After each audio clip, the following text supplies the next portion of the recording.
Brilliance Audio presents the unabridged recording of True Colors by Kristin Hannah, performed by Sandra Burr. For the women who have come into our family and brightened us with their presence, Deborah Edwards John and Julie Gorsuch John. For two friends, Julie Williams and Andrea Schmidt, you made me laugh in the craziest of times, and I thank you. And as always, to Benjamin and Tucker, without whom I would know so much less about life and love and joy. Part 1. Before. What is passion? It is surely the becoming of a person. In passion, the body and the spirit seek expression. The more extreme and the more expressed that passion is, the more unbearable does life seem without it. It reminds us that if passion dies or is denied, we are partly dead, and that soon, come what may, we will be wholly so. John Boorman, film director. Prologue, 1979. 15-year-old Winona Gray stared out at the waterfront ranch that had been in her family for 4 generations, looking for something that had changed. Loss like theirs should leave a mark. Summer grass gone suddenly brown, dark clouds that refused to lift, a tree split by lightning. Something. From her bedroom window, she could see most of their acreage. At the property's back boundary, giant cedar trees stood clustered together, their lacy boughs draped downward. In the rolling green pastures, horses milled along the fence lines, their hooves beating the tall grass into muddy submission. Up on the hill, tucked into the deep woods, was the small cabin her great-grandfather had built when he homesteaded this land. It all looked ordinary, but Winona knew better. A few years ago, a child had died in the cold waters along the Washington coast not far from here. And for months the tragedy was all anyone could talk about. Mom had taken Winona aside and warned her about invisible dangers, undercurrents that could drown you even in shallow water. But now she knew there were other threats lurking beneath the surface of everyday life. Turning away from the view, she went downstairs into a house that felt too big and quiet since yesterday. Her sister Aurora sat curled up on the blue and yellow plaid sofa, reading. Pencil-thin and bony at 14, Aurora was in that awkward stage that was neither quite childhood nor maturity. She had a small, pointed chin and dark brown hair that fell long and straight from a center part. "You're up early, Sprout," Winona said. Aurora looked up. "Couldn't sleep." "Yeah, me either." "Vivi Ann's in the kitchen. I heard her crying a few minutes ago, but—" Aurora shrugged her skinny shoulders. "I don't know what to say." Winona knew how much Aurora needed life to be steady. She was the peacemaker in the family, the one who tried to smooth everything over and make it right. No wonder she looked so fragile. No pretty words could soothe them now. "I'll go," Winona said.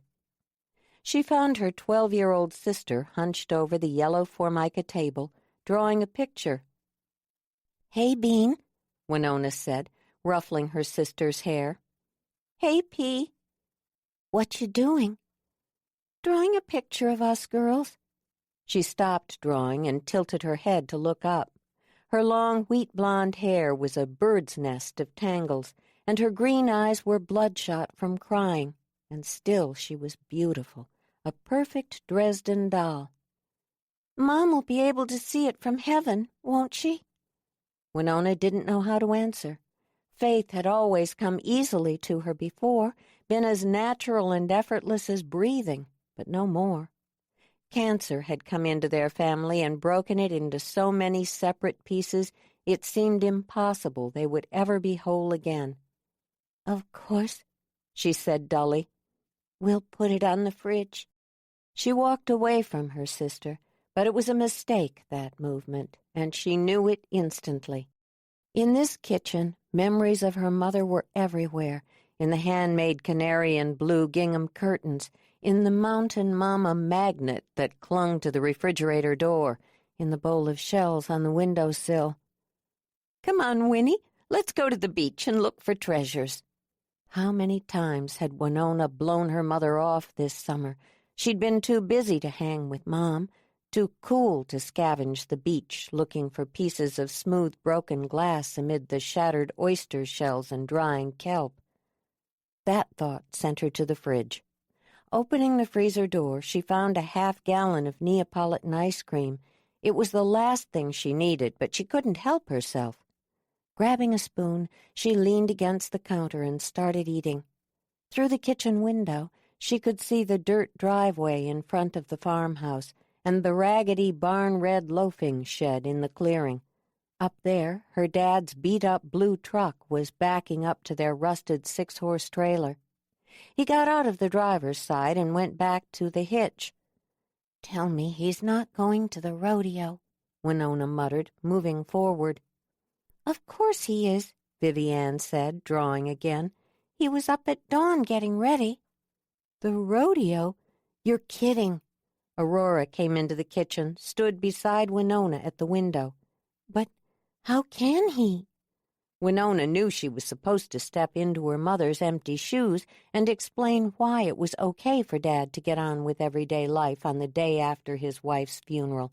But she couldn't imagine forming a lie of that magnitude, not even to spare her sister's pain. Or maybe it wasn't a lie. Maybe that was what adults did in this world. Maybe they just went on. And somehow that was even more frightening, even more impossible to voice. The silence lingered, made Winona uncomfortable. She didn't know what to say, how to make this bearable. And yet she knew it was her job to do just that. A big sister was supposed to take care of her siblings. "Why is he getting Clem out of the pasture?" Aurora asked, taking the spoon from Winona and digging into the ice cream. Vivi Ann made a sound that was part cry, part scream, and ran for the door, flinging it open so hard it cracked against the wall. "He's selling Mom's horse," Winona said sharply. It irritated her that she hadn't figured it out first. "He wouldn't," Aurora said, and then looked to Winona for reassurance. "Would he?" Winona had no assurance to offer. Instead, she followed Vivi Ann's lead and ran. By the time she reached the parking area by the shed, she was out of breath. She skidded to a stop beside Vivi Ann. Her father stood there, holding Clem's lead rope. Sunlight hit the sweat-stained crown of his cowboy hat, glinted off the saucer-sized sterling belt buckle he wore. His chiseled face reminded her of the nearby mountains, granite plains, and shadowed hollows. There was no hint of softness there. "You can't sell Mom's horse," she said, panting hard. "You gonna tell me what to do, Winona?" he said, letting his gaze linger for just a moment on the ice cream. Winona felt her cheeks redden. It took all her courage to speak up, but she had no choice. There was no one else to do it. "She loved that horse." "We can't afford to feed a horse that don't get ridden." "I'll ride her," Winona promised. "You?" "I'll try harder than before. I won't let myself be afraid." "Do we even got a saddle that'll fit you?"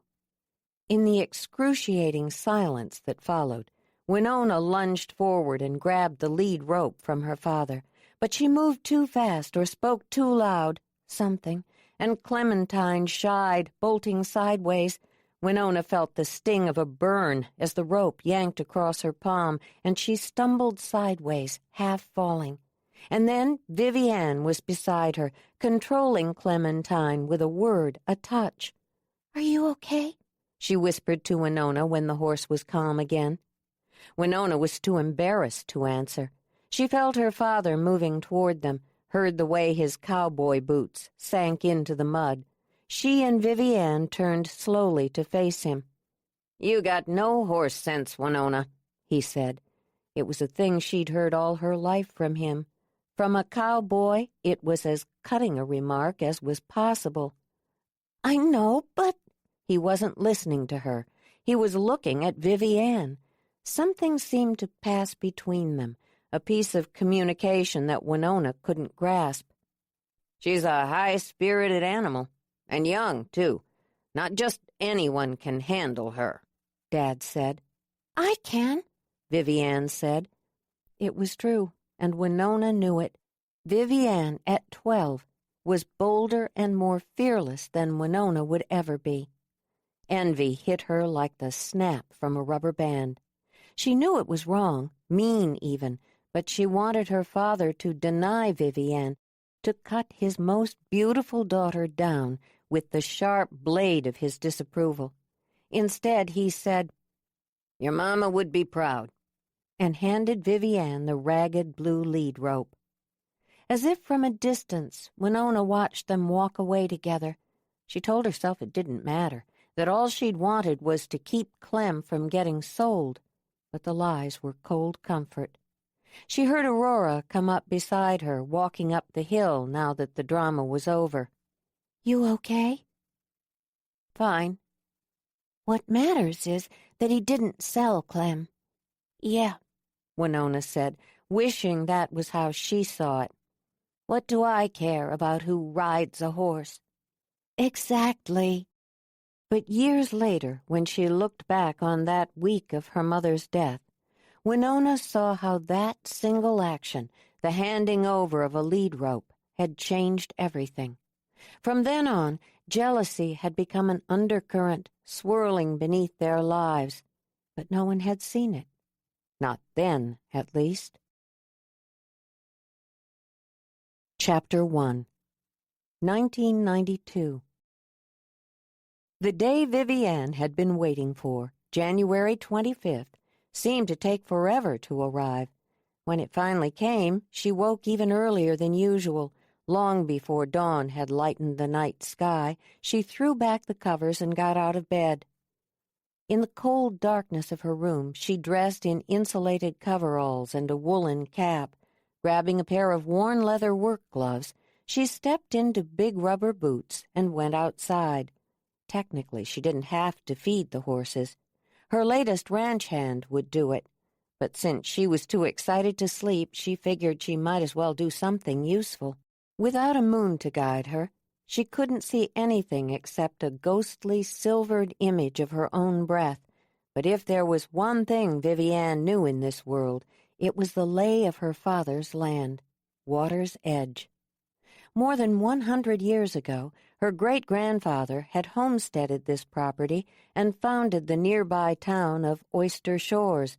Other men had chosen easier, more populated areas, places with easier access, but not Abelard Gray. He had crossed the dangerous plains to get here, lost one son to an Indian raid and another to influenza, but still he'd moved west, lured by a dream to this wild, secluded corner of the evergreen state. The land he chose, 125 acres tucked between the warm blue waters of the Hood Canal and a forested hillside, was spectacularly beautiful. She walked up the small rise toward the barn they'd built 10 years ago. Beneath a high, timbered ceiling, a large riding arena was outlined by 4-rail fencing. 12 box stalls flanked the east and west sides of the structure. After she opened the huge sliding door, the overhead lights came on with a sound like snapping fingers, and the horses instantly became restless, whinnying to let her know they were hungry. For the next hour, she separated flakes of hay from the bales stacked in the loafing shed, piled them into the rusted wheelbarrow, and moved down the uneven cement aisles. At the last stall, a custom-made wooden sign identified her mare by her rarely used registered name, Clementine's Blue Ribbon. "Hey, girl," she said, unbolting the wooden door and sliding it sideways. Clem nickered softly and moved toward her, sneaking a bite of hay from the wheelbarrow. Vivi Ann tossed the 2 flakes into the iron feeding rack and closed the door behind her. While Clem ate, Vivi Ann stood beside her, stroking the big mare's silky neck. "Are you ready for the rodeo, girl?" The mare nuzzled her side as if in answer, almost knocking Vivi Ann off her feet. In the years since Mom's death, Vivi Ann and Clementine had become inseparable. For a while there, when Dad had quit speaking and started drinking, and Winona and Aurora had been busy with high school, Vivi Ann had spent most of her time with this horse. Sometimes, when the grief and emptiness had been too much for Vivi Ann to handle, she'd slipped out of her bedroom and run to the barn, where she'd fall asleep in the cedar shavings at Clem's hoofs. Even after Vivi Ann had gotten older and become popular, she'd still considered this mare her best friend. The deepest of her secrets had been shared only here, in the sweet-smelling confines of the last box stall on the east aisle. She patted Clem's neck one last time and left the barn. By the time she reached the house, the sun was a smear of butterscotch yellow light in the charcoal-gray winter sky. From this vantage point, she could see the steel-gray waters of the canal and the jagged, snow-covered peaks of the distant mountains. When she stepped into the shadowy farmhouse, she could hear the telltale creaking of floorboards and knew her father was up. She went into the kitchen, set 3 places at the table, and then started breakfast. Just as she put a plate of pancakes into the oven to warm, she heard him come into the dining room. Pouring him a cup of coffee, doctoring it with sugar, she took it to him. He took it from her without looking up from his Western Horseman magazine. She stood there a moment, wondering what she could say that would start a conversation. Dressed in his usual work clothes, well-worn Wrangler jeans and a plaid flannel shirt, with a saucer-sized silver belt buckle and leather gloves tucked in his waistband, he looked like he did every morning. And yet there was something different, too, a subtle collection of lines or wrinkles that aged his face. The years since Mom's death had been unkind to him, sharpening his features and adding shadows where none belonged, both in his eyes and in the fleshy bags beneath. His spine had curved. It was the mark of a farrier, he said, the natural result of a lifetime spent hammering nails into horses' hooves. But loss had played a part in that curving of his spine, too. Vivi Ann was certain of it. The weight of an unexpected loneliness had reshaped him as surely as the hours he'd spent hunched at work. The only time he really stood tall anymore was when he was in public, and she knew how much it pained him to appear unbowed by his life. He sat down at the table and read his magazine, while Vivi Ann readied and served breakfast. "Clem's made some awesome practice runs this month," she said, taking her place across from him. "I really think we have a chance of winning the rodeo in Texas." "Where's the toast?" "I made pancakes." "Fried eggs need toast. You know that." "Mix them in with the hash browns. We're out of bread." Dad sighed heavily, obviously irritated. He looked pointedly at the empty place setting on the table. "You seen Travis this morning?" Vivi Ann glanced through the window toward the barn. There was no sign of their ranch hand anywhere. No tractor out and running, no wheelbarrow by the barn door. "I've fed the horses already. He's probably out fixing that fence." "You picked another winner with that one. If you'd quit rescuing every hurt horse between here and Yelm, we wouldn't need no help around here at all. And the truth is, we can't afford it." "Speaking of money, Dad, I need $300 for the rodeo this week, and the coffee can is empty." He didn't respond. "Dad?" "I had to use that money to pay the hay bill." "It's gone?" "The tax bill just came too." "So we're in trouble," Vivi Ann said, frowning. She'd heard it before, of course, had always known there wasn't much money, but for the first time it really hit home. She understood suddenly why Winona was always harping about saving money for taxes. She cast an upward glance at her dad. He sat hunched forward with his elbows on the table. Her sisters would have seen that as rude. Vivi Ann was sure she knew better. "Your back hurting you again?" He didn't answer. didn't even acknowledge the question. She got up, went into the kitchen, and got him some ibuprofen, setting the pills gently on the table between them. His splayed farrier's hand closed over them. "I'll find a way to get the money, Dad, and I'll win this week. Maybe as much as $2,000. Don't you worry." They finished the rest of the meal in silence, with him reading his magazine. When he was done, he pushed back from the table and stood up.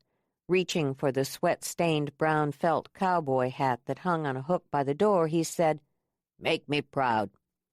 "I will. Bye, Dad." After he left, Vivi Ann sat there, feeling unsettled. For most of her 24 years, she'd been like a leaf on the water, just floating along, following whatever current came her way.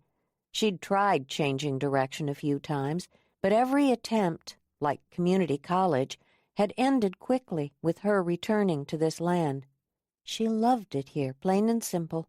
She loved being around the horses, training them, and passing her expertise on to the bright-eyed girls who idolized her riding ability. She loved that everyone in town knew who she was and respected her and her family. She even loved the weather. Lots of folks complained about the gray days that followed each other one after another from November to April, but she didn't mind at all. No rain, no rainbows. That was her motto, and had been since she was 12 years old, a girl standing beside a freshly dug grave, trying to make sense of an incomprehensible loss. Then she'd told herself that life was short and having fun was what mattered. Now, though, it was time for her to grow up. Water's Edge needed her for once, instead of the other way around. She wasn't sure exactly how to make a change. Business and planning were hardly her strong suits, but she was smarter than people gave her credit for being. All she had to do was think about it. But first, she needed to borrow $300 from one of her sisters. She'd tell them it would be a good investment. Winona liked running the show. Any show. Every show. And not from the sidelines either. In college, all it had taken was one constitutional law class, and she'd glimpsed her future. Now, at 27, she had her life pretty much as she wanted it. Not completely, of course. She was unmarried, not dating, childless, and struggling with her weight. But pretty much. She was far and away the most successful attorney in Oyster Shores. It was common knowledge that she was fair, opinionated, and smart. Everyone said she was a good person to have on your side. Winona valued her reputation almost as much as she did her education. Dad and Vivi Ann might worship at the altar of their land, but Winona had a broader religion. For her, it was the community that mattered and the people who lived here. It was okay that Vivi Ann was the beautiful heart of town. Winona strove to be its conscience. She reached for the intercom on her desk and pushed the button. "The council will be here in about 10 minutes, Lisa. Make sure we have enough coffee." Her receptionist answered promptly. "Already done." "Good." Winona turned her attention to the slim pile of paperwork in front of her. There were a couple of environmental reports, a proposed short plat map, and a real estate sale contract that she'd written up. It could save Water's Edge. Well, perhaps that was a bit of an exaggeration. The ranch wasn't poised on the edge of financial ruin or anything. It was more like one of those pathetic, starving horses Vivi Ann kept rescuing, limping along. Every month, Dad and Vivi Ann barely made enough to keep the place running, and the taxes kept going up. This secret corner of Washington state hadn't been discovered yet by the yuppies who turned rugged waterfront lots into gold, but it was only a matter of time. Someday soon a developer would realize that their sleepy town sat on a spectacular stretch of beach that overlooked the Swiss Alps like Olympic mountain range, and when that happened, Dad would find himself sitting on 125 desirable acres. The rise in taxes would force him to sell the land or lose it, and no one seemed to notice the inevitability of this future except her. It had already happened all across the state. She jotted notes down on her yellow pad, words to use in talking to him. It was imperative that he understand how important this was, how she'd found a way to save and protect him. Equally imperative was that she be the one to solve the problem. Perhaps then, finally, her father would be proud of her. The intercom buzzed. "They're here, Winona." "Send them into the conference room." Winona slid the documents into a manila folder and reached for her blue blazer. Slipping into it, she noticed it had gotten tighter across the bust. Sighing, she headed down for the conference room. Her office was housed in a large Victorian mansion on a corner lot in downtown Oyster Shores. She'd bought it 4 years ago and renovated it room by room. The entire downstairs was completed so far. She could hardly have people judging her public rooms and finding them lacking. Next year she'd begin on the living quarters upstairs. She had saved up almost enough money. In the hallway, she paused at a mirror just long enough to assess her reflection. A plump, pretty face, dark brown eyes set beneath arching black brows, full lips, the shoulders of an NFL lineman, and enough bust for 3 women. Her one outstanding feature, her long black hair, was pulled back from her face and held in place by a white and blue scrunchie. Forcing a smile, she kept walking and turned into what had once been a lady's sunroom. Floor-to-ceiling glass windows and a pair of antique French doors covered the back wall. Through the rectangular panes could be seen her winter-brown garden, and beyond that were the brick and wooden buildings along Front Street. In the center of the room was a long oak table. The members of the Oyster Shores City Council sat around it, including her father, who wasn't technically a member but was invited to every meeting nonetheless. Winona took her usual place at the head of the table. "What can I help you with today?" Beside her, Ken Otter, the town's dentist, smiled broadly. He always smiled broadly, saying it was free advertising. "We want to talk about what's going on at the reservation." The reservation again. "I've told you before, it's not possible to stop them.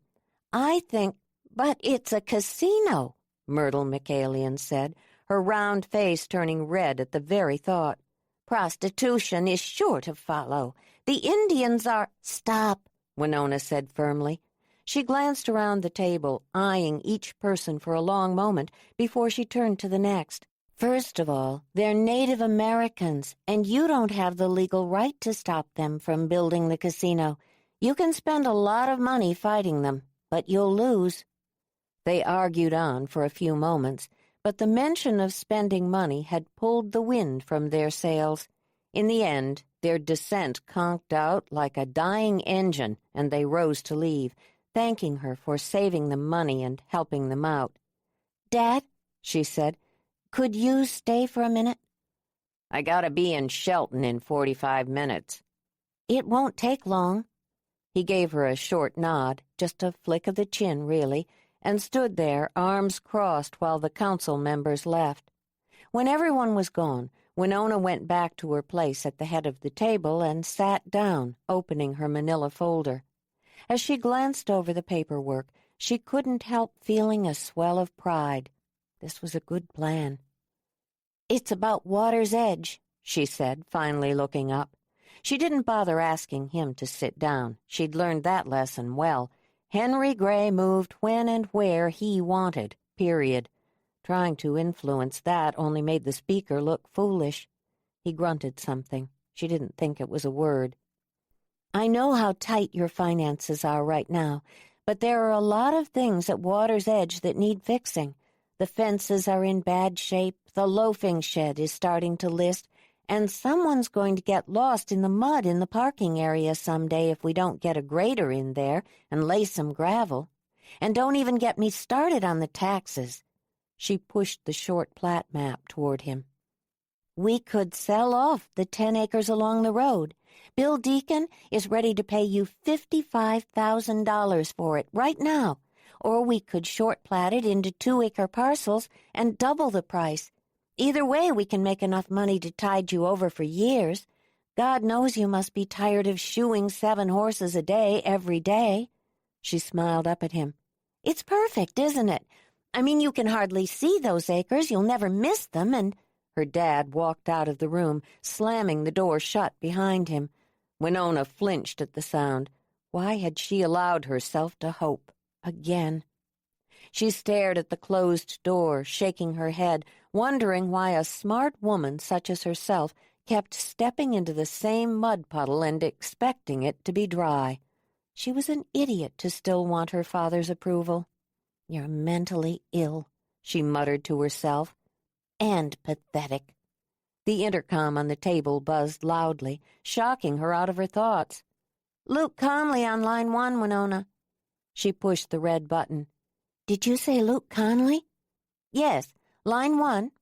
Winona drew in a deep, steadying breath as she picked up the phone and answered. "Winona Gray." "Hey, Win. It's Luke Conley. Remember me?" "Of course I remember you. How's Montana?" "Cold and white right now, but I'm not there.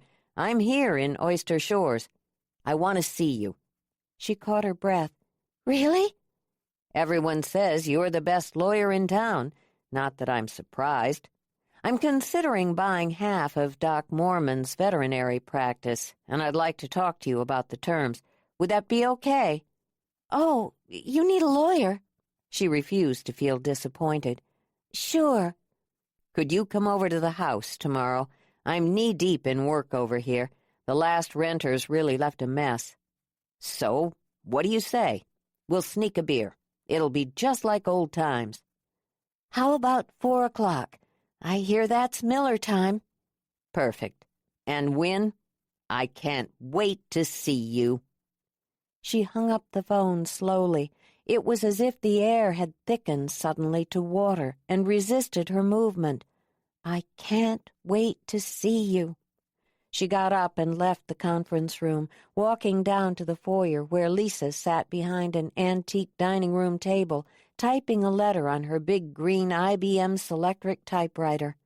"I'm going out," Winona said. "It's an emergency. I'll be back in an hour." "I'll reschedule Ursula." "Good." Winona left her quiet office and walked down the sidewalk, following the cement strip 2 blocks to her sister's impeccably maintained brick rambler. There she opened the unstained wooden gate at Aurora's backyard and went up to the laundry room door to knock. It took Aurora forever to answer, and when she finally did, she looked harried. A 4-year-old child was on each hip, a boy and a girl. "You just missed Vivi Ann. She borrowed $300 for the rodeo, said it was an investment." "With a straight face?" Aurora smiled. "You know Vivi. Good things just come to her." Winona rolled her eyes at that, even though they both knew it was true. Their youngest sister often seemed to be standing in a ray of sunlight that excluded everyone else.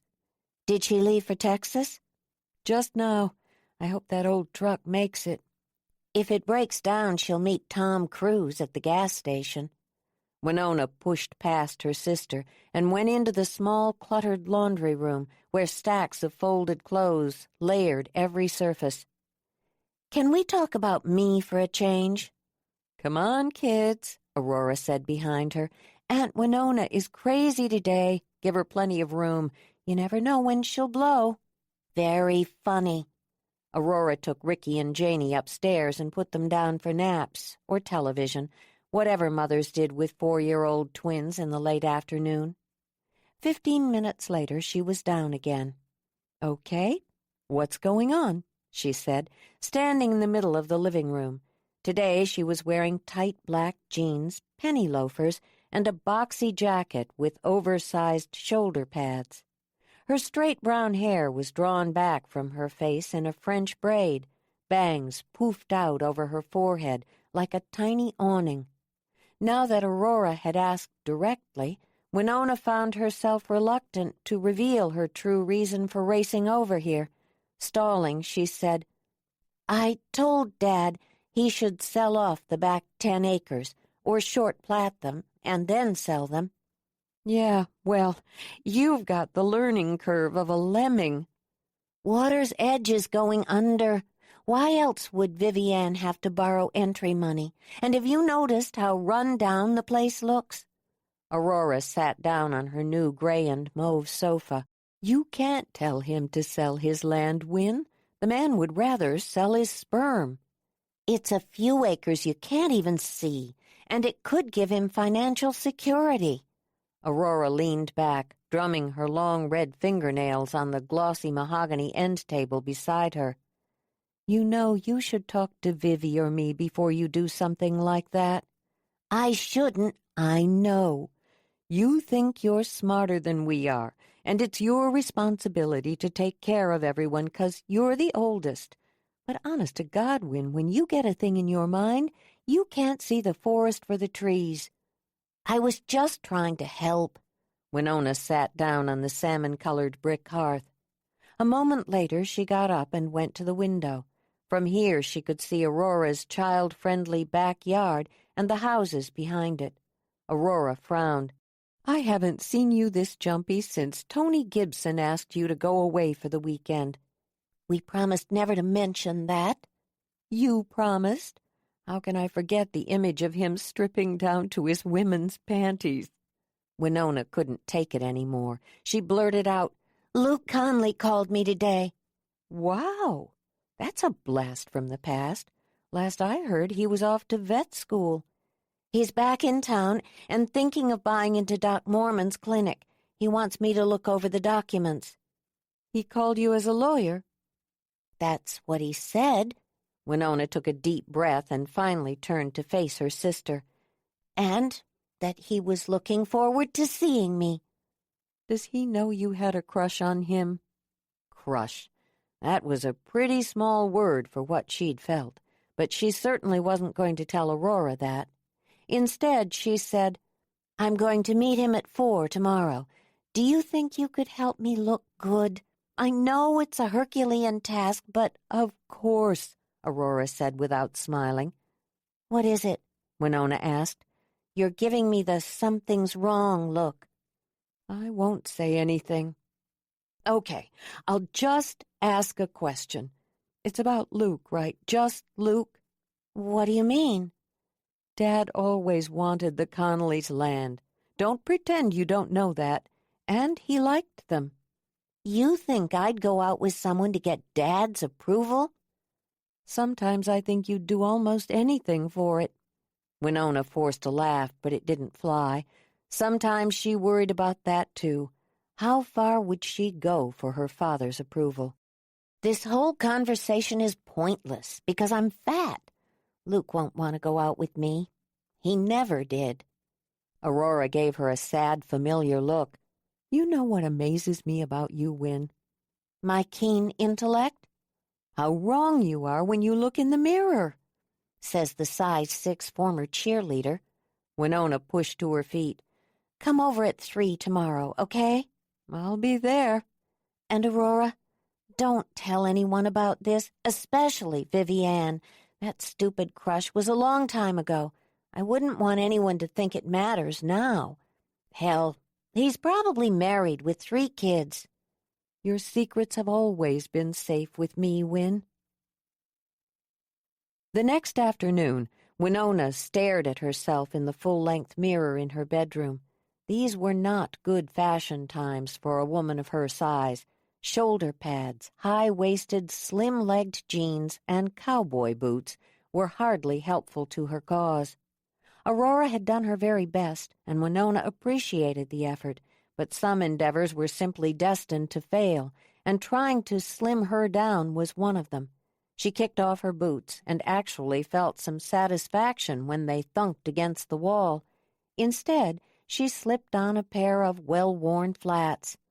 He's going to think I haven't stopped eating since he left. All the way to her car and through town, she reminded herself that this was a business meeting with a man she used to know but didn't anymore. She absolutely should not tangle the past up with the present.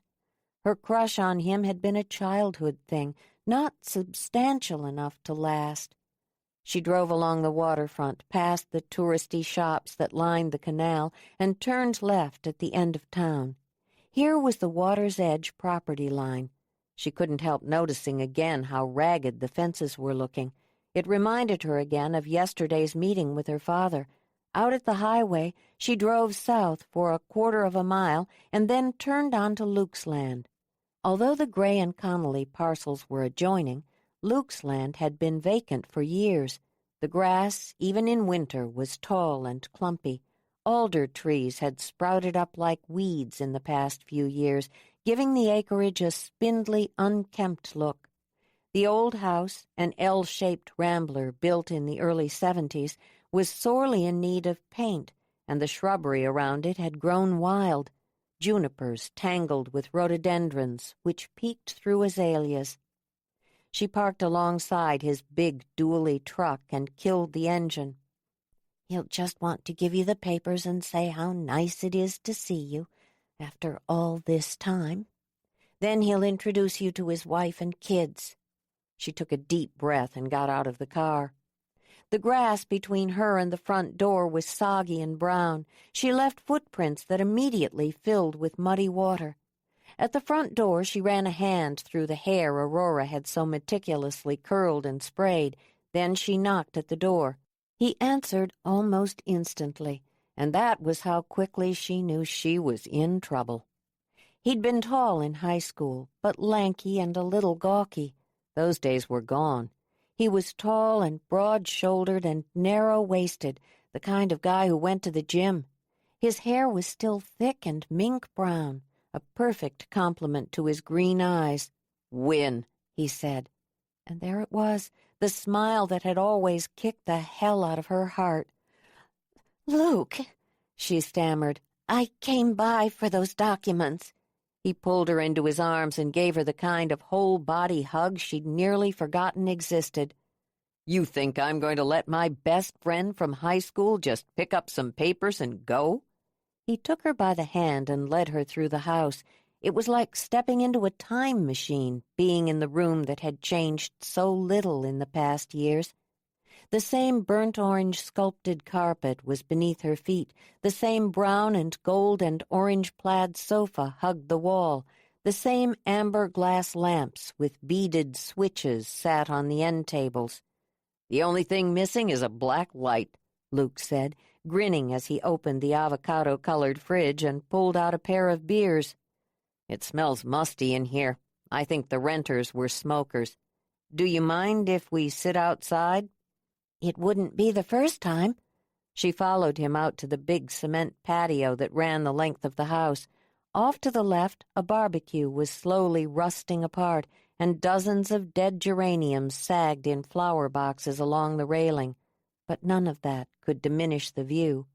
Like water's edge, this parcel of land looked out across the canal, flat and silver on this late afternoon, and right at the saw-blade, snow-capped Olympic mountain range on the opposite shore. A thicket of trees provided total privacy between their properties. They sat in the rocking love seat that had once been Winona's favorite place in the whole world. "I guess we should start with the basics," he said, opening his beer and leaning back to take a sip. "After we moved to Montana, I ended up going to WSU to become a vet. Big animals. Where did you go to school?" "UW, undergrad and law school." "I thought you were going to run off and see the world. I was surprised to hear that you'd come back." "They needed me at home. What about you? Did you ever make it to Australia?" "Nope. Too many school loans." "I know what you mean." She laughed, but when it faded, the day felt too quiet. "You ever get married?" she asked softly. "No. You?" "No." "Ever fall in love?" She couldn't help turning to him. "No. You?" He shook his head. "Never met the right girl, I guess." Winona leaned back, looked out over the view. "Your mom must hate that you've moved away." "Nah. Carolyn has 4 kids and no husband. That keeps Mom busy most of the time, and she knew I was getting restless." "Restless? Sometimes you have to go looking for your life. He took a sip of beer. How are your sisters? Good. Aurora met a guy named Richard a few years ago, a doctor. They have 4-year-old twins, Ricky and Janie. I think they're all doing well, but it's hard to tell with Aurora. She wants everyone to be happy, so she doesn't talk much about what bothers her. And Vivi Ann's still the same, spontaneous, headstrong. She dives in first and thinks later. Compared to you, no one thinks enough. Winona couldn't help laughing at that. What can I say? I'm always the smartest person in the room. They fell into a companionable silence, staring out over the untended field, drinking their beers. Then, quietly, Luke said, I think I saw Vivi Ann pulling out of the gas station yesterday. Winona heard something in his voice, a little catch that put her on guard. She was on her way to Texas. She makes a lot of money at weekend rodeos and meets a lot of handsome cowboys. I'm not surprised. She's beautiful, he said. Winona had heard that sentence from men all her life. They usually followed it up with, "Do you think she'd go out with me?" She felt herself stiffening, drawing back whatever feelers of hope she'd allowed foolishly to unfurl. "Stand in line," she muttered under her breath. What had she been thinking, anyway? He was too damn good-looking for Winona. It was dangerous to let herself expect anything at all, especially now that he'd seen the beautiful Vivi Ann. "It's good to be back," he said, bumping her shoulder to shoulder the way they used to when they were kids, when they were best friends. And suddenly her own warnings fell out of reach, clattered away. "Yeah," she said, not daring to look at him. "It's good to have you home." Chapter 2. All the next day, Winona told herself he wouldn't call, but still she looked longingly at the phone, jumping a little every time it rang. One day. That was all it had been since she'd sat with her once best friend in a porch swing at night. One day. Of course he wouldn't call yet, or at all. She was as big as a house, after all. Why would a man as good-looking as Luke Connolly want to go out with her? "Focus, Winona," she said, looking over the paperwork he'd given her last night. She'd made plenty of notes, things she needed to discuss with him, precautions he should take to protect his interests. In addition to her legal opinion, she had some thoughts as to the viability of becoming Woody Mormon's partner. The man was well known to be a heavy drinker, and he'd lost a lot of customers over the years. When she'd made all her notes, she closed the Connolly file and opened the Smith-Son interrogatories. For the next few hours, she concentrated on work until finally, at 5 o'clock, she shut down the office and went upstairs. Usually she loved the evening news, but tonight she was restless, caught up in waiting for the phone to ring, and she couldn't stand it. So she threw on a pair of jeans, a white turtleneck sweater, and a thigh-length black vest. A quick check of the weather told her it was one of those rare January evenings when the sky was plum-colored and cloudless. Bundling up, she decided to walk over to Water's Edge. The cold air might clear her head, and God knew she could use the exercise. It was less than a mile from one door to the other. Pleased with her decision, it was so much better than watching TV alone, she headed down to Main Street. Oyster Shores was set up like so many western Washington waterfront communities in a T-bone pattern. The end of town was a 4-block stretch of road that ran along the canal's gray shoreline.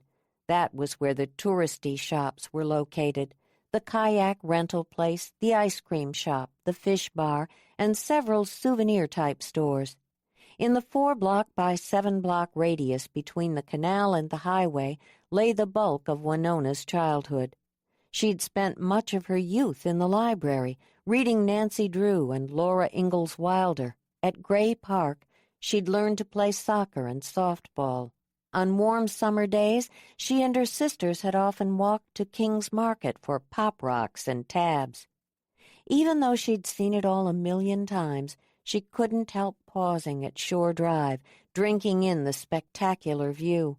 In other parts of the world, places more settled and less wild, a canal was a thin, lethargic strip of slow-moving water, a thing to be navigated at leisure in flat-bottomed boats.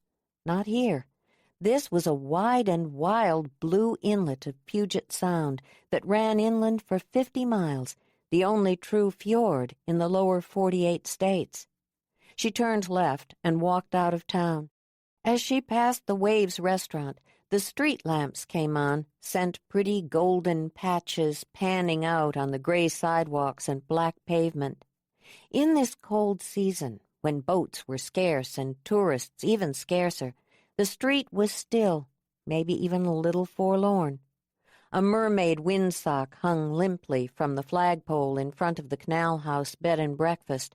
In June, the summer people would swarm these streets, taking over parking spots and cutting in line at the Beach Park boat launch. But for now it was quiet. The town belonged to the 1,300 people who called it home. The ranch's entrance was indicated by a rough-hewn wooden sign carved by Winona's great-grandfather in 1881. Passing it, she turned onto the long, rolling gravel driveway. On either side of her were green pastures lined in ragged four-rail fencing. Gullies of brown water bracketed the road. Dying black maple leaves lay stuck to the gravel, and potholes were everywhere, oozing gray rainwater.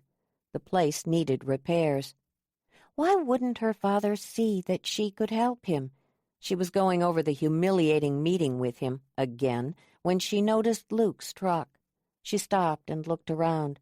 There they were on the porch, Luke and her father, talking together like old friends. She followed the wet, muddy driveway past the barn and down toward them. As she approached, Luke laughed at something Dad had said. Winona saw her dad smile, and it actually brought her to a stop. It was like seeing the ocean turn suddenly red or the moon go green. "Hey, guys," she said, stepping up onto the porch's bottom step. The old wood buckled beneath her weight, reminding her simultaneously that she was fat and the steps needed repair. Luke reached out and put an arm around her, pulling her into a side embrace, out of which she stumbled a moment later, feeling dazed. "If it weren't for Winona here," he said to Dad, "I never would have become a vet. She did most of my English homework in high school." "Yeah, she's a brainy one, all right. Her latest big idea was for me to sell the land my family homesteaded." Winona couldn't believe he'd bring that up in front of Luke. "I was just trying to protect your future." Dad ignored her and looked at Luke. "When Abelard left Wales, he had $14 in his pocket." "Come on, Dad. No one wants to hear the old stories." "And Elijah lost his leg in the war, and then came back to a dead wife and a dying son and land too wet to grow anything in. But he still managed to hang on to every acre through the Depression. He left his son every damned acre he'd inherited." "Those were different times, Dad. We know that. We don't care if you leave us the same amount of land you inherited." "How did I know you'd say that?" "I didn't mean that. I just meant we want you to be comfortable. That's what matters." "You can't understand loving this land like Vivi and I do. It ain't in you." How easily he culled her from the herd and set her aside. "The place looks great, Henry," Luke said into the awkward silence that followed. "Just like I remember. And I want to thank you for maintaining the fence. I'd like to pay you for that, by the way. Somehow Mom and I forgot to keep up on it." Dad nodded. "I wouldn't take a dime from you, son. That's what neighbors do." Son. It was a tiny slice of pain, the way her father included Luke so easily, like sticking your hand in soapy water and finding a sharp knife blade. You didn't even realize you'd been cut until you drew back and saw the bead of blood on your skin. "It's Vivi Ann who done most of it anyway. Her and whatever hand she's found to help her around here. This land is her soul." Dad looked at Winona when he said that. I hear she's a fine barrel racer. Best in the state, Dad said. I'm hardly surprised. I don't think I ever saw her when she wasn't on that mare of Donna's, riding at the speed of sound. Yeah, Dad said. She and Clem are quite a team. Winona held her tongue while Dad went on and on about Vivi Ann. What a great horsewoman she was, how everyone came to her for help, how men lined up to date her, but she hadn't found the right fella yet. Finally, Winona couldn't take it any more. She actually interrupted the conversation to say, "I better go. I just came by to—" "Oh, no, you don't," Luke said, taking her arm. "I want to treat you and Henry to dinner in town." "I can't," Henry said. "I'm meeting some of the boys down at the Eagles. But thanks." Luke turned. "Winona?" "Don't think anything of it. He asked your dad, too." The advice rang clear in her head, but when she looked up at him, it left in a rush, and the worst emotion swept in to replace it. Hope. "Sure." "Where should we go?" he asked. "The Waves is good, on the corner of First and Shore Drive." "Let's go." Luke reached out and shook Dad's hand. "Thanks again for everything, Henry. And don't forget my offer. If you ever need to use my pasture, just say so." Henry nodded and went back into the house, closing the door solidly behind him. "Asshole," Winona muttered. Luke grinned down at her. "You used to call him a jerk." "I've improved my vocabulary. I could think of a few more choice words if you'd like." Smiling, she walked across the front yard and got into the passenger side of his big truck. The minute the engine turned over, the stereo came on loudly. Stairway to Heaven was playing. She looked at him and knew they were remembering the same thing, the two of them at the Sadie Hawkins dance, moving together, or trying to, beneath a silvery disco ball. "We sure showed those popular kids how to dance, didn't we?" he said. She felt a smile start. Somehow, in the flurry of his return, she'd forgotten how they'd come together in that first year after her mother's death. A fat, quiet 15-year-old girl who lived in her own head, and a gawky boy with a bad complexion who'd lost his father in a boating accident nearly a decade before. "It gets easier." That was the first thing he said to her that she really noticed. Before that, he'd been just the son of her mom's best friend. After that, for 2 years, almost everything he'd said had been right. Then he moved away, without ever even kissing her, and he hadn't called. They'd written back and forth for a while, but then that had been lost, too. He pulled up in front of the Waves restaurant and parked along the curb. A spotlight near the front door illuminated a yard full of ceramic gnomes that looked cute in the summer sun and oddly macabre on this winter evening. She led the way into the Victorian home-turned-restaurant.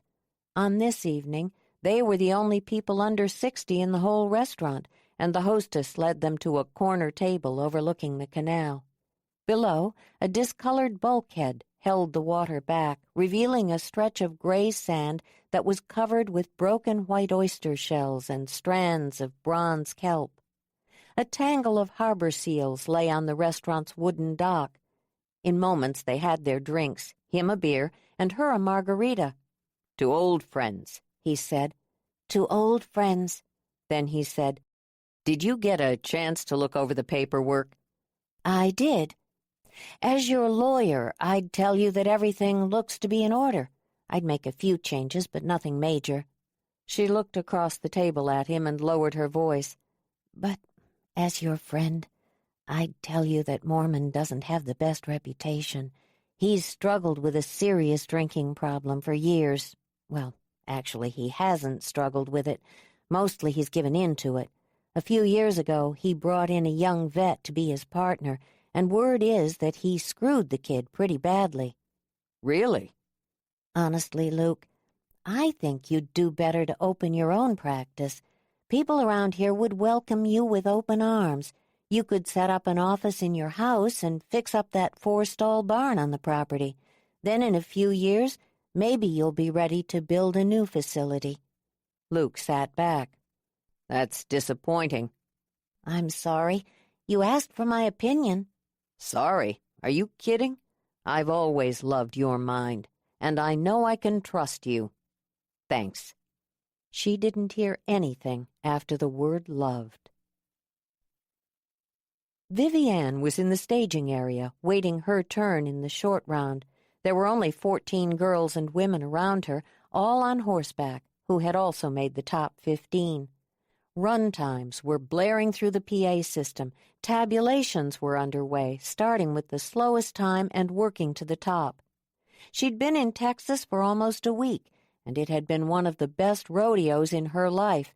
She leaned down and stroked the mare's sweaty neck. "Hey, girl," she said, "you ready to win this thing?" The mare's heart was pounding like a jackhammer. Clem was ready. Moments later, Vivi Ann heard her name through the giant black speakers, and a jolt of adrenaline coursed through her, erasing everything from her mind but this moment. Vivi Ann pulled her hat down low on her forehead. Clem leaped forward, bounding toward the gate. Vivi Ann tightened the reins, holding the mare back until they were positioned correctly for the first barrel. Then she leaned forward and released Clem, and they were off, heads down, racing forward into the arena so fast that everything around them was a blur of sound and color. All Vivi Ann saw were the 3 barrels waiting for them in the dirt, set up in a bright yellow triangle. All the way through the pattern, around the barrels, she was kicking Clem's sides and urging her to go faster. The seconds passed with frightening speed, but Vivi Ann experienced it in a kind of slow motion, the way Clem snaked around the first barrel and then the second, and then they were hurtling forward for the last barrel, sliding sinuously around it and running back down the arena. When they passed the timer, Vivi Ann gently pulled back on the reins, bringing Clem to a bouncing trot. She heard their time announced through the speakers, and she grinned, then laughed. 14:09. It would be a tough time to beat. She tried to do the math in her head to see if she would win the average, but it was too difficult. She'd already won one of the 2 prior rounds. Only a couple of women even had a chance to beat her, and even so it was unlikely. She had just run very close to a new arena record. "Good job, Clem," she said, leaning forward to stroke the mare's neck. She slid out of the saddle and led the way back to the trailer. Giving Clem a bucket of water and some molasses-soaked oats, she unsaddled the mare and tied her to the side of the rusted old trailer. Smiling, practically running, she headed up into the stands. Some of the other contestants were already there, especially those who had not made the top 15 this time: Pam, Red, Amy. "Nice run, Vivi," said Holly Brunn, scooting sideways to make room. Vivi Ann smiled. "Clem was hot for an old broad, wasn't she?" "She sure was." Holly reached down into the ice chest beside her and produced a cold beer. "Here, but you can only drink it if your time holds." "Ha!" Vivi Ann took the beer and tilted it to her lips. Holly handed Vivi Ann a piece of paper. "This is for you." Vivi Ann looked down at the flyer in her hands. It was the sort of thing she'd seen 100 times in her life, maybe more. A list of barrel racing events. The only new twist was that it was for a series of weekends, with a high-point money winner at the end. "We're trying out a winter series," Holly said. "Now that the barn is up and running, we need to start generating some income. I'd love it if you'd come. Tell your 4-H girls." And there it was, the idea. It came to her fully formed, so obvious a solution she couldn't imagine why she hadn't seen it before. "How many people have signed up?" "So far we have about 90. You can see the different fee schedules, and divisions for the kids, too. You have to attend 4 of the 8 to be eligible for prizes, so you'll have to make all of the next events to qualify, since you'd be starting late, I mean." "You're giving away money and prizes?" Holly nodded. "Prizes at the end, money along the way." "And you're still doing the team penning and roping jackpots?" "Every Friday. It's starting slow. People are just discovering the arena, but every week is better than the one before." From that moment on, Vivi Ann could hardly think of anything else. Even that afternoon when she picked up the saddle and prize money she'd won, she was too distracted to say much. Instead of hurrying out with her friends, maybe line dancing down at the local roadhouse, she loaded Clem into the trailer and headed for home. On the long drive up from Texas, while Garth Brooks sang to her, she looked at the idea from every angle, trying to find a flaw in her reasoning. But there wasn't one. She had finally come up with the answer her father needed. She had come up with it. That made her smile almost every time she thought it. Oh, she knew what people thought of her. Even her sisters, who loved her, saw her as a pretty decoration who could ride a horse like the wind, but wasn't good at the heavy lifting in life. Now, finally, she could show everyone that she was more than just a pretty face. That thought, that hope, accompanied her on the lonely drive home. When she finally pulled into Water's Edge at midnight on Saturday, she'd corralled all her ideas and figured out how to present them to the family. She couldn't wait. They would all be so proud of her. Pulling up to the parking area, she turned off the truck's engine and climbed out of the driver's seat, then went around to open the trailer door. "Hey, Clemmy," she said, patting the mare's big hindquarters. "Are you as tired as I am, girl?" Clem turned and nuzzled her side, nickering quietly. Vivi Ann snapped the lead rope onto Clem's nylon halter and backed her out of the trailer. "No more stall for you," she said, leading her horse to the pasture and unhooking the halter. After smacking the quarter-horse's butt, she watched Clem bolt away. Within seconds, the big mare was rolling in the grass. Leaving the trailer to be swept out tomorrow, she closed the door and started toward the house, until she noticed that someone had left the barn door open. She went inside just to make sure everything was okay and found a mess. The stalls were filthy, and several horses were out of water. Vivi Ann cursed beneath her breath and walked up the dirt and grass driveway toward her grandparents' old cottage. For years it had been used as a bunkhouse for the men they hired to help out around the place. She knocked several times and got no answer, so she opened the door. Inside, she found an even bigger disaster than had been in the barn. The small kitchen was piled high with dirty dishes and pans layered with drying food. Empty pizza boxes and beer cans covered the tables, and clothes lay across the sofa and chair. She could hear a man snoring in the bedroom. Charging through the small living area, she shoved open the bedroom door and turned on the light. Travis lay sprawled across the brass bed, asleep in his clothes. He hadn't even bothered to take off his cowboy boots, so there was dirt smeared on her grandmother's chenille bedspread. "Travis!" she snapped. "Wake up!" She had to say his name several more times before he rolled over and looked at her through bleary, bloodshot eyes. "Hey, Vivi." He ran a hand through his close-cropped hair, making it stand up on end. His cheeks were chalky pale, and dark shadows circled his eyes. There was no doubt in her mind that she was getting him at the tail end of a 2-day drunk. "The stalls are a mess, Travis, and the horses are out of water. Did you even feed them today?" He struggled to sit up. "I'm sorry. Sally has a new boyfriend." He looked as if he were going to start crying, and Vivi Ann sat down on the bed beside him, unable to be angry. Travis and Sally had been in love since high school. "Maybe you'll work it out," she said. "I don't think so. She just don't love me anymore." Vivi Ann didn't know what to say. She didn't really know about the kind of love that tore you in half, except that she believed in it. "We're young, Travis. You'll find someone." 25 ain't young, Vivi, and I don't want no one else. What am I gonna do? Vivi Ann's heart went out to him. She knew what she should do right now, what Dad or Winona would do, but she wasn't built that way. She couldn't just tell him to suck it up and get back to work. She'd learned early in life that a broken heart had to be treated carefully. It was a lesson every motherless girl knew. "I'll feed and water today, but I want you to strip down every stall tomorrow, okay? There's fresh shavings in the loafing shed. Can I count on you?" "Sure, Vivi," he said, already sliding back down to go to sleep. "Thanks."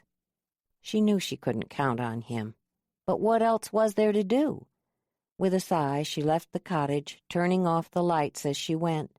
As she walked back down to the barn, fighting the wave of exhaustion that was trying to pull her under, it started to rain. Perfect. Flipping up the collar of her jacket, she ducked her head and ran the rest of the way. On the first Sunday of every month, the Gray family walked to church. It was a tradition begun generations ago. Then it had been a necessity, a response to winter roads turned into muddy bogs by rain. Now it was a choice. Rain or shine, they came together at the farmhouse in the mid-morning and set out for town. It was important to their father, crucial even, that the Grays be respected in town, that their contribution to the creation of Oyster Shores be remembered. So they walked to church once a month to remind people that their family had been here when buggies couldn't navigate sawdust-covered winter roads. This first Sunday in February, Vivi Ann got up an hour early to feed the horses, so that Dad wouldn't know about Travis's recent breakdown. On this of all days, she didn't want to listen to him complaining about her hiring skills, or lack thereof. Not today, when she was going to surprise him with her perfect plan. When she finished her chores, she returned to the house and showered and got ready for church. By the time she came downstairs, dressed in a white eyelet skirt and blouse with a wide belt and her good cowboy boots, the whole family was already on the porch. Aurora and Richard were together, trying to keep the twins from breaking something, while Winona leaned against the porch rail, looking up at the pretty glass and driftwood wind chimes their mother had made. Dad walked out into the yard and did his usual weather check. "Let's go." They fell into formation, with Dad out front by at least 10 feet, walking fast. Richard and the kids tried to keep up with him. The girls came together at the rear, walking elbow to elbow as they'd done for the whole of their lives. "I see Dad setting his usual Bataan death march pace," Winona said. "I will never understand why I have to drive to the farmhouse to walk to church," Aurora said. It was a variation of the complaint she made each month. "How was the rodeo?" "Great. I won a saddle and $1,500. "Good for you," Winona said. "God knows this place could use some cash." Vivi Ann smiled at that, imagining again her triumph when she revealed her plan to make money. For the first time, Winona would see how smart her youngest sister really was.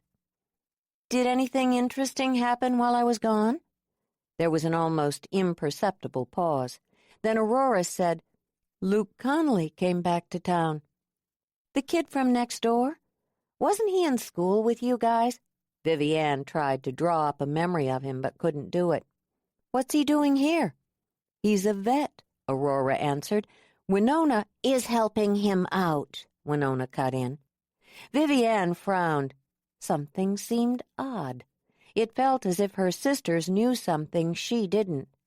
She glanced from one sister to the other and then shrugged. She had too much on her mind right now to sift through nuance for fact. "I don't really remember him. Is he good-looking?" "You would ask that," Winona said crisply. For the rest of the way, they kept up a steady stream of conversation. More than once, Vivi Ann wanted to just blurt out her idea, but in an unusual display of personal restraint, she waited. After the services, they milled among their friends and neighbors, gathering in the basement for coffee and muffins as usual. Luke Connolly's return was the topic of conversation. His unexpected reappearance brought up stories about the old days, back when Vivi Ann's mom and Luke's mom had been the prettiest girls in town. Ordinarily, Vivi Ann would have listened to those stories greedily. Any mention of her mother was special. But today she had too much on her mind to relax and enjoy the conversations, and since Luke wasn't at church, she lost interest in him quickly. A little earlier than usual, she herded her family together and encouraged them to head home. "Before the rain hits," she said, and that was enough. They'd walked home in the rain often enough to know it wasn't fun. Back in formation, they walked through town and turned onto their driveway. On either side of them were bright green pastures, their boundaries marked by 4-rail fencing. At the end of the driveway sat their pretty yellow farmhouse with its white wraparound porch. Behind it, the canal, the sky, and the distant mountains were all muted by mist, turned gray, so that it was all shadows within shadows. Clementine whinnied at their approach and galloped toward them. Vivi Ann hiked up her eyelet skirt and slipped between the fence rails. "Not again," Winona said from behind her. Laughing, Vivi Ann swung up onto Clem's broad back. Without a lead rope or bridle, she technically had no control of her mare, but her faith in Clem was absolute. She squeezed Clem's sides, and the mare took off, running through the pasture toward the house. Vivi Ann leaned forward, hanging on to Clem's mane. Her eyes watered at the speed, her hair whipped across her face. She loved this. Any second, Clem could throw her or stop suddenly or veer so fast Vivi Ann couldn't hang on. As they neared the house, she whispered, "Whoa, girl, whoa," and stroked Clem's soft neck. Vivi Ann was on the porch to greet her family when they finally arrived. "Way to be a role model," Aurora said.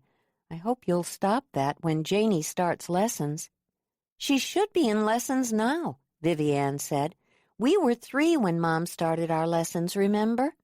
"You were 3," Aurora said. "The prodigy.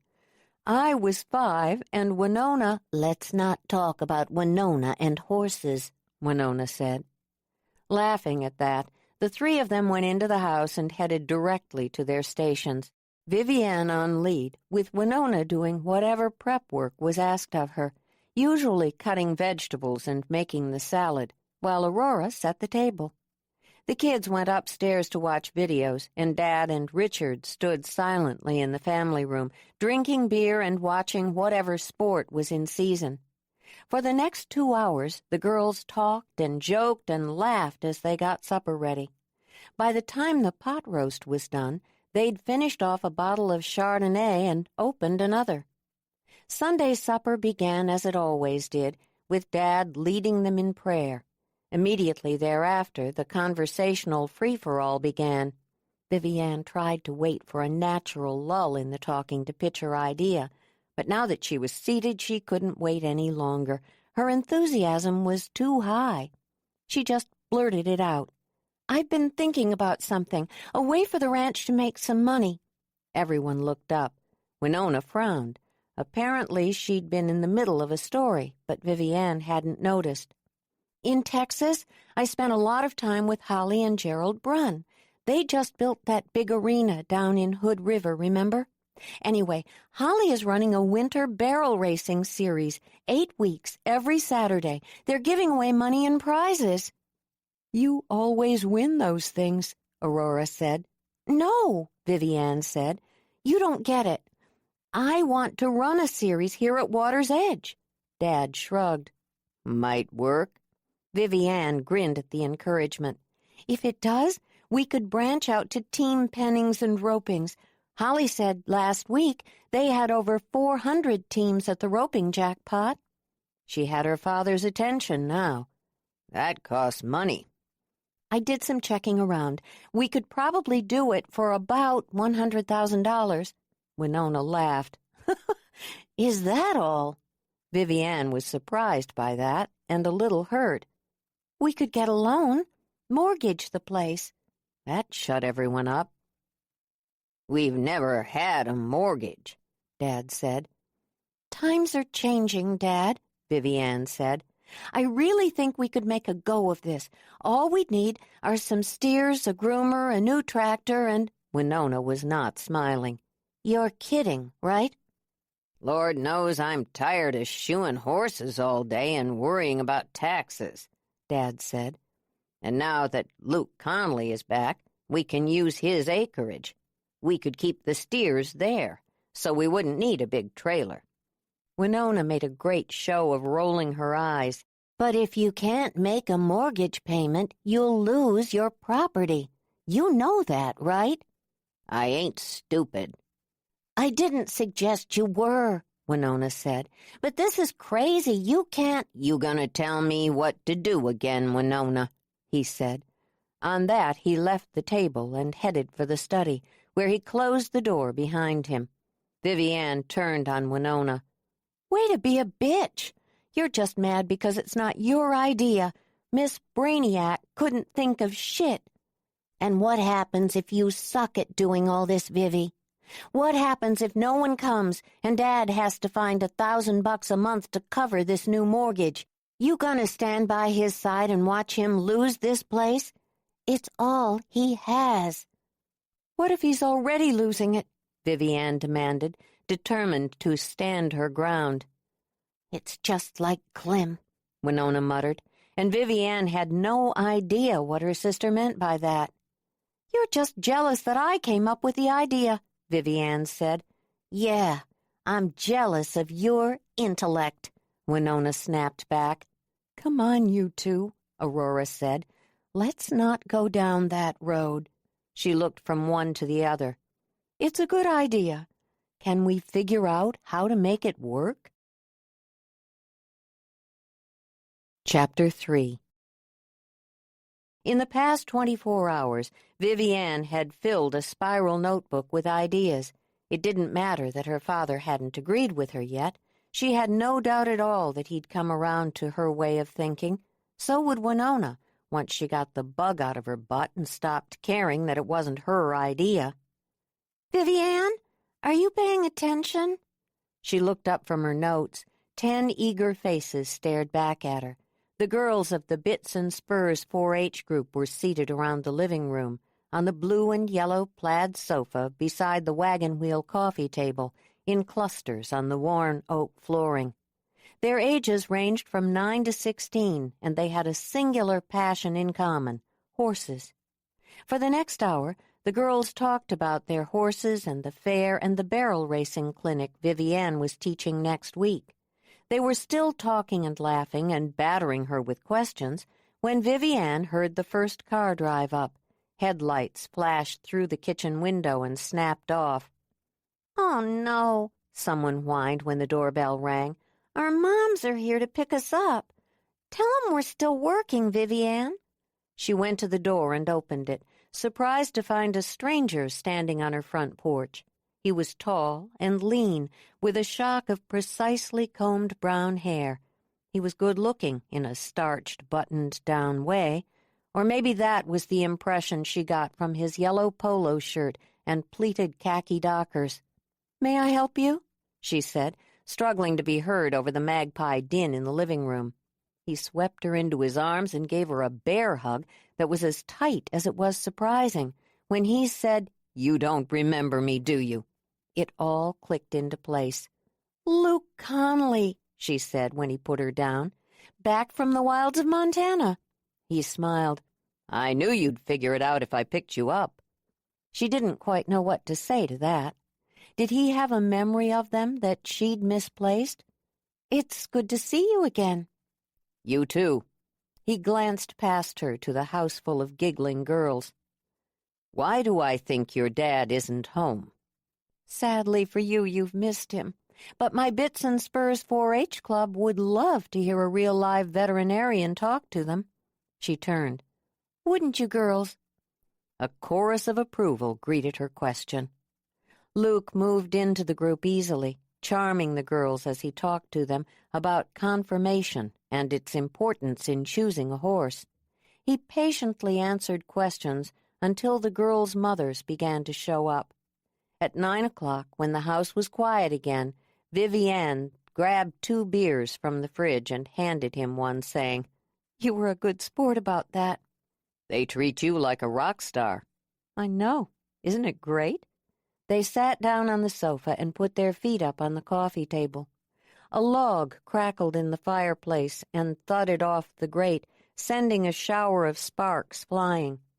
"You don't really remember me, do you?" he said.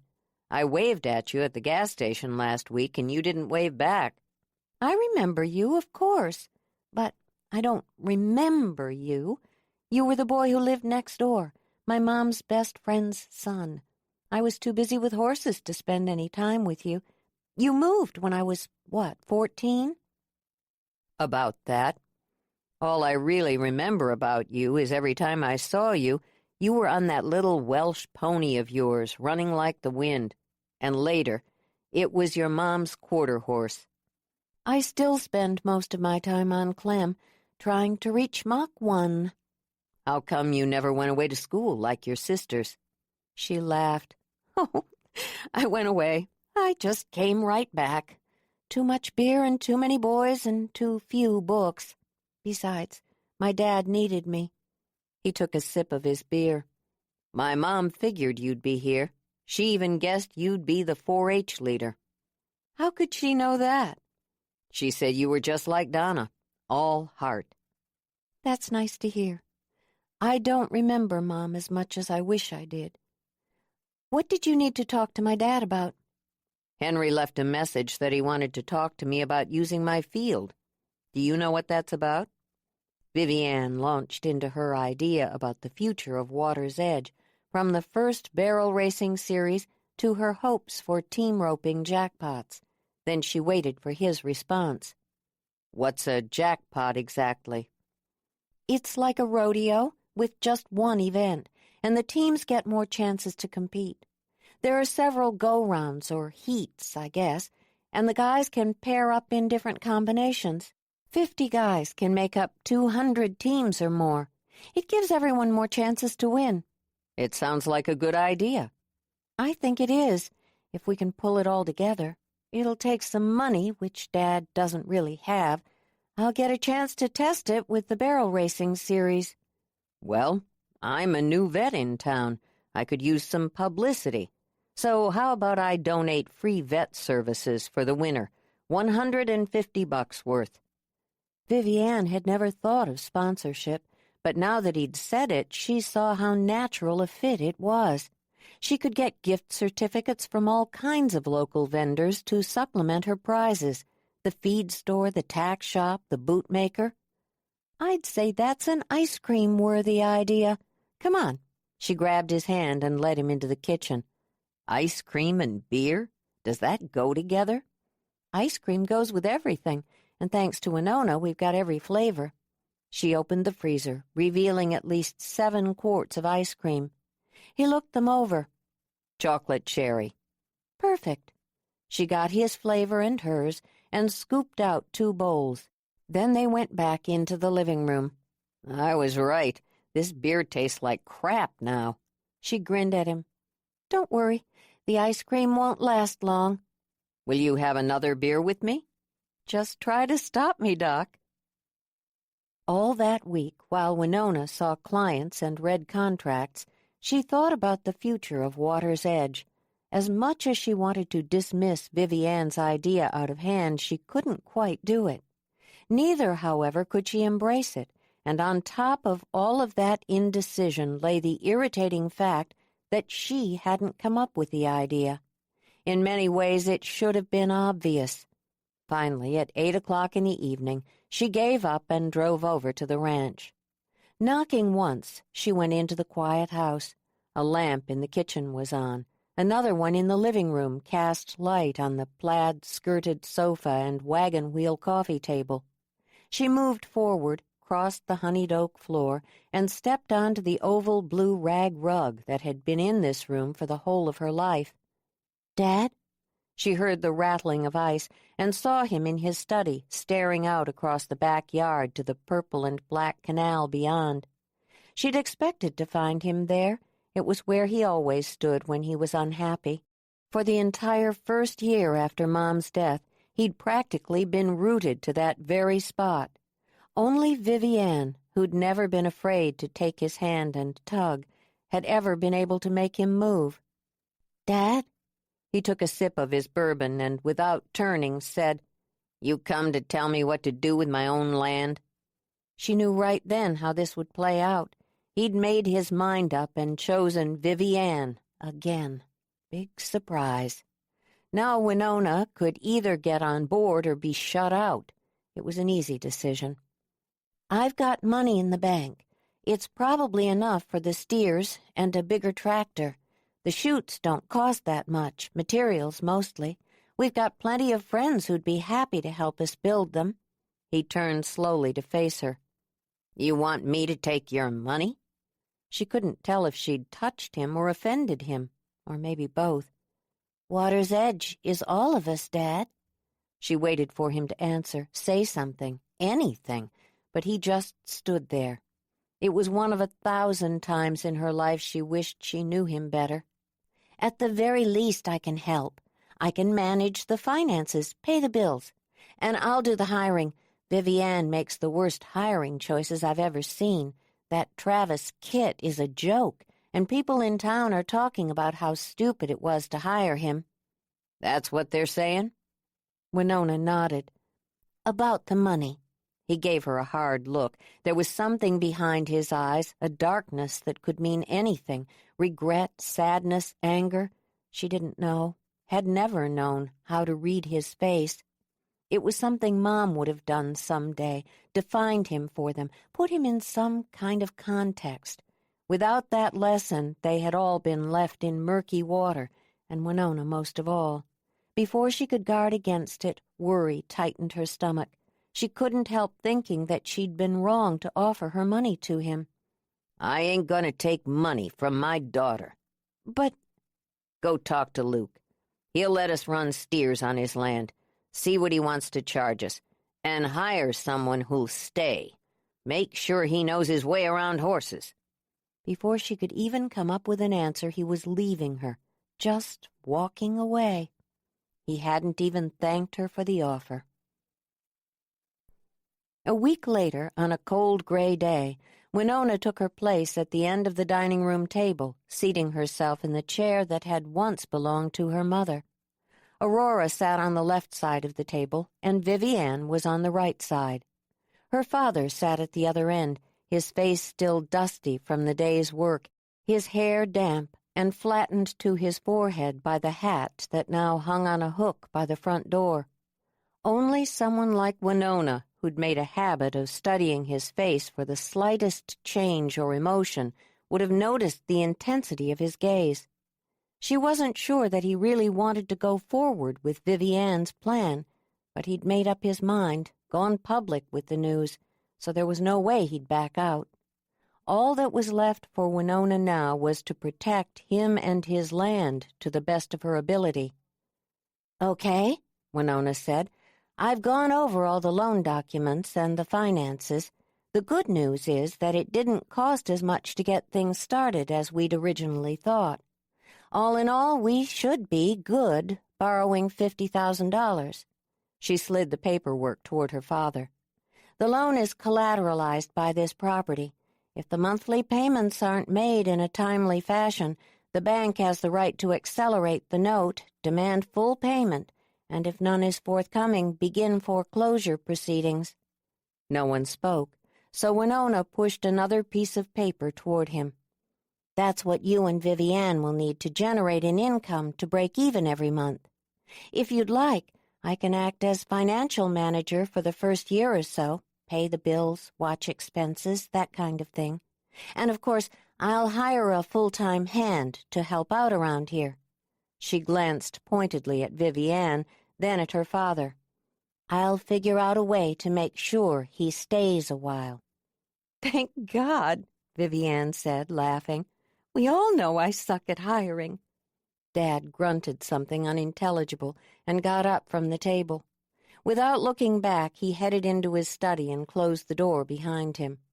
Winona sat there, irritated that once again she'd let herself expect something from him, gratitude at the very least. "Don't worry about Dad," Aurora said. "You did a wonderful job. We see that, don't we, Vivi?" "A fabulous job, really," Vivi Ann agreed. "He's just scared. I say we celebrate with a little ice cream." She got up and hurried over to the kitchen. Claiming her favorite flavor, she went out to the porch. Winona and Aurora followed her. Aurora picked her favorite, pralines and cream, and got 2 spoons. Winona's favorite flavor wasn't there, so she took a pint of Rocky Road out onto the porch and stood with her sisters. They'd done this dozens of times over the years, come together on the porch, eating ice cream and talking.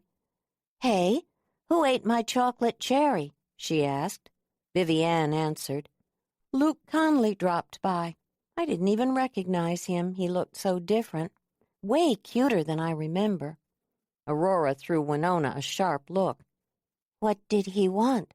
Winona asked, hoping she sounded casual. "To see Dad. The poor guy came during my 4-H meeting, so I made him talk to the girls. He was cool about it, though." Vivi Ann took another bite of ice cream and said, "He asked me out." Winona knew she should just stand there and pretend it didn't hurt. It was what she'd always done around Vivi Ann, but this time she couldn't manage the pretense. "I gotta go. I've got a big day at work tomorrow. Lots of papers to read. "Me too," Aurora said. She wrapped an arm around Winona and led her down the porch steps toward their 2 cars. If Vivi Ann noticed anything odd in their behavior, she didn't remark on it. Instead, she called out a goodbye and carried the ice cream containers back into the house. As soon as the door banged shut, Aurora turned to Winona. "Are you going to tell her, or am I?" "Tell her what?" "Don't insult me. You have to tell Vivi Ann you're interested in Luke." "And make myself look even more pathetic? No, thank you. I knew he wouldn't want me. Why did I let myself think otherwise? Who would want the fat girl when Michelle Pfeiffer is standing right there?" "Tell Vivi Ann. She'll break the date and never make another one." Winona could almost taste the humiliation of such a conversation. It would be bitter and sour at the same time, like a lime gone bad. "No way. Besides, Vivi Ann goes through men like I go through Post-it notes. Luke is way too quiet for her. You know she has a wild streak when it comes to men. It won't last long." "You can't count on that. You have to tell her." "No, and you have to promise not to say anything either. I'd be mortified if Luke knew how I felt. Obviously, he doesn't feel the same way." At Aurora's unconvinced look, Winona said, "Promise me." She knew that Aurora didn't make a promise lightly, and once made, she kept it. "I'm not going to say anything. It's your life and you're a grown woman, but you're making a Godzilla mistake here. You've always had a chip on your shoulder about Vivi. This could turn it into a boulder, and it's not fair to Vivi because she doesn't know a thing about it. She'd never hurt you if she knew. Promise me." "I have a bad feeling about this, Win." "Promise me." "Oh, damn it, okay. I promise. And I won't say another word about it, except, I have a bad feeling about this. You're making a mistake." "Thank God you didn't say anything," Winona said grimly. "Now, let's go home." In late February and March, rain pelted Oyster Shores. Mud oozed up through the pastures where the horses stood and pooled in brown bogs. Silver streams formed overnight, rushing in gullies on either side of the driveway. The poor purple crocuses that dared to peek up from the mud were soon pounded down by the rain. The weather matched Winona's mood. Not perfectly, of course. A precise reflection of her emotions would have been a bank of swollen charcoal clouds gathering for a coming storm, but still it was a mirror. So much so that in April, when the sky caught its breath for a few moments and the pale, watery sun came out from its hiding place, she found herself missing the rain. The golden sun pissed her off.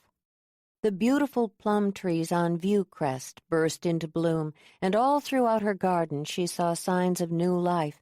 The velvet green start of tulips, the first lime green buds on the tree branches, a row of butter-yellow daffodils. It was a daily reminder that the seasons were changing, that the steel-gray winter was giving way to a bright and shiny spring. Usually Winona loved this season of flowers, when pink blossoms floated through her yard like cotton candy bits, layering the ground. But this year time was not her friend. This year time was measured by the days Vivi Ann spent with Luke. They had been together for almost 3 months now, and sometimes when Winona lay in her lonely bed at night, she found herself counting the days Vivi Ann had stolen from her.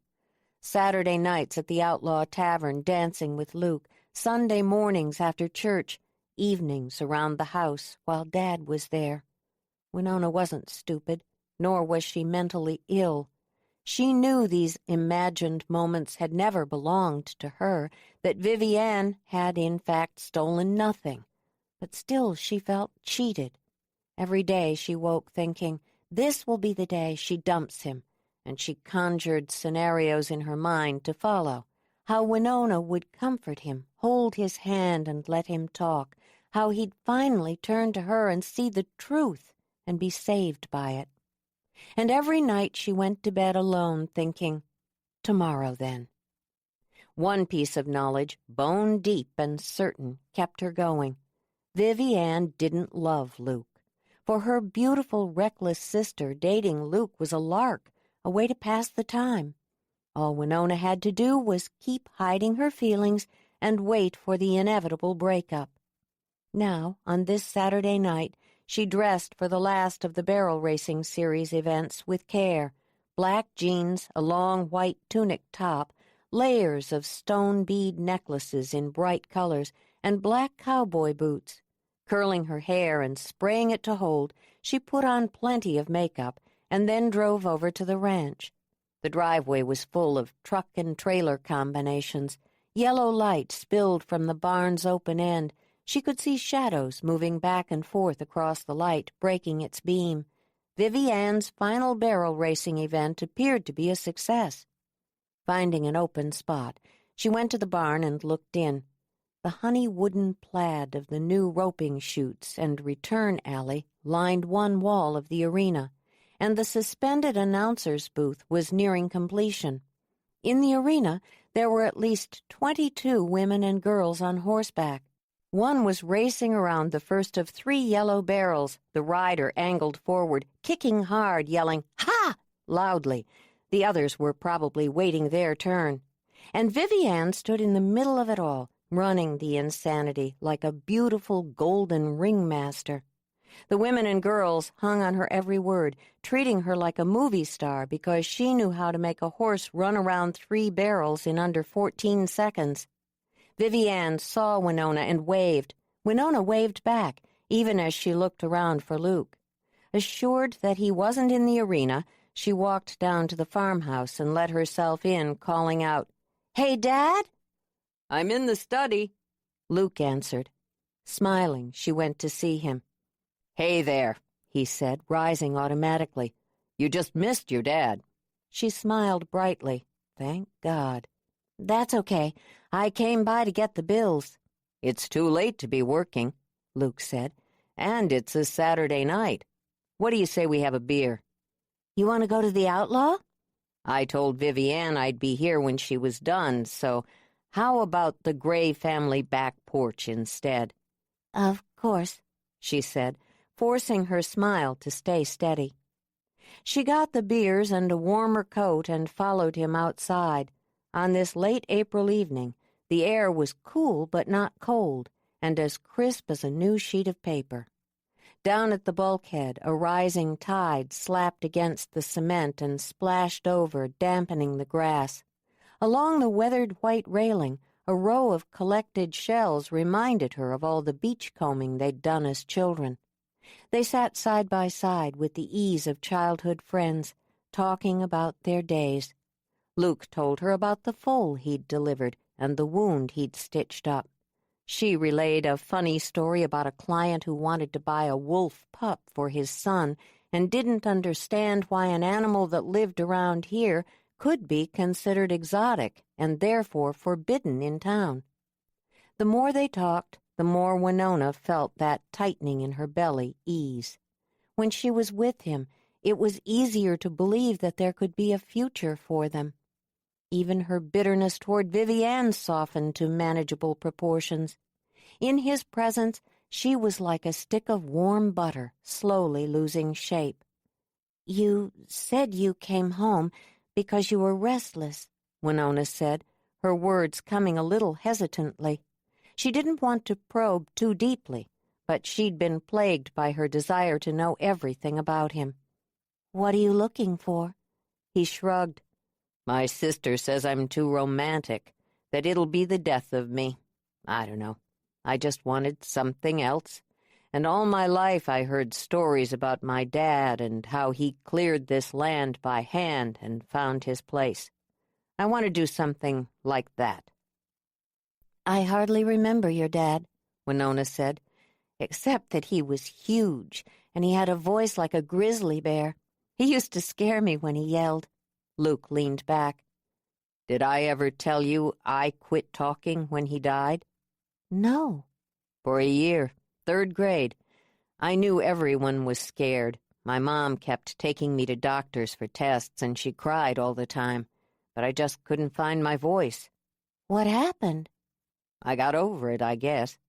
One day I just looked at my mom across the dinner table and said, 'Pass the potatoes, please.'"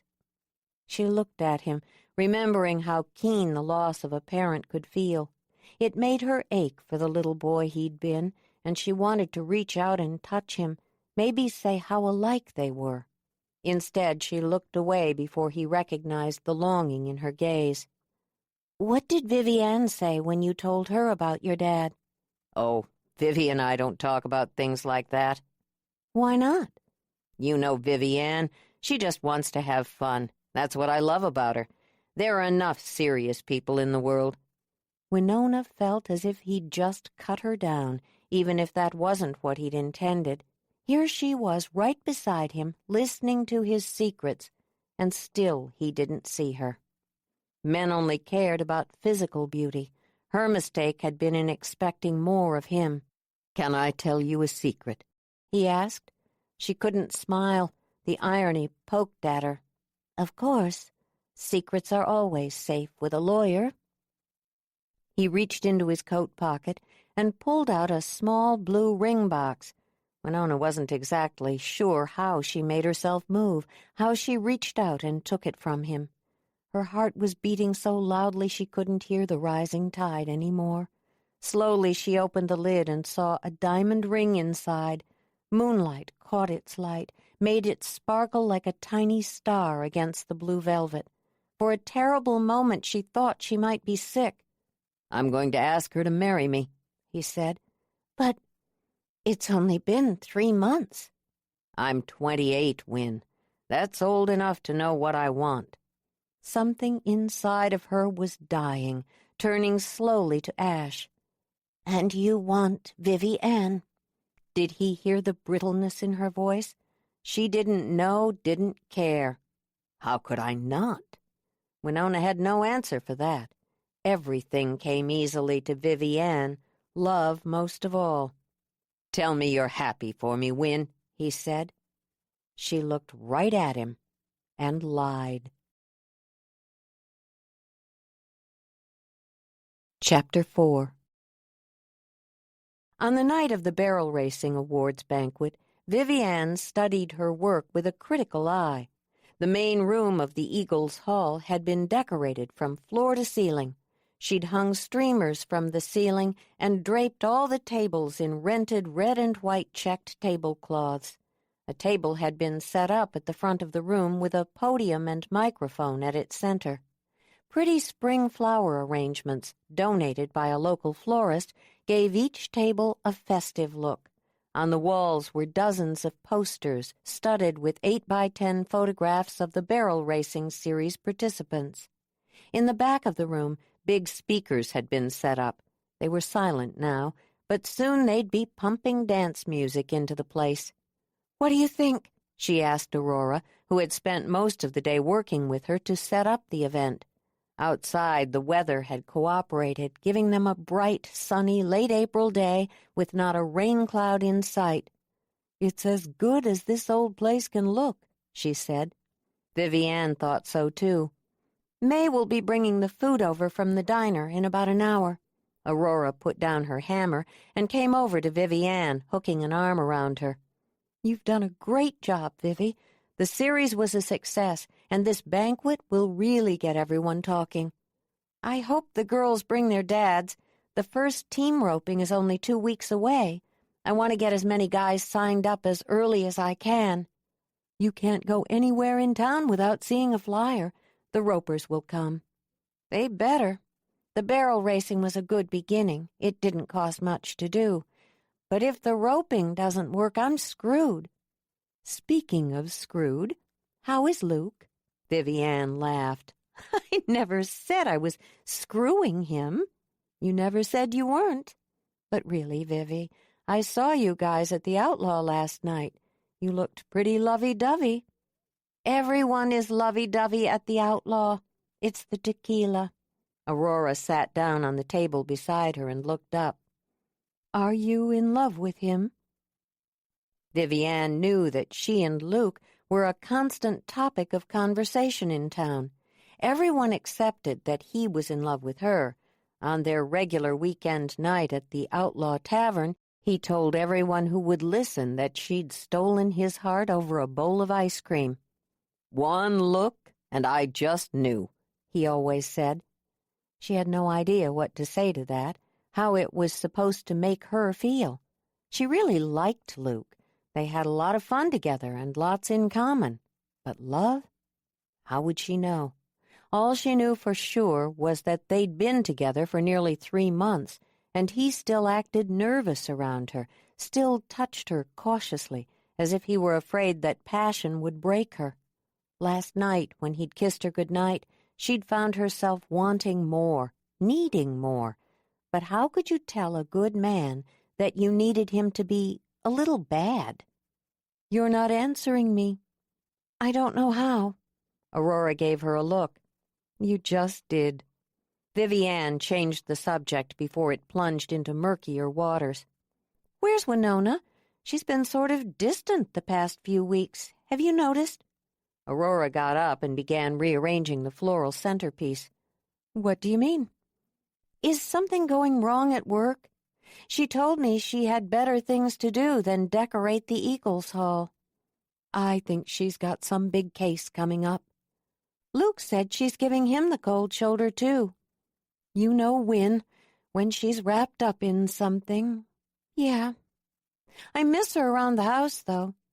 "You'll have to get used to that. You're with Luke now." "What does that have to do with anything? You're married, and I see you all the time. We still go to the Outlaw on Fridays together. Sisters trump men, remember? We made that pact a long time ago. Just because I'm dating someone doesn't mean I'll blow you and Win off. I'd never let a man do that to us." She heard Aurora sigh. "I know. I told her that." "You talked about this? What did she say? What's wrong?" Aurora finally quit messing with the flowers and looked up.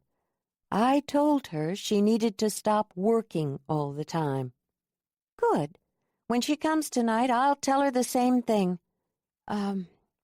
She's not coming." "What?"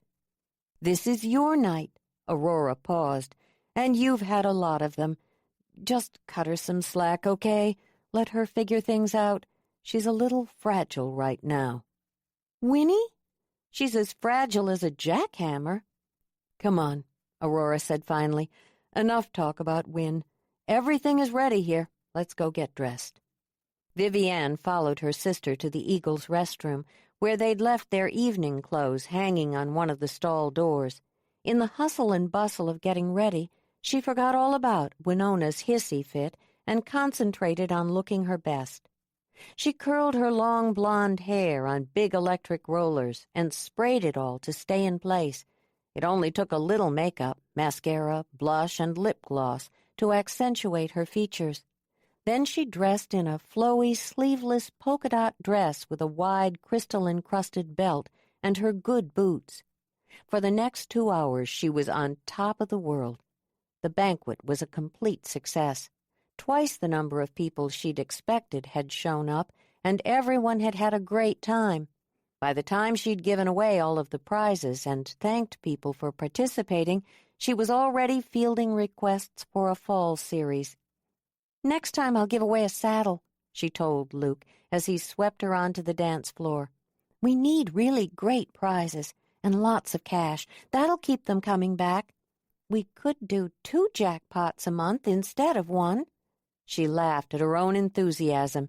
It was like drinking too much champagne, this feeling she had right now, and she didn't want it to stop.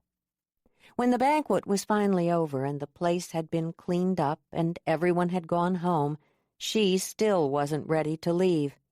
"Let's go for a walk," Luke said, bringing her heavy woolen coat. "That's a great idea." She snagged a half-empty bottle of champagne and carried it with her. Hand in hand, they walked through town. She kept up a steady stream of conversation. Caught up in the magic of her success, she was a little surprised to find that they were at the Waves restaurant. It was closed down for the night, but Luke led her out to the deck where they found an empty cast-iron table with 2 chairs. Sitting there in the glow from a single outdoor light, with the canal waves moving restlessly on the beach below, she said, "Did you see my dad smiling tonight?" She'd been thinking of it for hours, replaying it in her head so she would never forget it. "I know it meant a lot to him. He'd never say anything, but I know he's always felt that he didn't live up to his father's legend. If we make Water's Edge a viable business, it will be his way of leaving his mark on this land, of being another Gray that people remember." "I think I know another reason your dad was smiling." "Really?" "I talked to him last night." "And that's smile-worthy?" she teased, pouring champagne into the glasses she'd brought with them. He reached into his coat pocket and pulled out a small box. "Marry me, Vivi Ann," he said, opening the box to reveal a diamond ring. It was like getting popped in the head by a fastball. You knew instantly you should have seen it coming and ducked. She tried to think of how to answer, what to say, knowing that only a yes and tears would make him happy. "It made your dad smile," he said. Vivi Ann felt tears sting her eyes, but they were all wrong, not the kind he deserved at all. "It's so early, Luke. We've only just started dating. We haven't even—" "The sex will be great. We both know that. And I respect you for wanting to wait until you're ready." "Ready for sex is easy. This is—" She couldn't even finish her thought. It was impossible for her to do what he wanted, to put on that ring and seal her fate. She looked up at him, feeling sadness well. She'd thought, foolishly, that not sleeping with him would slow down their relationship, but it hadn't worked. He'd fallen in love with her anyway.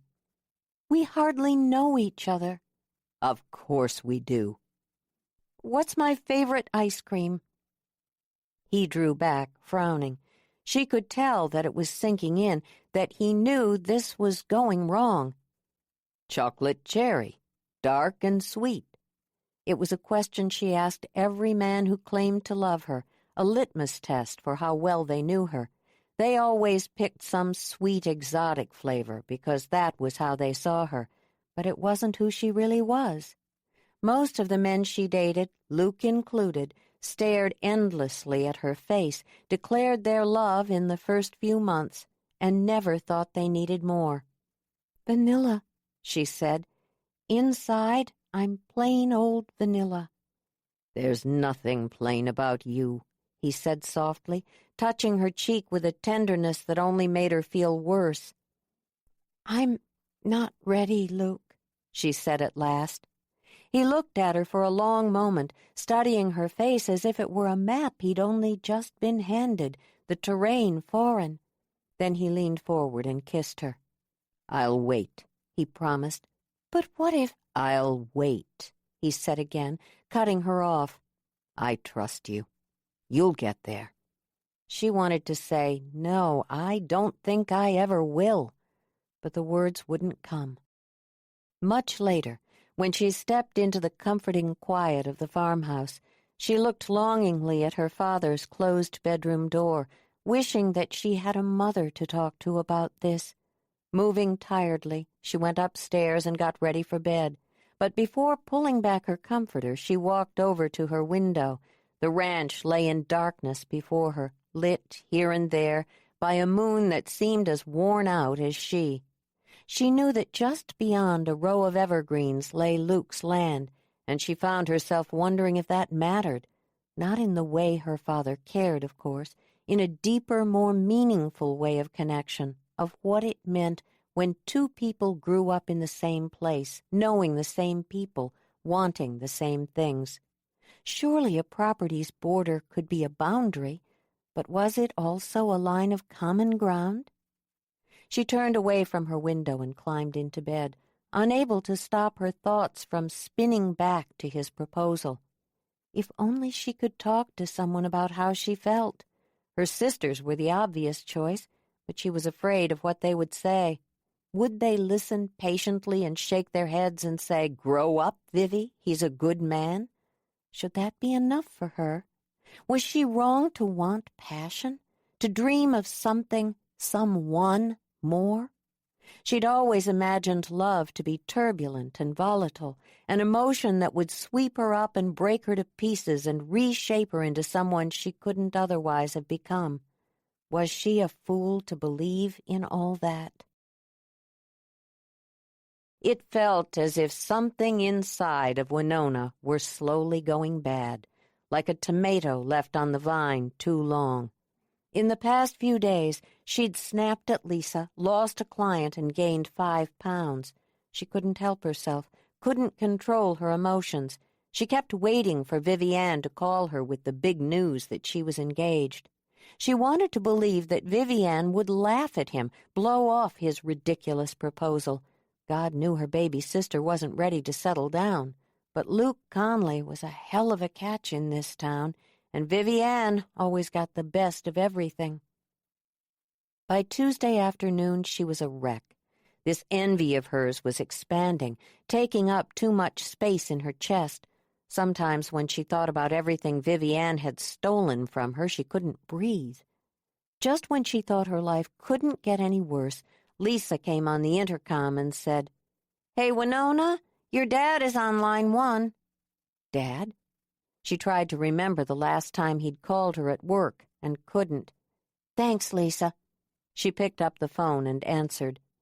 "That idiot Travis is gone," he said halfway through her greeting.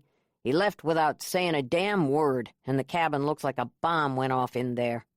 "Isn't that Vivi Ann's problem? I don't do house cleaning." "Don't get smart with me. Didn't you say you'd hire us someone?" "I'm working on it. I've interviewed—" "Interviewed? What are we, Boeing? All we need is someone who knows horses and ain't afraid of hard work." "No, you need all that and someone who'll promise to stay for the summer. That's not easy to find." She'd learned that the hard way. Summer was rodeo season, and all the men who'd answered their ads refused to commit to long-term employment. They were out of work, most of them, but cowboys were romantic in their way, seduced by the lifestyle, and they just had to follow the circuit. They all thought they'd hit it big at the next city. "Are you saying you can't do it? 'Cause by God, you should have told us that before." "I'll do it," she said sharply. "Good." He hung up so fast she found herself listening to nothing. "Nice talking to you, Dad," she muttered, hanging up. "Lisa," she said into the intercom, "I want you to take the rest of today and tomorrow off. I need those help-wanted ads posted at all the feed stores in Shelton, Belfair, Port Orchard, Fife, and Tacoma. And let's double the number of Little Nickel ads, from Olympia to Longview. Can you do that?" "That's not exactly my idea of taking the day off," Lisa said, laughing. "But yeah, I can do it. Tom is working swing this week." Winona realized how she'd sounded. "I'm sorry if I was snippy." She folded her arms on her desk and laid down her head. She could already feel a tension headache starting behind her right eye. She was hardly aware of the passing of time as she sat there, her face buried in the crook of her arms, imagining her life-changing course. She dumped me, Win. Of course she did, Luke. Come here. I'll take care of you. Deep in the familiar fantasy, it took her a moment to realize that someone was speaking to her. She lifted her head slowly and opened her eyes. Aurora stood there, eyeing her. Quit dreaming about Luke. You're coming with me. He's going to propose to Vivi, she said, unable to turn up the volume on her voice. Aurora's face pleated with pity. Oh. Don't you have some plain nice advice for me? I'm not going to say anything, except that you have to tell Vivi Ann now, before something bad happens. What's the point? She always gets what she wants. Winona felt that bitterness move again, uncoil from its resting place. That's poison, thinking like that. We're sisters. Winona tried to imagine following Aurora's good advice, even chose the words she could use and turned them around in her head. All she could come up with was a perfect picture of herself as pathetic. No thanks. Aurora sighed. Well, she obviously hasn't said yes yet, or we would have heard. Maybe Vivi Ann knows she isn't ready. You know how romantic she is. She wants to be swept away. When it comes to love, she'll either be in it from the start or out of it. And Luke hasn't rocked her world. Winona let herself hope. It was a tiny flare of light, that hope, but it was better than the dark that preceded it. I pray you're right. I'm always right. Now get up. Travis bailed in the middle of the night. We're going to help Vivi Ann clean the cabin. What if she shows off her ring? You made this bed of lies. I guess you'll either crawl under the sheets or get the hell out of it. I'll go change. I'd change more than your clothes, Win. Ignoring the jibe, or was it advice, Winona went up to her bedroom and put on an old pair of jeans and a baggy gray UW sweatshirt. In no time at all they were in the car driving to the ranch. Inside the cabin, they found an absolute shambles with weeks' worth of dirty dishes on every surface and a pile of them in the sink. Vivi Ann was on her knees scrubbing a stain from the hardwood floor. Even in her oldest clothes, with her long hair tied in a haphazard ponytail and no makeup on, she managed to look gorgeous. You're here, she said, giving them both that megawatt smile of hers. Of course we came. We're family, Aurora said, putting the slightest emphasis on that last word. She elbowed Winona, who stumbled forward. I'm sorry I missed the banquet, Vivi Ann. I heard it was a great night. Vivi Ann stood up, peeling off her yellow rubber gloves and dropping them beside the bucket. I really missed you. It was fun. Winona could see the vulnerability in her sister's eyes and knew that she'd hurt Vivi Ann. Sometimes all that beauty got in the way, and Winona forgot that Vivi Ann could easily be wounded. I'm sorry, she said, meaning it. Vivi Ann accepted the apology with another bright smile. Did anything happen after I left? Aurora asked. Vivi Ann's smile faded. Funny you should ask. I've been trying to figure out how to tell you guys. Luke asked me to marry him. He told me he was going to, Winona said. Her sentence seemed to fall off a ledge of some kind, landing in an awkward silence. Oh, Vivi Ann frowned. A little warning might have been nice. It's not the kind of thing a woman usually needs a warning about, Aurora said gently. Vivi Ann looked around the cabin. He's so perfect for me, she said finally. I should be over the moon. Should be? Winona said. Vivi Ann smiled. It was forced, though. I don't know if I'm ready to get married yet, but Luke says he loves me enough to wait.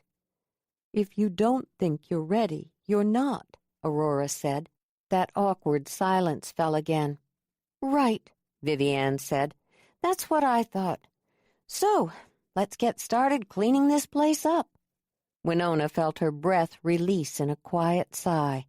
Maybe there was hope, after all, and she thanked God for that. Lately she'd begun to wonder what terrible thing she might do if Vivi Ann married Luke. A week and a half later, Winona sat in her father's study at the big scarred wooden desk that looked out over the flat blue waters of the canal. On this crystalline day, the trees on the opposite shore looked close enough to touch. It seemed impossible to believe that they were more than a mile away. She had just reached for the nearest bill from the lumber store when she heard a car drive up. A few moments later, footsteps thudded on the springy porch steps and someone knocked. She pushed the bills aside and went to answer it. A man stood on the porch, staring down at her. At least, she thought he was staring down. It was hard to tell. A dusty white cowboy hat shielded the upper half of his face. He was tall and broad-shouldered, dressed in torn, dirty jeans and a Bruce Springsteen T-shirt that had seen better days. "I'm here about the job." She detected a hint of an accent, Texas or Oklahoma maybe. He took his hat off and immediately pushed back the long, straight black hair that hung to his shoulders.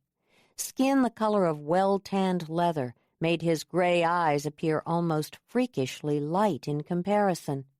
His face was sharp and chiseled, not quite handsome, with a blade-like nose that made him look vaguely mean, a little wild. He was lean, too, wiry as a strip of rawhide. Black, tattooed Native American symbols encircled his left bicep, but they weren't from local tribes. These images were unfamiliar to her. "The job?" he said again, reminding her that she'd taken too long to respond. "Are you still looking for a hand?" "You know your way around horses? We don't want to train anyone."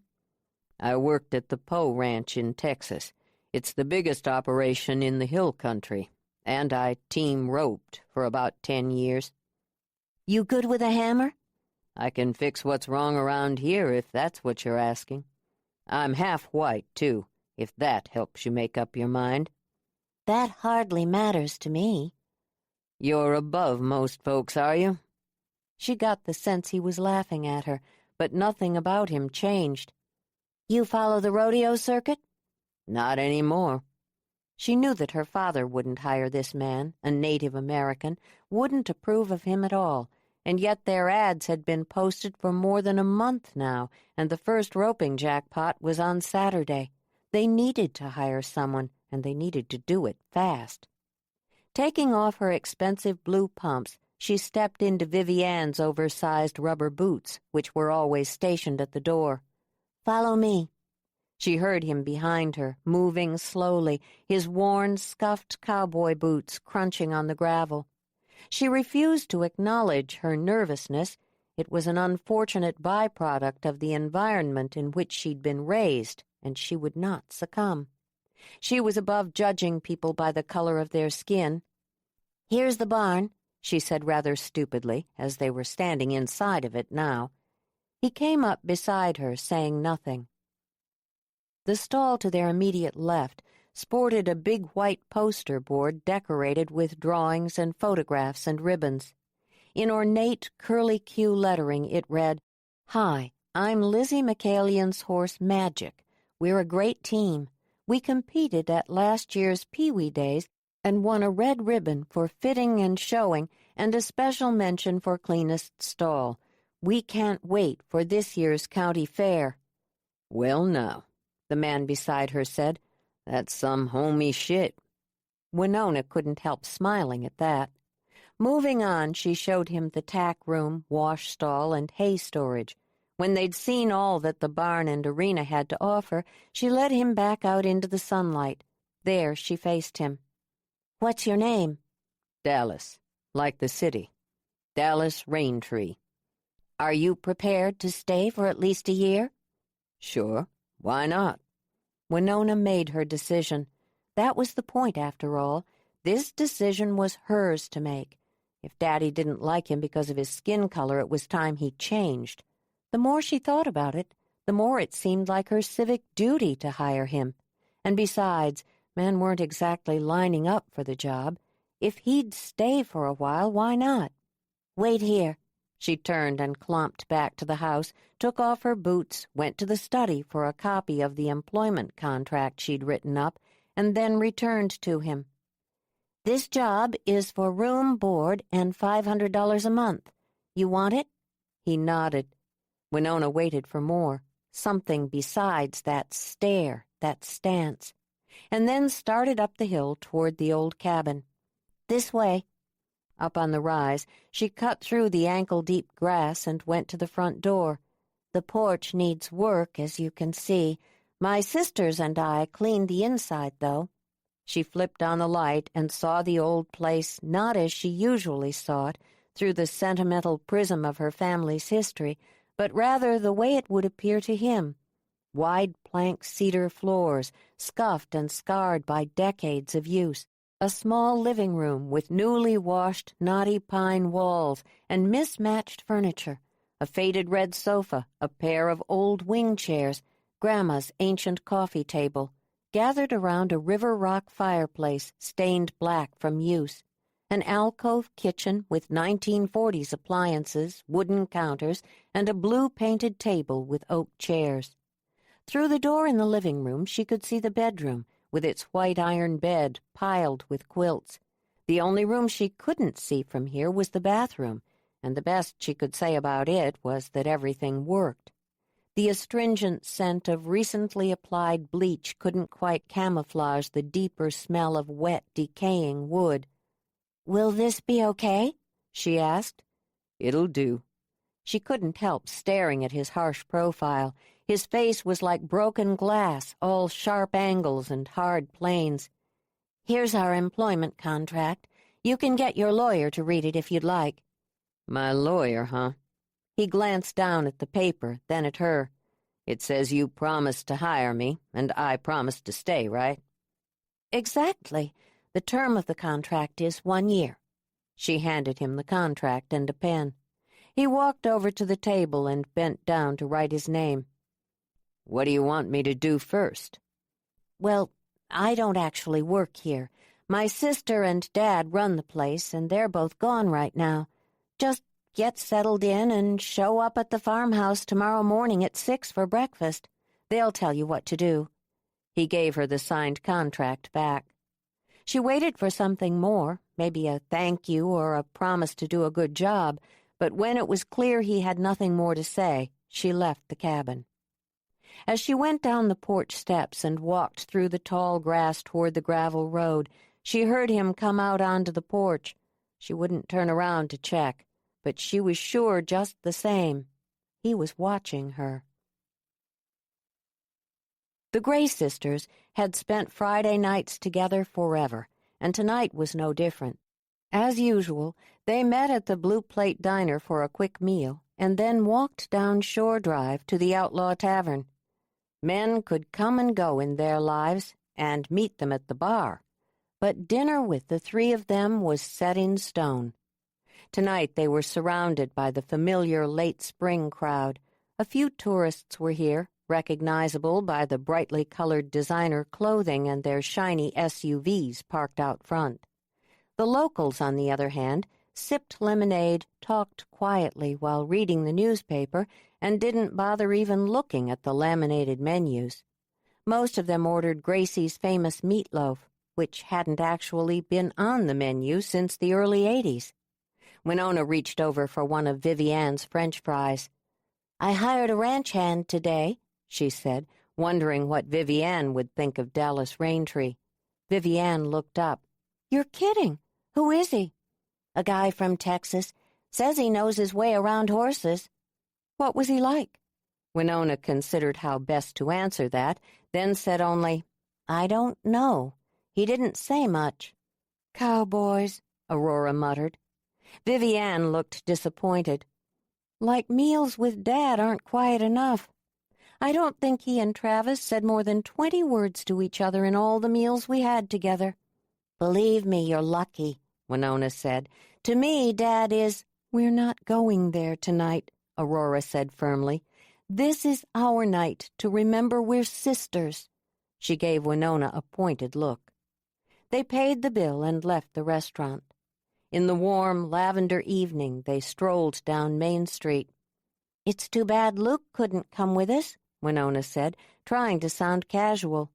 Lately, she spent a lot of time doing just that, trying to act normally around Vivi Ann.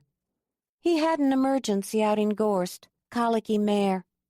They turned onto Shore Drive and walked along the waterfront. Street lamps came on all at once, creating a yellowy carnival atmosphere on the street. Gradually, the pavement ended, turned into gravel. Here there were no well-swept sidewalks, no pots filled with flowers hanging from street lamps, no merchants looking to sell souvenirs. There was just a rocky bit of road that led to a big parking lot.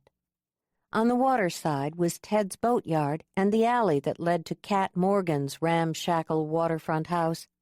To their right, stuck back in a weedy lot, was the Outlaw Tavern. Multicolored neon beer signs decorated the windows. Moss furred the flat roof and grew in clumps on the windowsills. Beat-up trucks filled the parking lot. Inside the tavern, they wound through the familiar crowd and around the stuffed grizzly bear that had become the tavern's mascot. Someone had hung a bra from his outstretched paw. Smoke blurred everything, softened the tawdry edges. Behind them, the band pounded out a barely recognizable version of Desperado. When they reached the bartender poured 3 straight shots and set them in front of 3 empty stools. "How's that for service, girls?" Bud said. Aurora laughed and sat down first. "It's why we never miss a Friday night." Chapter 5. The Outlaw Tavern was filled with the regular Friday night crowd. While the band played a watery, slowed-down version of Mamas Don't Let Your Babies Grow Up to Be Cowboys, couples line danced across the parquet floor. Vivi Ann sat at her usual bar stool, swaying to the music. She had a nice buzz going. Swiveling on her seat, she looked for someone to dance with, but couldn't find anyone who wasn't already paired up. Aurora and Richard were back at the pool tables playing a game with some friends, and Winona was deep in conversation with Mayor Trumbull. Vivi Ann was about to turn back around to the bar when she noticed the Indian standing by the cash register. Anyone unknown would have stood out in this crowd of locals, but she was certain that this guy would be noticeable in any crowd. With his long hair and dark skin and hawkish features, he looked a little like Daniel Day-Lewis in that upcoming movie, The Last of the Mohicans. He caught her looking at him and smiled. Before she could turn around or pretend she hadn't seen him, he was coming toward her. She wanted to look away, but she couldn't make herself move. "You want to dance?" "I don't think so." He smiled, but it didn't quite change the harshness of his face. "You're afraid. I get it. Nice white girls like you are always scared." "I'm not scared." "Good." He reached for her hand, took it in his. She noticed the roughness of his skin, so different from Luke's, and the possessiveness of his grip as he pulled her onto the dance floor and into his arms. The way he did it surprised her. Even more surprising was the tiny thrill she felt. "I'm Dallas," he said at a lull in the music. "Vivi Ann." "You got a boyfriend? That why you keep looking around? Or you afraid the neighbors won't like you dancing with an Indian?" "Yes, no, I mean—" "Where is he?" "Not here." "I bet he treats you like some kind of pretty little treasure, like you'll break if he's too rough." Vivi Ann drew in a breath and looked up at him. "How do you know that?" He didn't answer. Instead, he pulled her close. For a split second, she was sure it was no longer than that. Vivi Ann felt herself giving in. Then someone was pulling her away from Dallas. A group of men crowded forward, pushing her out of the way. They were muttering angrily to themselves and each other, but it was Dallas who held her attention. He looked deadly calm, and when he smiled, she thought, someone's going to get hurt. Get on out of here. Vivi Ann don't need trash like you. That was from Eric Engstrom, her third-grade boyfriend. "Stop it!" Vivi Ann yelled. Her voice was like a rock breaking through glass, catching everyone's attention. "What's wrong with you?" We were just standing up for you, Vivi, Butchie said, fisting his hands. "You're idiots, all of you. Go back to your tables." Grudgingly, the crowd dispersed, walked away. She was left alone with Dallas. "I'm sorry about that," she said, looking up at him. "We don't get many strangers here." I can see why. Smiling as if it had all meant nothing, he leaned toward her, whispered, "Nice kiss," in her ear, and then he walked away, leaving her standing alone beneath the hot lights, feeling unsettled. "What happened?" Winona said a minute later, coming up so fast she was out of breath. "I came back from the bathroom, and someone said, I danced with a guy. Big deal." Aurora sidled in close. "Way to pick 'em, Vivi. Very classy." Vivi Ann didn't know what to say. Her whole body felt odd, like an engine idling too fast. "Don't be a bitch, Aurora." "Me? Never. I know how much you love a man with tattoos." Aurora laughed. "And an Indian, too." "She danced with an Indian?" Winona asked sharply. "With tattoos? What did he look like?" "Hot," Aurora said immediately. Vivi Ann looked away, unwilling to see the judgment in Winona's gaze. "Dallas somebody. Like his name matters," Aurora said. "How was the kiss?" "She kissed him?" Winona said. "In front of everyone?" Vivi Ann would have sworn her sister was smiling when she said it. "Come on," she snapped. "I need a drink." Aurora laughed. "I'll bet you do." When Vivi Ann woke the next morning, she felt edgy and restless, and worst of all, aroused. Putting on her robe, she went into the bathroom and brushed her teeth, then headed down the hallway. Her father stood by the fireplace in the living room, watching her come down the stairs. Winona was beside him, already dressed for work in a blue dress that was stretched tight across her chest. "Good morning," Vivi Ann said, tightening her robe's belt around her waist. It don't look good from where I'm standing, her father said. My daughter making out with some Indian in front of God and everyone. She missed a step. She'd known he would hear about it, of course. In a town like theirs, what she'd done was certainly gossip-worthy. She'd just thought she'd be able to tell him her version first, whatever her version was. "It was nothing, Daddy, really. Tell him, Win. The gossip will die down in no time." "They were drinking and dancing," Winona said. "You know how she flirts when she's drinking." "Win," Vivi Ann said, shocked by her sister's disloyalty. "That's not true." "Fire him," Dad said. "What do you mean, fire him?" Vivi Ann asked. "We can't. He signed a contract." Winona looked right at her. "You were sucking face with our new ranch hand last night." This was coming at Vivi Ann too fast. She felt as if she were suddenly in a boat that was taking on water. "I'm ashamed of you," her father said. Vivi Ann was shaken by those hard words. She'd never heard them from him before, never imagined it to be even possible that she'd shame him. Years of connection seemed fragile.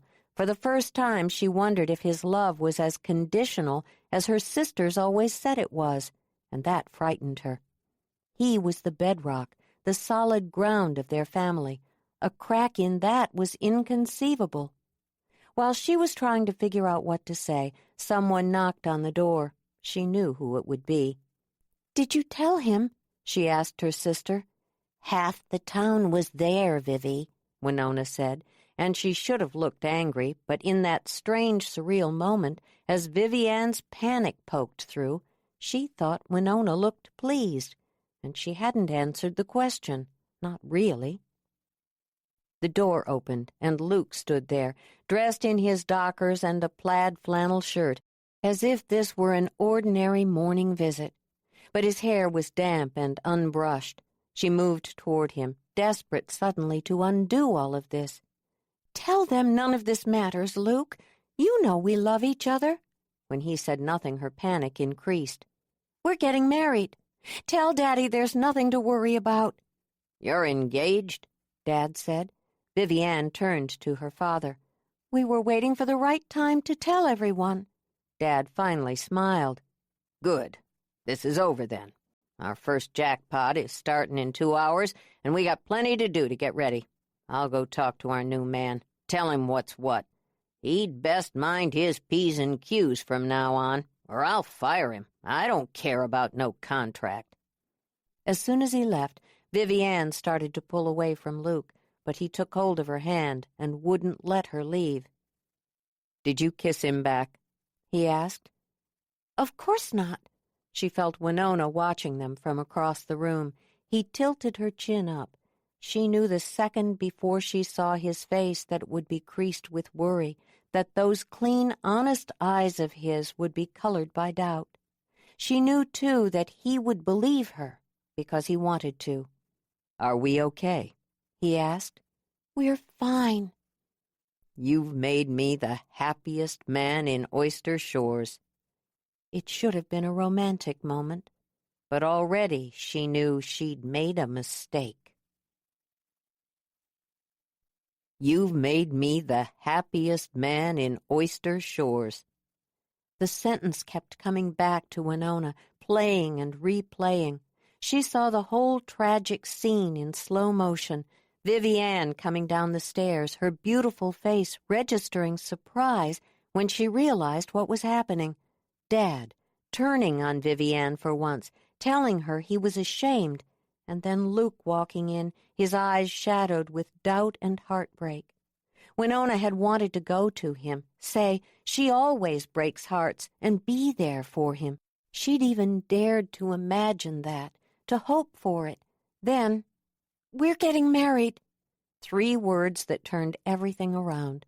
3 words that returned the luster to Vivi Ann's reputation. 3 words that made the old man smile. Winona sat in the living room, still as a stone, hearing their conversation but not really listening. She could get the drift of it without the words. They were no doubt exchanging the honeyed words of new fiancés everywhere, stuff about love and ceremonies and dreams.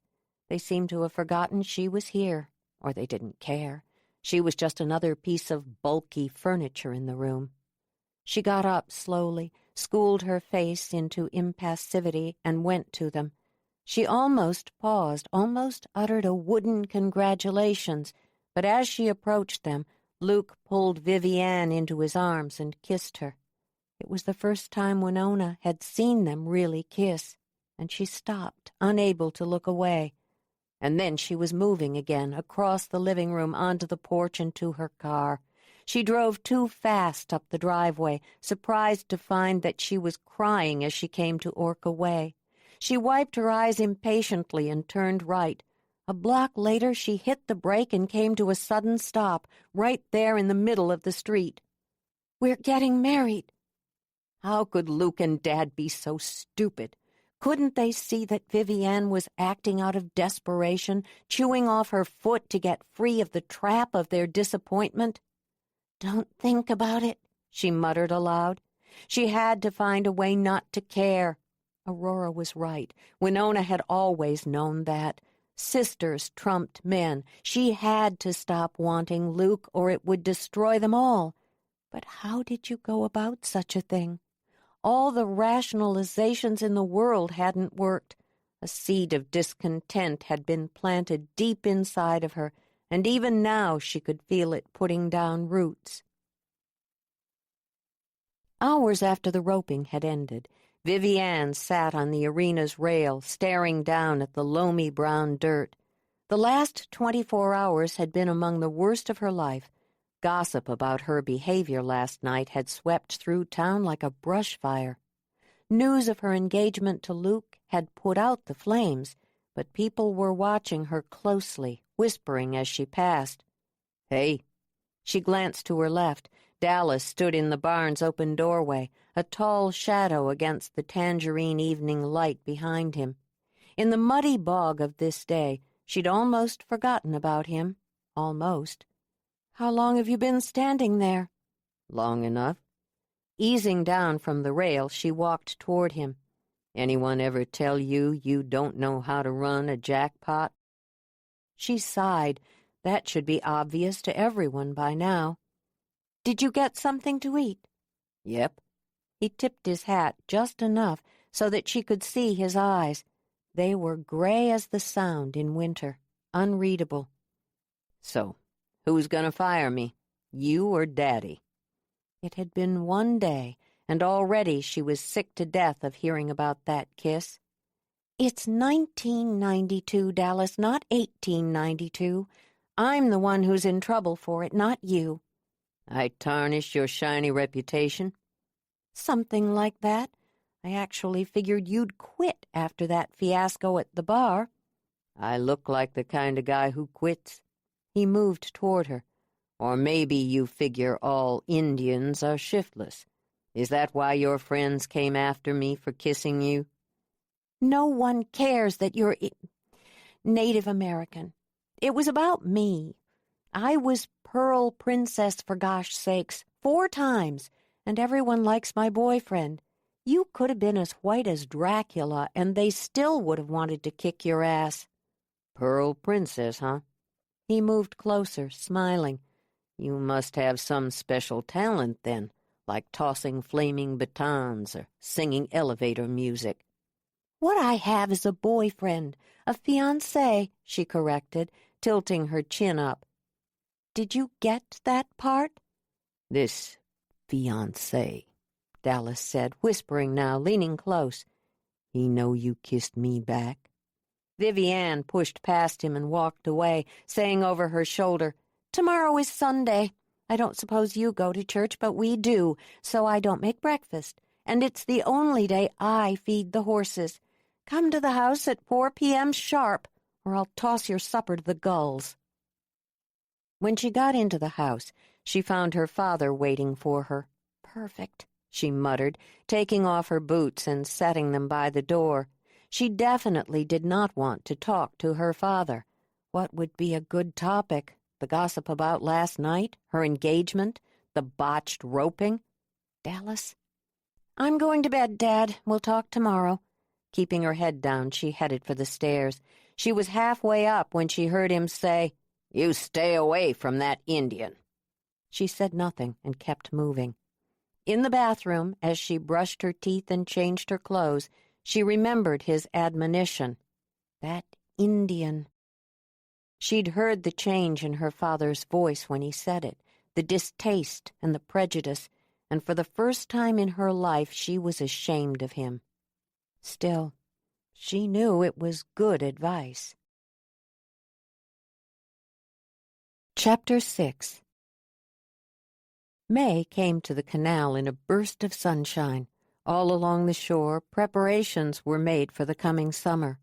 Awnings were unrolled and washed and readied for use.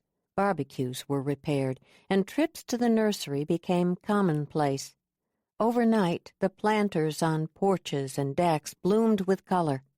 Everyone knew it was illusory, this palpable proof of the coming heat, but no one cared. A couple of sunny days in May could tide the locals through a rainy June. For the first few days, Vivi Ann did her best to ignore Dallas Raintree. She woke earlier than usual and set out breakfast for the 3 of them, but she made sure not to be there at 6 when Dallas stopped by. Each morning, she left a list of chores on the kitchen table for him, a list she knew her dad added things to. And by supper time, which she also avoided, those chores were always finished. Even her father, who judged people harshly, had to admit that Dallas knows his way around a ranch.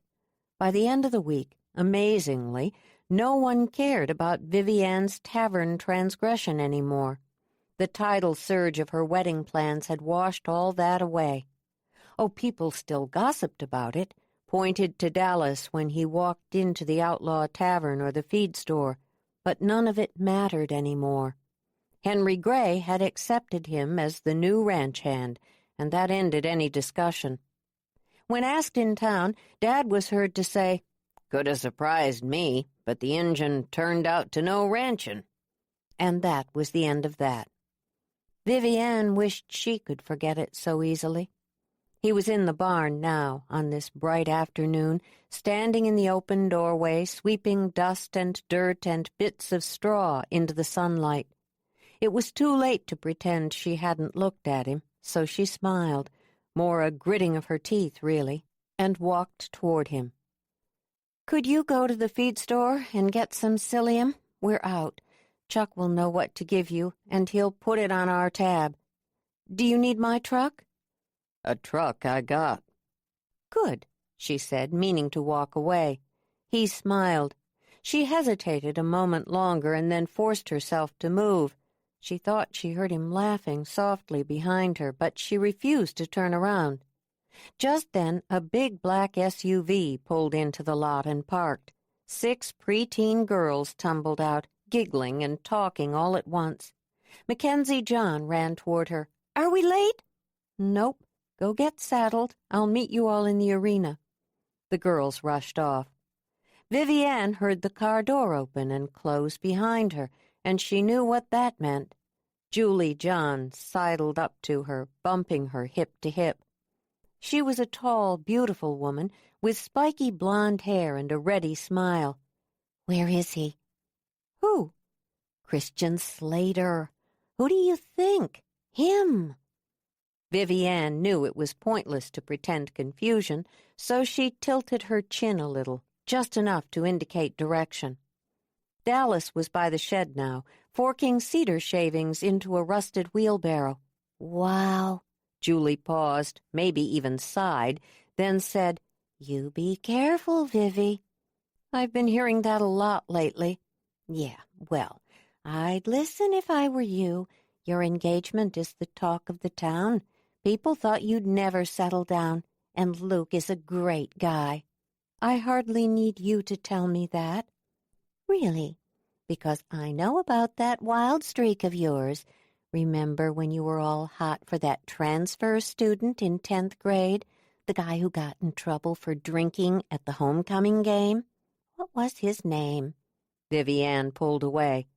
"Just be careful. That's all I'm saying." "I will. Thanks." Vivi Ann left Julie standing alone in the parking lot.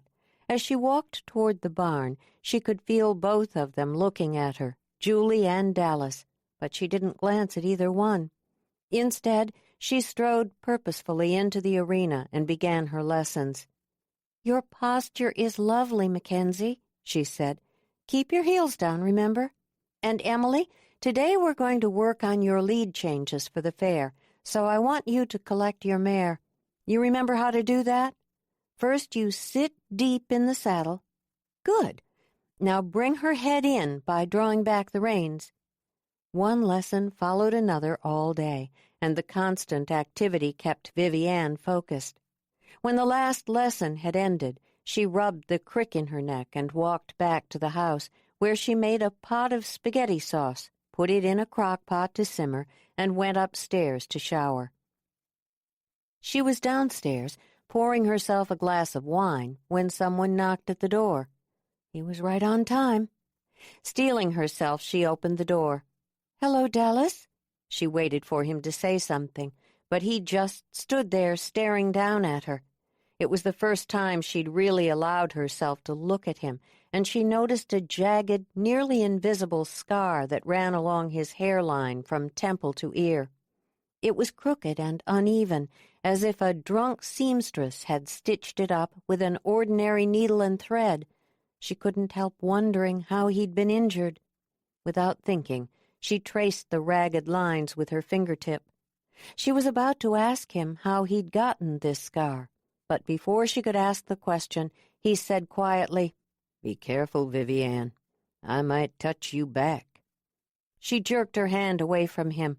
"You sure you want to stop?" he said. There was laughter in his voice, and something else, a knowing, that irritated her. She turned away, walked into the kitchen, saying, There's spaghetti sauce on the stove and noodles in the strainer in the sink. Help yourself." She knew he was still there, watching her, so she went to the phone and called Luke, who answered almost immediately. "Thank God, Vivi," he said. "I've been going crazy waiting for you to call. I thought maybe—" "There's nothing to worry about," she said too sharply. "How about a drink? I need to get the hell off this ranch." "Perfect," he said. "I'll pick you up at 8. And Vivi, I love you." She knew what she was supposed to say, what he wanted to hear, but she couldn't do it. Instead, she whispered, "Hurry, Luke," and hung up. Slowly, she turned to face Dallas again and saw the way he was smiling. "Good idea, Vivi Ann. Run off to that pretty boyfriend of yours. He looks like one of those lapdog men who like the leash. See if he can scratch your itch." "I do not have an itch." But even as she said it, she knew suddenly it was a lie, and Dallas knew it too. The outlaw was quiet on this weekday night. A few haggard-looking regulars sat on bar stools nursing their drinks. Most were smoking. In the back, a couple of older women with long, permed hair were shooting pool. A pair of Native American men stood back by the restroom door, drinking beers. The jukebox thumped out an old Elvis tune. Vivi Ann let Luke lead her to one of the small, varnished wooden tables to the left of the bar. "Margarita?" he asked. She nodded absently, said, "Rocks, no salt." When he walked away, she sighed, trying to listen to the music, but she couldn't rid herself of Dallas's voice. His words banged around in her head like stones in a coffee can, clanging and discordant. "Be careful, Vivi Ann. I might touch you back." As if conjured by the course of her thoughts, he walked into the outlaw. Across the smoky interior their gazes met, and she caught her breath. Then Luke was back, sliding into view and blocking Dallas out. "Here you go," he said, setting a pale green margarita down on the wobbly table. "Look who I found playing pool." Winona stepped in beside him. "Hello, Vivi Ann." There was something in Winona's tone, an acidity that bore considering, but Vivi Ann didn't care. Frankly, Winona had been a bitch lately, and Vivi Ann was tired of trying to figure out what she'd done wrong to her sister, and all she could think about was Dallas anyway. She leaned sideways to look at the door, but he was gone. A quick survey of the tavern revealed that he hadn't stayed. She stood up. "I need something out of my purse. I left it in your car. I'll be right back." "I can get it for you." "No, talk to Winona. I know how much you guys like each other." She patted Luke's shoulder as if he were a lapdog. "It'll only take a second." She refused to look at Winona, whose frown had deepened. "Okay," Luke said. "Hurry back." Feeling guilty and yet unable to stop herself, Vivi Ann rushed out of the tavern. The parking lot was empty. He hadn't waited for her. She ran out to the street and saw him. He was at the corner by Myrtle's ice cream shop. He tilted his head for a moment as if he were listening to something. Then he walked into the dark alley beside it. "Stay here, Vivi," she said aloud. "This is trouble." But when he moved, she followed, staying far enough back that he couldn't hear her. The alley was one of the few places in town Vivi Ann had never been, not even as a kid. It was narrow and dark and thick with litter, beer cans, empty booze bottles, cigarette butts. At the end of it, she paused and peered around.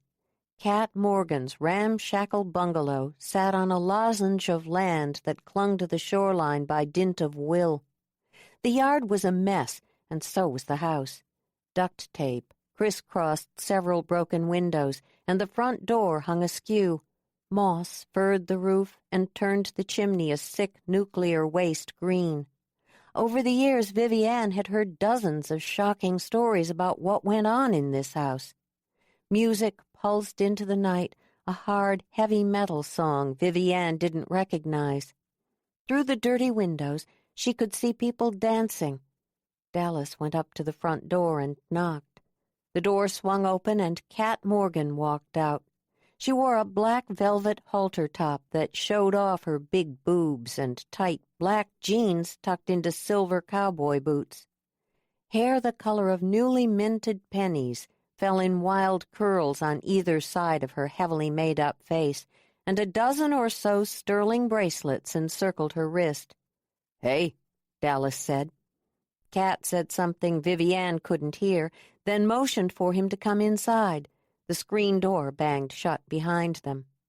Vivi Ann stood there a moment longer, waiting. When it was clear that Dallas wasn't coming out, she headed back toward the nice part of town. In less than 3 minutes, she was in the Outlaw again, seated across from Luke and Winona. Safe, like always. "I've been wanting to talk about our wedding," Luke said, "and now we're all together. Is this a good time?" She worked up a smile. "Sure, Luke. Let's talk about it." "I am telling you, Aurora, something's wrong." "Wow, big surprise. Here's what's wrong, Win. You're an idiot. Even with your continent-sized brain, you didn't get what was happening right in front of you, and now you're screwed. Your little sister is engaged to the man you love." "I never said I loved him." "And I never said my husband was boring, but you knew, just like I know about Luke." Winona sat back and pushed off. They were in the hanging porch swing at her sister's house. The old chains creaked at the movement. "She doesn't love him, Aurora." "So, what are you going to do?" "What can I do? It's over." "It's not over till it's over. All you have to do is tell Vivi Ann the truth. She'll make it go away. She won't marry him. I guarantee it." Winona stared out at her sister's shadowy yard. It was 10 o'clock on a weeknight, and most of the neighboring houses were dark. Oyster Shores closed up early in the spring. "So all I have to do is admit that I love a man who thinks I'm a good lawyer and a great friend, and tell my beautiful younger sister that my happiness is more important than hers, and, just to add a cherry on the sundae of this humiliation, let Dad know that we won't be getting Luke's land by marriage after all, because pathetic Winona got in the way." "Geez, when you put it that way." "It is that way. Maybe I could have done something at the start. I'll admit I screwed up, but it's too late now. I just have to suck it up." "Do you think you can quit being such a bitch while you're sucking it up, I mean?" "I haven't been a bitch." "Really? Trina said you bit her head off the other day, and last Sunday after church, you didn't even look at Luke and Vivi. And then there was the barrel racing banquet you missed. People are going to notice." Winona sighed. "I know. I want—" She couldn't even put it in words, this new need of hers. Its darkness embarrassed her. She didn't just want Luke to suddenly love her. That wasn't enough anymore. She wanted it to hurt Vivi Ann, to make her understand, for once, how it felt to lose. "It's us, Win," Aurora said quietly, reaching for her hand. "The Gray sisters. You can't let Luke mean more than we do." "I know," she said, and it was true. She did know what was right here, what she had to do. She just couldn't do it, and the realization of that hurt as much as the rest of it. Self-control had never been her strong suit. Before, that had meant only that she ate too much and exercised too little. These days, though, her emotions were as uncontrollable as her urges. Sometimes in the middle of the night, when she found herself hoping some terrible tragedy would befall Vivi Ann, not a death or anything, but something bad enough that Luke would leave her, Winona wondered what she was capable of. "Just watch, Vivi Ann, okay? You'll see she doesn't love Luke." "Ah, Win," Aurora said, "you don't get it. The point is, he loves her." He wouldn't if he knew the truth. Aurora was staring at her now. Even in the pale glow of the porch light, her worry was obvious. You wouldn't do something stupid, would you? Winona laughed. It only took a little effort to pull it off. Me? I'm the smartest person you know. I never do anything stupid. Aurora immediately relaxed. Thank God. You were starting to sound sort of single white female. You know me better than that, she said. But much later, when she was home alone, thinking back to the outlaw, remembering how Luke had looked at Vivi Ann, Winona worried about herself, too, worried about what she would someday do. From the dining room, Vivi Ann could see the yard, the barn, and the paddock. In the pink light of this early morning, everything looked soft and a little surreal. She told herself she was setting the table, just as she always did, that she wasn't waiting at the window. But when Dallas came into view, she recognized her own lie. Schooling her face into neutral, she opened the door. "Hey," she said, wiping her hands on a pink rag. It was the first time she'd been here for breakfast with him, and even as she did it, stayed. She knew she was making a mistake. Be careful, Vivi Ann. You gonna leave the dang door open all morning? Her dad said, coming up behind her. Come in, Dallas. Have a seat, she said, leading him toward the table.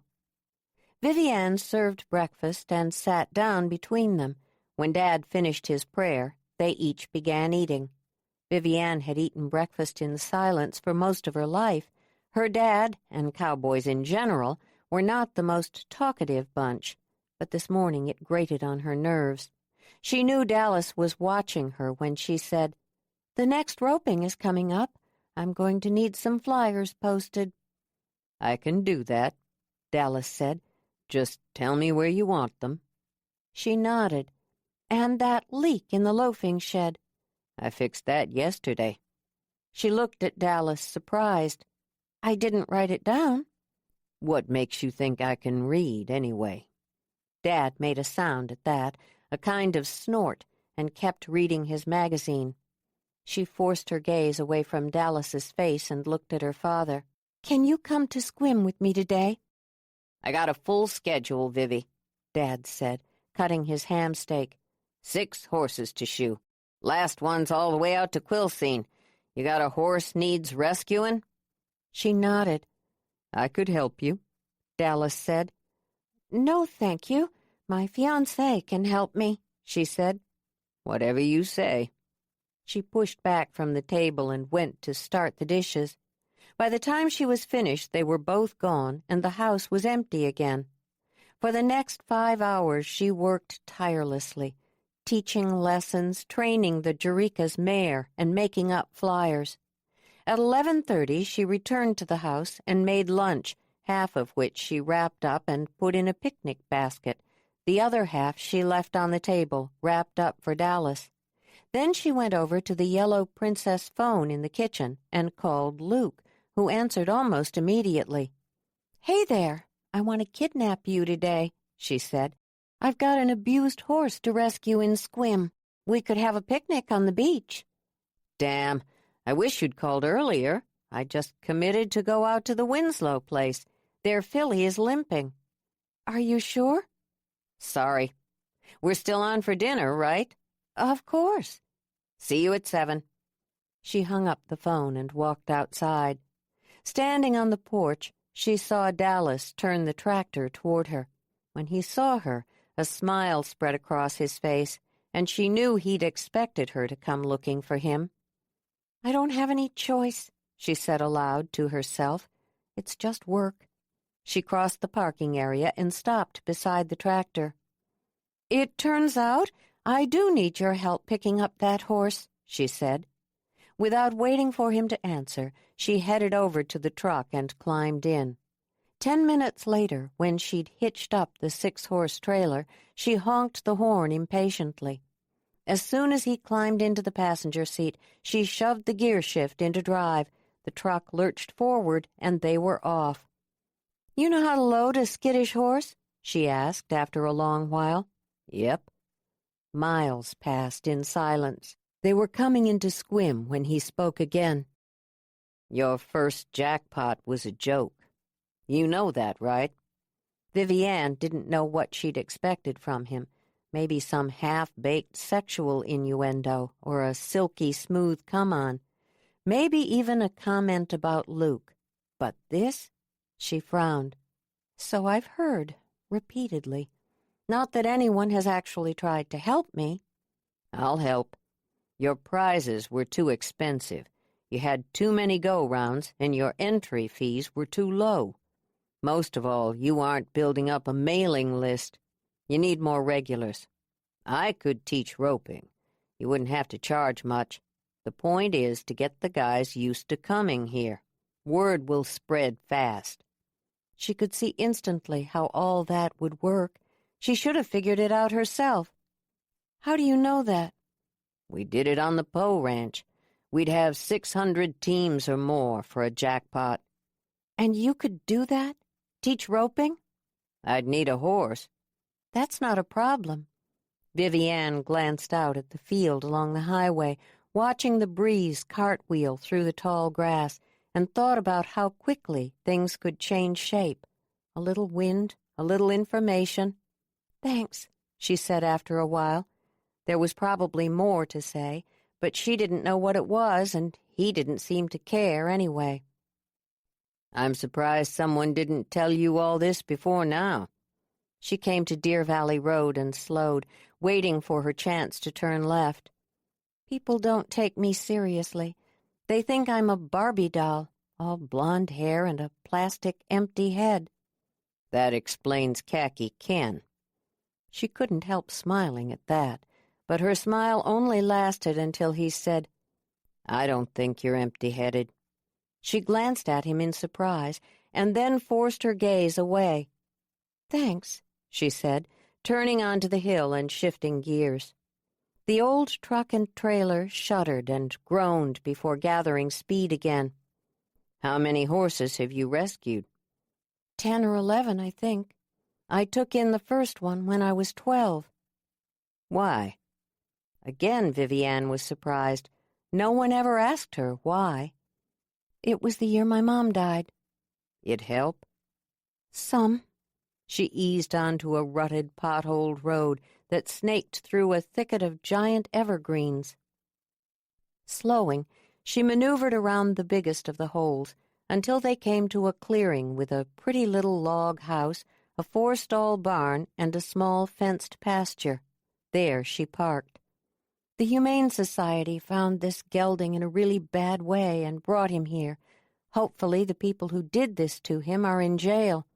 Whitney Williams, she owns this place, is at work, but she knows we'll be here.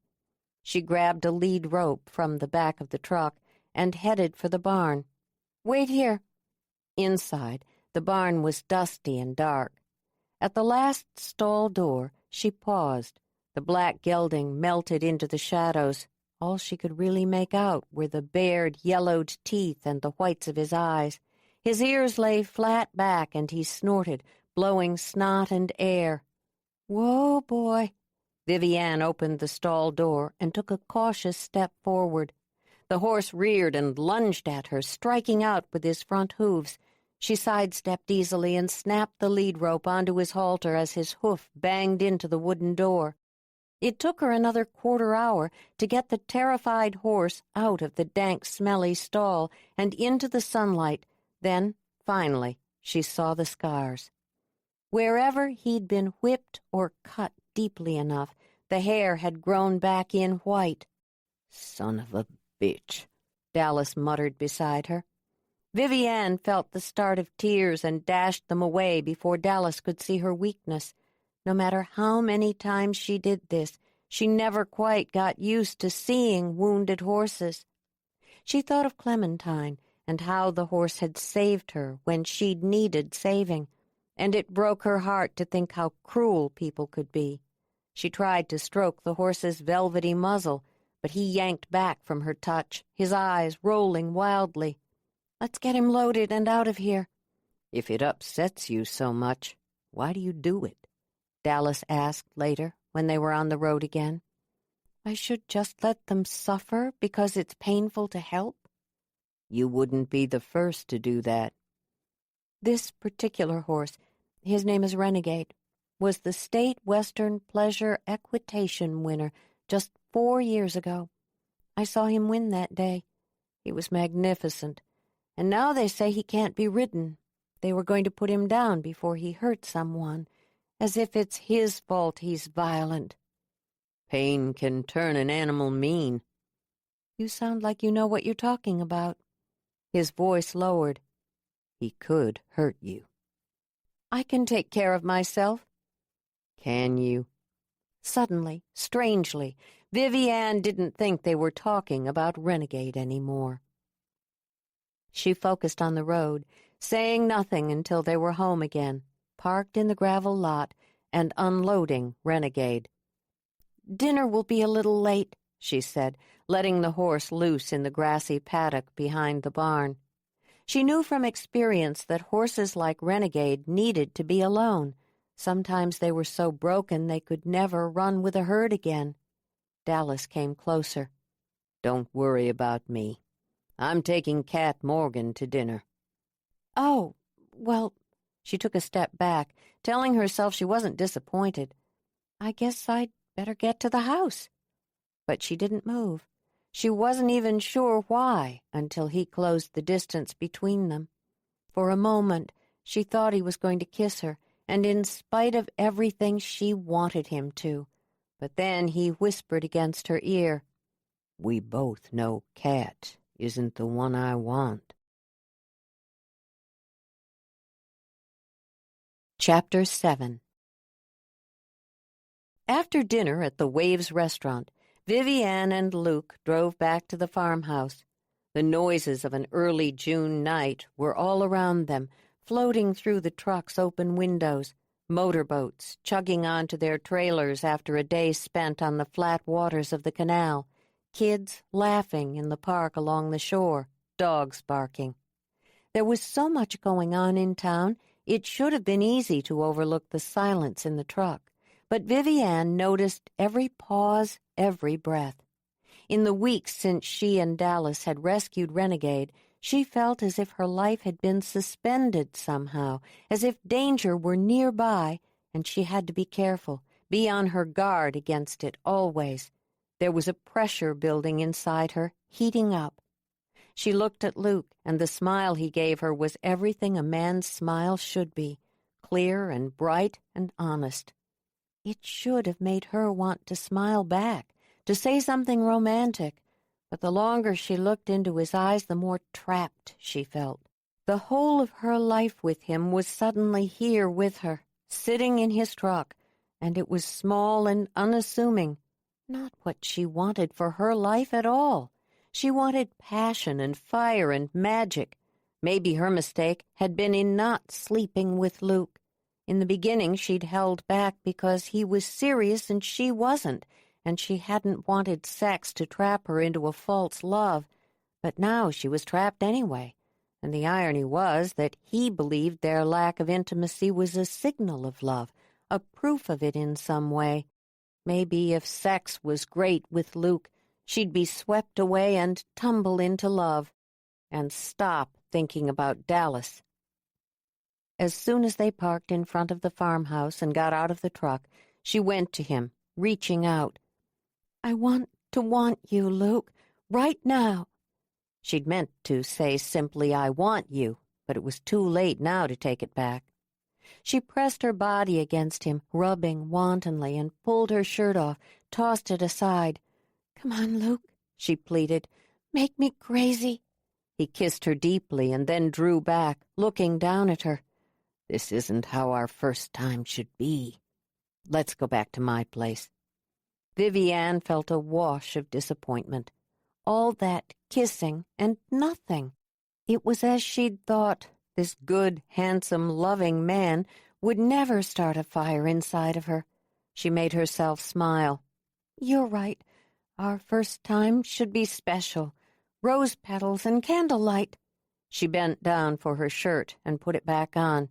and not on a night when I've had one too many glasses of wine." He put an arm around her and led her toward the house.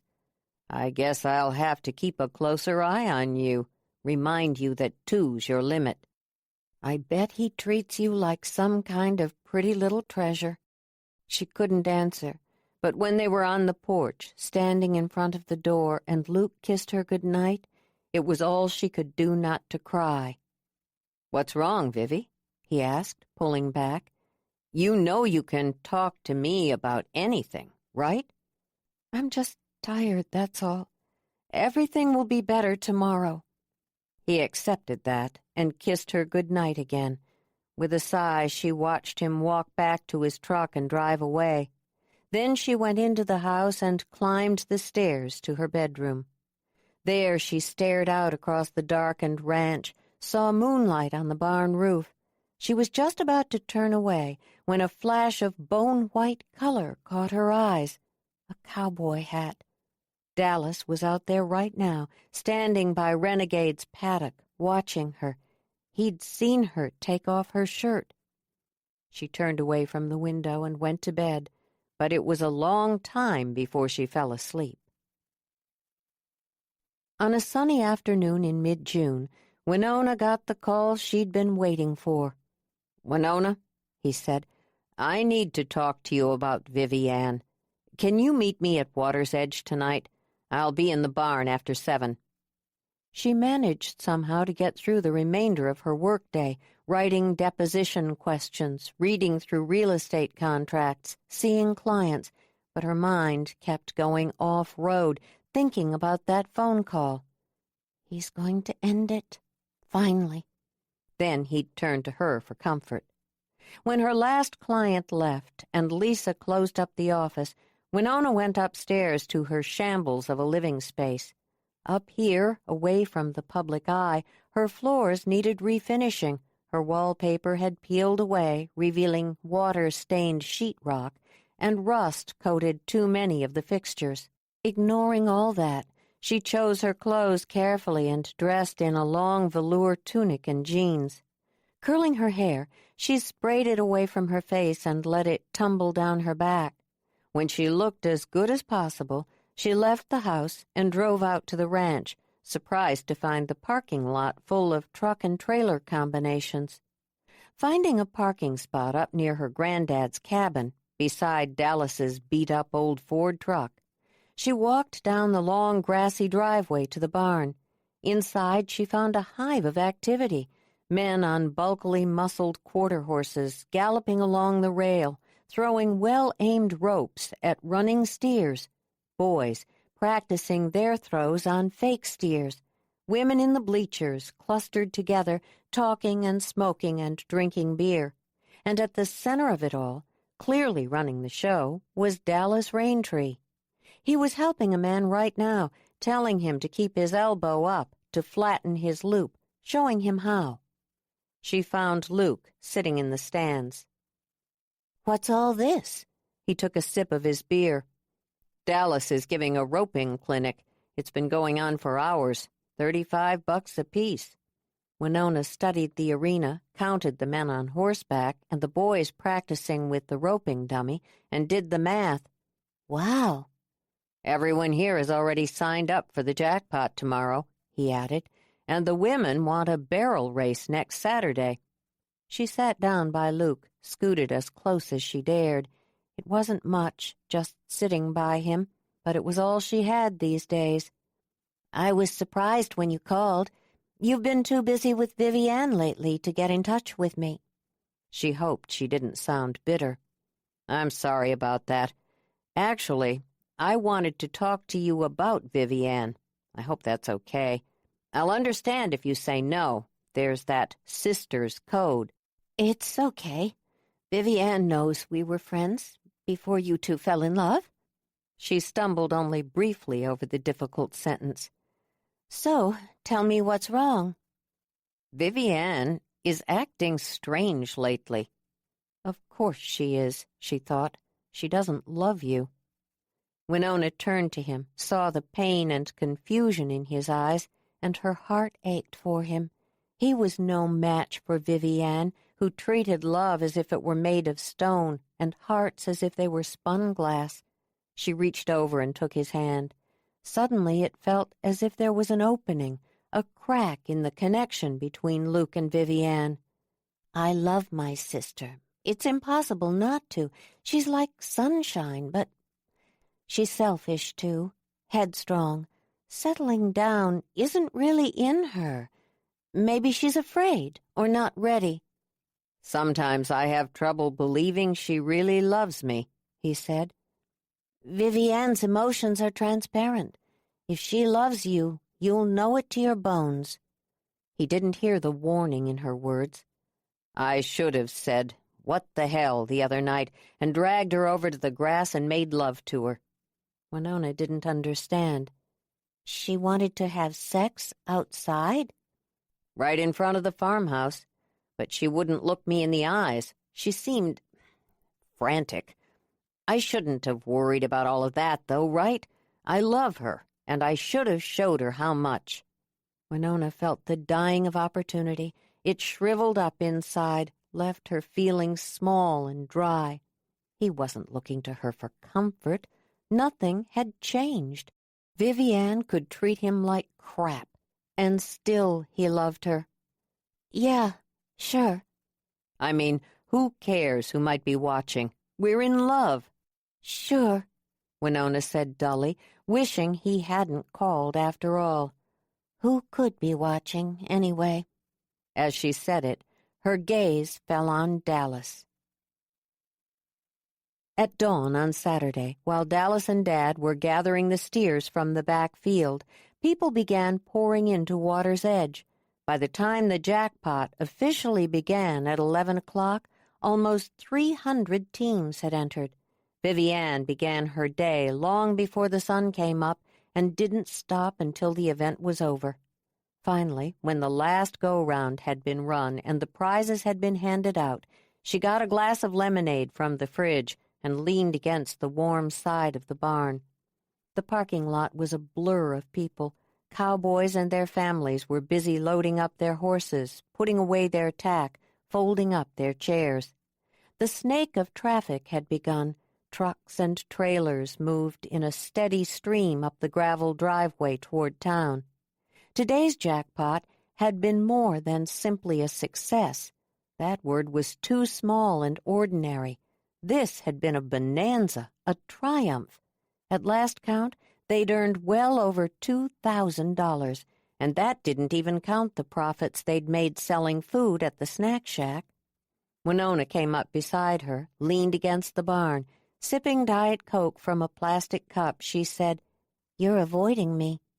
"Why shouldn't I? You've been a real bitch lately. Would it kill you to just say congratulations, Vivi? Way to go. The jackpot kicked ass today." "I would have said all of that earlier, if you hadn't been avoiding me." "I'm not avoiding you. I just don't want to hear it."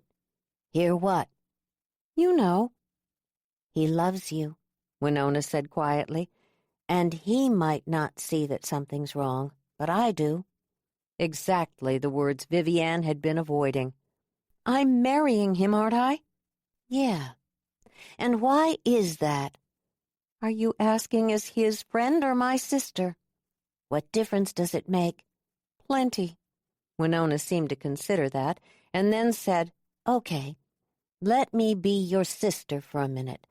About Dallas. I'm worried." "You're always worried." Vivi Ann pulled away from the barn. "I've got to go, Win. All this craziness is upsetting the animals." She practically rushed for the barn door and ducked inside. At Clem's stall, she opened the door and went inside, resting her forehead on the mare's soft neck. "She's right, Clem. Something is wrong, and I don't know what to do about it." Her horse nickered and gently nudged her thigh. Vivi Ann scratched her ears and whispered, "I know, girl. I'll do the right thing." Then she left the stall, bolting it behind her, and went out the barn's back door and into the falling twilight. Renegade was at the fence, running wild, galloping back and forth around the paddock, skidding to a stop at either end and pivoting to start again. "Whoa, boy," she said, going to him. "It's okay. The roping is over. It'll be quiet again soon." She reached out to touch his silky neck, but he reared up and spun away. "It's okay, boy," she said, trying to soothe him with her voice. "I can't get you out of my head," Dallas said softly from behind her. She turned. This was what she'd been looking for, why she was here, although she hadn't admitted it to herself until right now. She tilted her chin just a little, waiting. The kiss was like nothing she'd experienced before. It lifted her up and twirled her around and plunged her to the ground. She clung to him as she'd never clung to another human being in her adulthood, as if he alone could save her. "Vivi Ann!" She heard her name being called as if from underwater, far away. It came again before she returned to herself and reality. "I have to go," she said, pushing Dallas away. He grabbed her elbow, held her close. "I want you," he said in a low voice, "and you want me." She wrenched free and ran back along the side of the barn. In the parking lot, she found both of her sisters, as well as Richard and Luke. They were all waiting for her. "There you are," Winona said, her sharp gaze scanning the area behind them. Was she looking for Dallas? Did she suspect something? "We thought we'd go out and celebrate the jackpot's success." "Oh," Vivi Ann said, trying to look casual. "Sounds great." Later, at just past 1 o'clock in the morning, Vivi Ann sat on the top porch step with a sister on either side of her. She had a nice little buzz going, but unfortunately it wasn't enough to muddle her mind. "Who wants to do tequila straight shots?" "No, thanks," Aurora said. "I need to get home. Richard said he'd wait up for me." "Win?" Vivi Ann said. "You in?" "Are you kidding? I'm exhausted." Vivi Ann put her hands behind her and leaned back, looking past the porch roof to the night sky. On the rise behind the barn, a light came on, a little yellow firefly of color amid the darkness. "I want you, and you want me." She turned to Aurora, who sat beside her, studying the tiny flags on her scarlet nails. "Aurora, how did you know Richard was the one?" Aurora cocked her head, just enough to make eye contact. In the orangey porch light, her face was a mask of light and shadow. "Because he asked?" "That's it? Because he asked you to marry him?" "No, because he asked me everything. Was I warm enough? Did I like the movie? Where do you want to go for dinner? Richard is kind, like Luke." Aurora gave her a little jut of the chin that was its own question. "I dated a lot of unkind men before.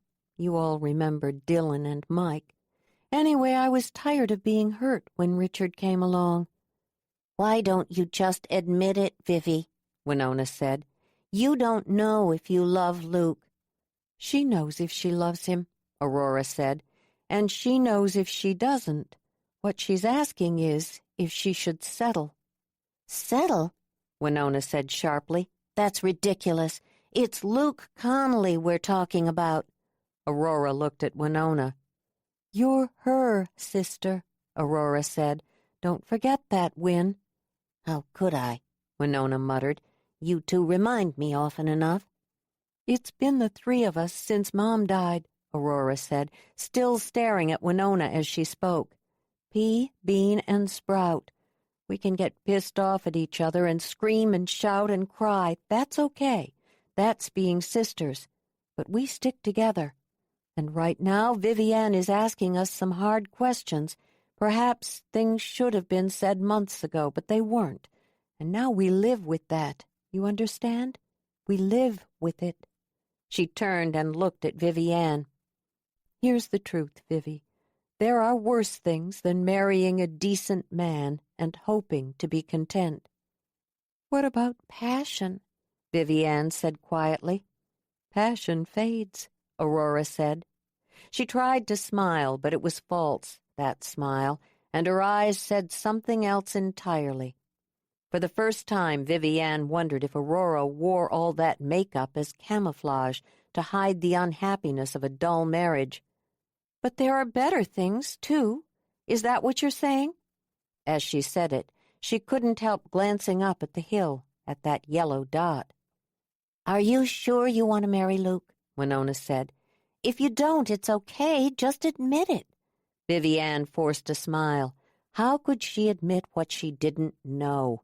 It was insane to want Dallas the way she did. There was no way it would last. She'd just have to quit thinking about him. "I'm just nervous, that's all. Marriage is such a big deal." Winona was watching closely, like a hunting dog on point. She didn't look convinced.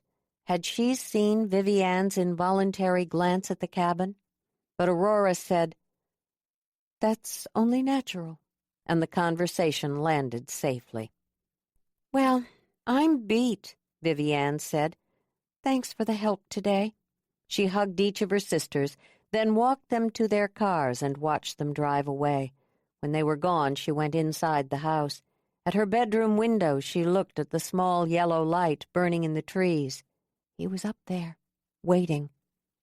"I just won't go," she said, as she got ready for bed. Chapter 8. Throughout the rest of June, Vivi Ann woke at dawn and made breakfast for 3, leaving the meal on the table. Every day she mumbled excuses to her father about why she couldn't stay for the meal. Instead, she focused all her efforts on running Water's Edge, and the ranch was becoming more successful than she could have imagined. All of the stalls were full now, and there was a waiting list. Vivi Ann's classes and clinics were full, too, as were Dallas's. For the first time in her father's life, he was shoeing horses only when he felt like it. The rest of the time he spent working on the ranch, doing things that had been overlooked for years, like painting the fences and repairing the dock. Vivi Ann should have been on top of the world, and in many ways she was. She felt stronger these days, more sure of herself. The only problem was Dallas. Whenever she saw him or thought of him, she mentally repeated her vow, "I won't go to him." She used these words as a talisman. When she saw Dallas out by the fence, wearing a sweat-dampened T-shirt, hammering a new nail in place, and then, looking up suddenly, smiling at her, "I won't go to him." Or when he paused in mucking out a stall and rested a tattooed bicep on the pitchfork's handle, staring at her, "I won't." It had taken a toll on her, all that concentrated avoidance. More than once in the past month, she'd had to make excuses for her odd behavior. Several times she'd told Luke and her sisters that she felt sick, and in the way of lies it had become the truth. By mid-July, a headache had taken up permanent residence in her left temple, and longing had tightened her chest until sometimes she could barely breathe. No matter what she told herself or how fast she moved during the day, her desire for Dallas remained, growing along with her guilt. She was a wreck. She expected her sisters to comment on her uncharacteristic silences, but they didn't seem to notice. Now the family was gathered in the living room on a Saturday night, waiting for Richard to show up so they could go to the Silverdale Fairgrounds. Tonight was the last night of the county rodeo, and for the first time in years, Vivi Ann hadn't entered. She was simply too busy to barrel race anymore. "What do you think of that, Vivi Ann?" "Vivi?" She looked up, realizing too late that she hadn't been paying attention and everyone was looking at her. "Do you feel okay?" Aurora asked. "I've got a headache," Vivi Ann answered, rubbing her temple. "Do you want some aspirin?" "No, thanks." "Maybe you should bag the rodeo," Winona said, watching her. Lately, Winona was always watching her. "It'll be a late night, and you don't want to miss church in the morning." "But Luke is supposed to meet her there," Aurora said. That did it. She couldn't handle seeing her fiancé. It was becoming harder and harder to be with him. Every quietly respectful kiss made her want something more, someone else. She couldn't stand how guilty she felt every time he told her he loved her. "Winona is right," Vivi Ann said. "The last thing I need tonight is to stay out late. Maybe some sleep will help. You all better go on without me. Tell Luke I didn't feel well." "You sure?" was Dad's contribution to the conversation. It wasn't much, just 2 words, that reminded her the Gray family always went to the Silverdale Rodeo together. Another thing she couldn't make herself care about lately. "I'm sure." And with her father's nod, it was over. When Richard finally arrived, Vivi Ann walked them all out to his huge Suburban and said goodbye. Back in the house, she poured herself a glass of wine and ran a nice hot bath. She stretched out in the clawfoot tub and leaned back against the slick porcelain. The sweet scent of lavender drifted up from the water. One by one, the muscles in her body relaxed until she felt completely languid. By nightfall, she'd had a few glasses of wine and the headache was gone. Best of all, she hadn't allowed her mind to drift toward Dallas at all. Much later, when it was quiet and dark, and she was in bed reading, she noticed a noise. At first it sounded like the beat of a heart. Pa-dum, pa-dum, pa-dum. Nice and even and slow. She sat up listening. It was a horse running along the fence line. Coyotes? Putting on a robe, she got up and hurried to her bedroom window. The dark ranch lay stretched out before her. Even with the moonlight, it took her a while to locate the running horse. Renegade! He was only a shadow from here, moving along the rail in an easy lope. She sensed him more than saw him. All she could really make out was a hat, colored by the moon to look like bone, set on hair too dark to be seen. She knew she shouldn't go, just as she knew she would. Tightening her terry cloth belt, she went down the stairs and crossed the yard, careful to stay in the shadows. Dallas was riding Renegade bareback. Only riding seemed too ordinary a word. Vivi Ann couldn't believe how effortless he made it look, how he cued and turned and guided the gelding with movements so slight she couldn't see how he did it. "Hey, boy," Dallas said quietly. "You remember all this, don't you? A champion doesn't forget." Vivi Ann stood hidden in the shadows for almost an hour, unable to look away, until finally she heard Dallas say, "Whoa, Renegade." The horse came to an abrupt stop, and Dallas slid off in a single fluid motion. Exchanging the bridle for a halter, he petted the horse for a while, and then walked away up the hill. At his cabin, a light came on, like the Dungeness Spit lighthouse that both showed mariners the way home and warned of dangerous shoals. And then she was moving, following him. With each step, she told herself that this was a mistake coming up here, that she was seeing something in him that wasn't there. But none of that mattered now. It felt inevitable, this moment, this succumbing, as if the choice had been made long ago. Without bothering to knock, she opened his cabin door and saw him standing by the sofa, drinking a beer.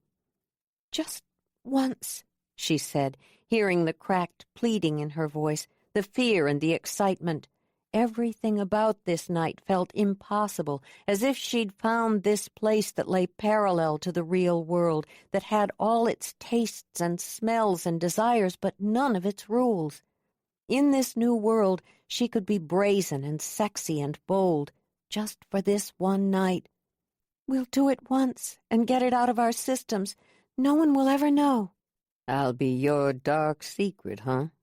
Vivi Ann nodded, moved toward him. He swept her into his arms and carried her to the bed, where he pushed the pile of her grandmother's quilt aside and laid her down. Wrenching his Levi's open, he shoved the jeans down his bare legs and kicked them aside, then pulled off his shirt. Scars covered his chest. One ended in a coil of puckered flesh at his rib.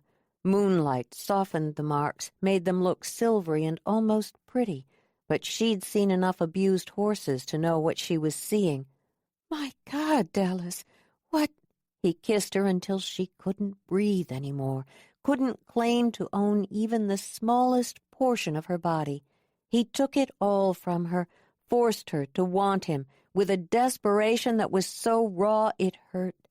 When he pulled off her clothes and rolled her beneath him, she opened herself up shamelessly, crying out his name and clinging to him. Nothing mattered except his body and hers, and how alive he made her feel. Vivi Ann woke in the middle of the night, wanting him again. She rolled over to kiss his shoulder and discovered that she was alone in bed. She pushed the pile of covers away and reached for the robe that lay in a heap on the floor. She found Dallas on the porch, sitting on the top step, drinking a beer. She sat down beside him. "Did I wake you up? Kick you in the head or something?" "I don't sleep." "Everyone sleeps." "Do they?" It was a reminder not only that she didn't know him, but that she was a small-town girl in a big world. She stared out over this ranch that suddenly looked unfamiliar. She knew she should get up, say thanks for the great sex, and go back to her life. But even as she imagined forming those hard, sharp words, she remembered the softness of his tongue on her body, the way he'd made her cry out in pleasure. "I should go," she said finally. He just sat there, staring out over the fields. "Take off your robe, Vivi." She shivered at the way he said it. In some distant part of her, grown smaller in the space of this one night, the old Vivi Ann. She wanted to deny him. She had to get back to the house. Come dawn, she'd be missed. "We said just once," she whispered, hearing how hollow she sounded, how unconvincing. "You said it. I didn't." He was on his feet in an instant, standing in front of her, untying her robe. "This is crazy," she said, feeling the terry cloth slide down her body. "Crazy," he murmured, kissing her throat, the swell of her breasts, the valley between. "Just once more," she said, closing her eyes. The last thing she heard before he kissed her was laughter. The next morning, when Vivi Ann woke in her own bed, feeling bruised by last night's passion, she knew she'd been changed. All her life she'd pretended to be wild, while really she'd been safe and protected. Riding a horse at breakneck speed was nothing, easy. All she'd ever had to do was yank back on the reins and her mount would slow to a stop. There were no reins to pull back on now, no way to slow down with Dallas. She might not know him well, at all, really, but she knew that there were only two speeds available to them, stop or run, and she had to stop. She got out of bed and dressed for church. With her hair drawn back from her face and caught up in a white scrunchie, and in her ankle-length jean dress with a wide belt, she looked absolutely normal. She went downstairs, left a plate of food in the fridge for Dallas, and then went to find her dad. Together they walked out of the house and up to the truck. "How was the rodeo last night?" "Luke was worried about you. Said he was going to call." "Really? I must not have heard the phone. Are you still going to Jeff's house after church?" It was all she could think to ask. She wanted to change the subject. "Yep." They drove to church in silence. Outside in the parking lot, they met up with Luke and the rest of the family and went to their regular pew, where Vivi Ann felt hemmed in, trapped as she was between Luke and her father. All through the service, "God's path for us is righteousness. Sin is the bend in the road that will lead us astray if we are not ever vigilant against its dark temptations." she felt exposed, guilty. She was sure that any minute Father McKeedy would point to her and shout out, "Sinner!" When the service was over, she bolted from their pew and rushed down to the relative peace of the church basement, where refreshments and coffee were being served. There she moved among her friends and neighbors, trying to let their voices drown out the roaring noise of her own guilt. All the while, as she talked to friends and made silly jokes and sipped coffee, she was thinking, Dallas. Just that, his name, over and over again. Every passing minute tightened something in her until she began to think that she might break apart. Only he could loosen her. Maybe just once more. "There you are," Luke said suddenly, putting an arm around her and drawing her close to his side. Then Winona and Aurora showed up. "Let's go," Aurora said. "I'm starving." Vivi Ann let herself be swept along by Luke and her sisters as they left the church and walked the 2 blocks to Winona's house. There they gathered in the living room for mimosas and homemade cinnamon rolls. The whole house smelled of spices and scented candles. Everywhere Vivi Ann looked, there was a pretty little decoration, a possession. Was that what life was supposed to be? A search for things to own, a decorating of otherwise empty rooms? She went to the sunroom and stared out at the garden, which was a riot of tamed, clipped color. Every plant had been shaped to match Winona's precise vision. It should have been beautiful, and was in a controlled way that wasn't what Vivi Ann wanted at all. It was like their mother's garden had once been, tended with care and planted with precision, rows that were even and straight and true. She glanced sideways, wishing she could see the ranch from here, wondering what he was doing now. Behind her, she could hear her sisters talking to her, but it was just noise. She remembered last night in vivid detail, wanting it, him, again. "Vivi, are you listening?"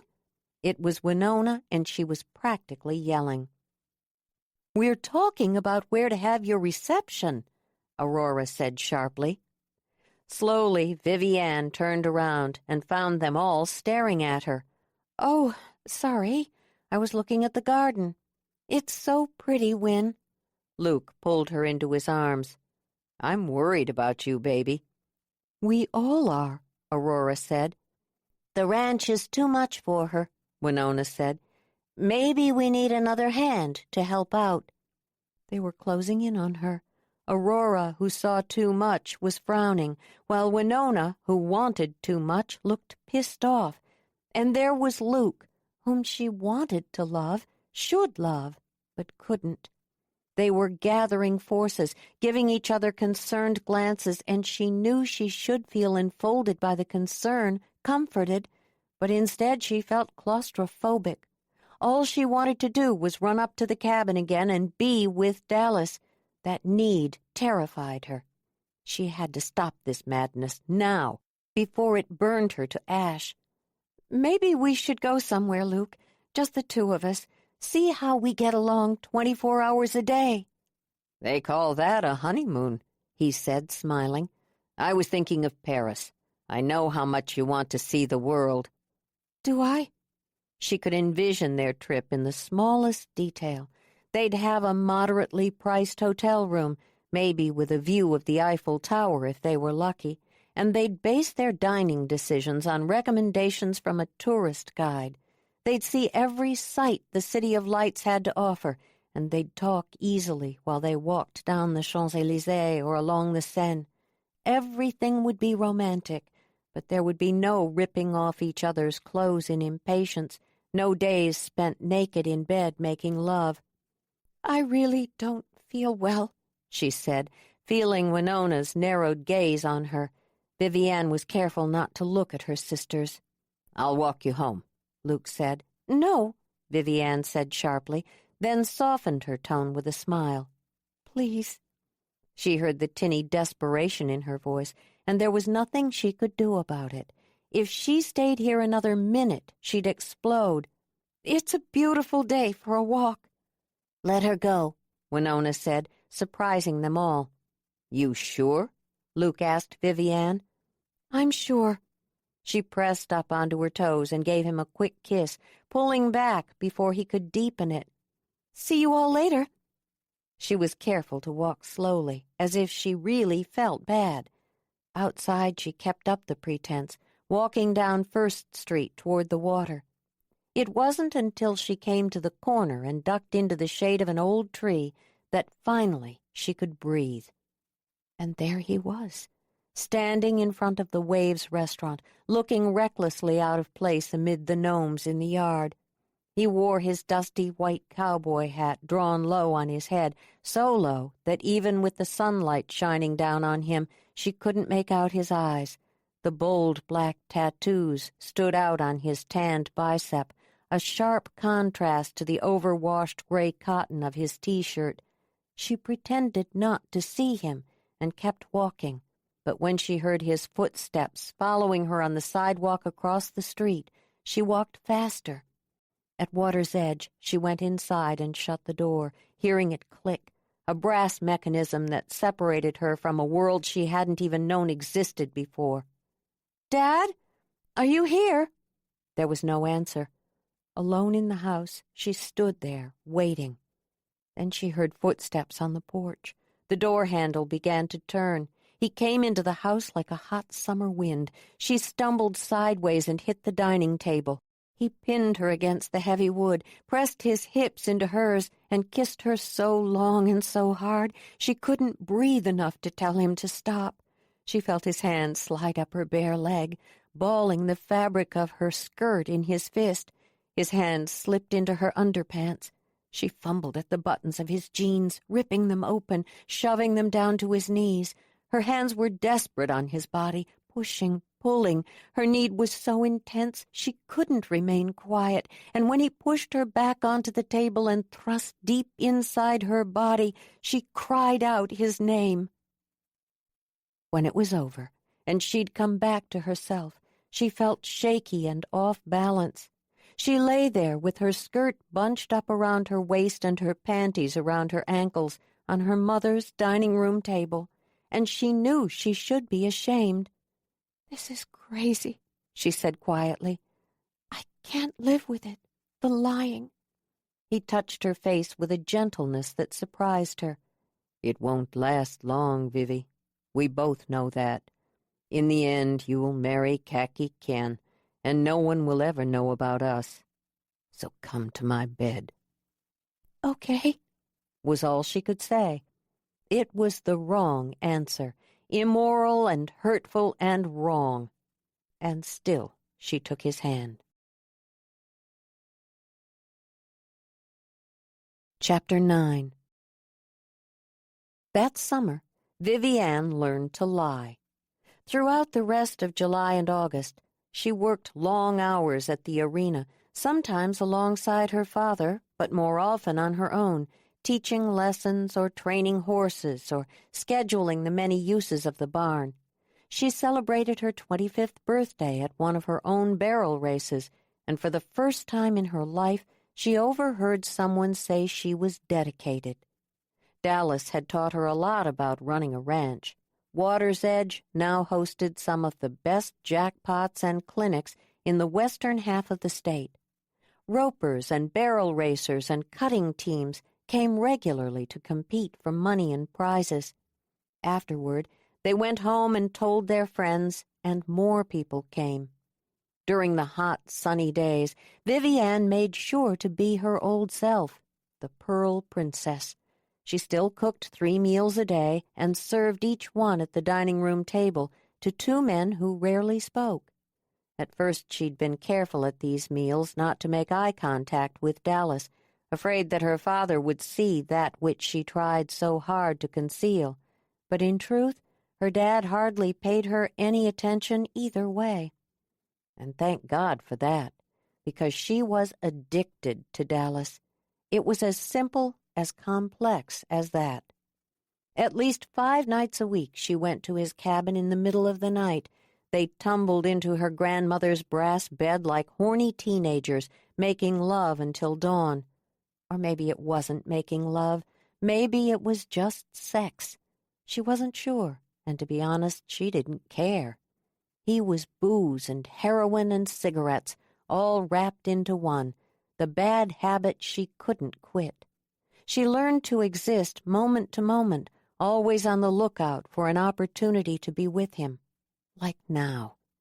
It was a gorgeous Friday night in late August, the opening of the Oyster Days festivities. Preparations for the parade and street dance and charity auction had been underway for weeks.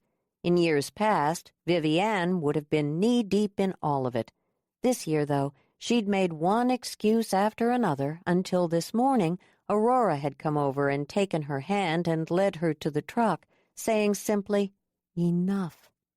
So Vivi Ann was on Main Street with her sisters, going over the final details. There were people everywhere, hanging banners, putting up signs, setting up booths, and the police were beginning to block off various streets for Sunday's parade. Down at the end of the street, the band was warming up.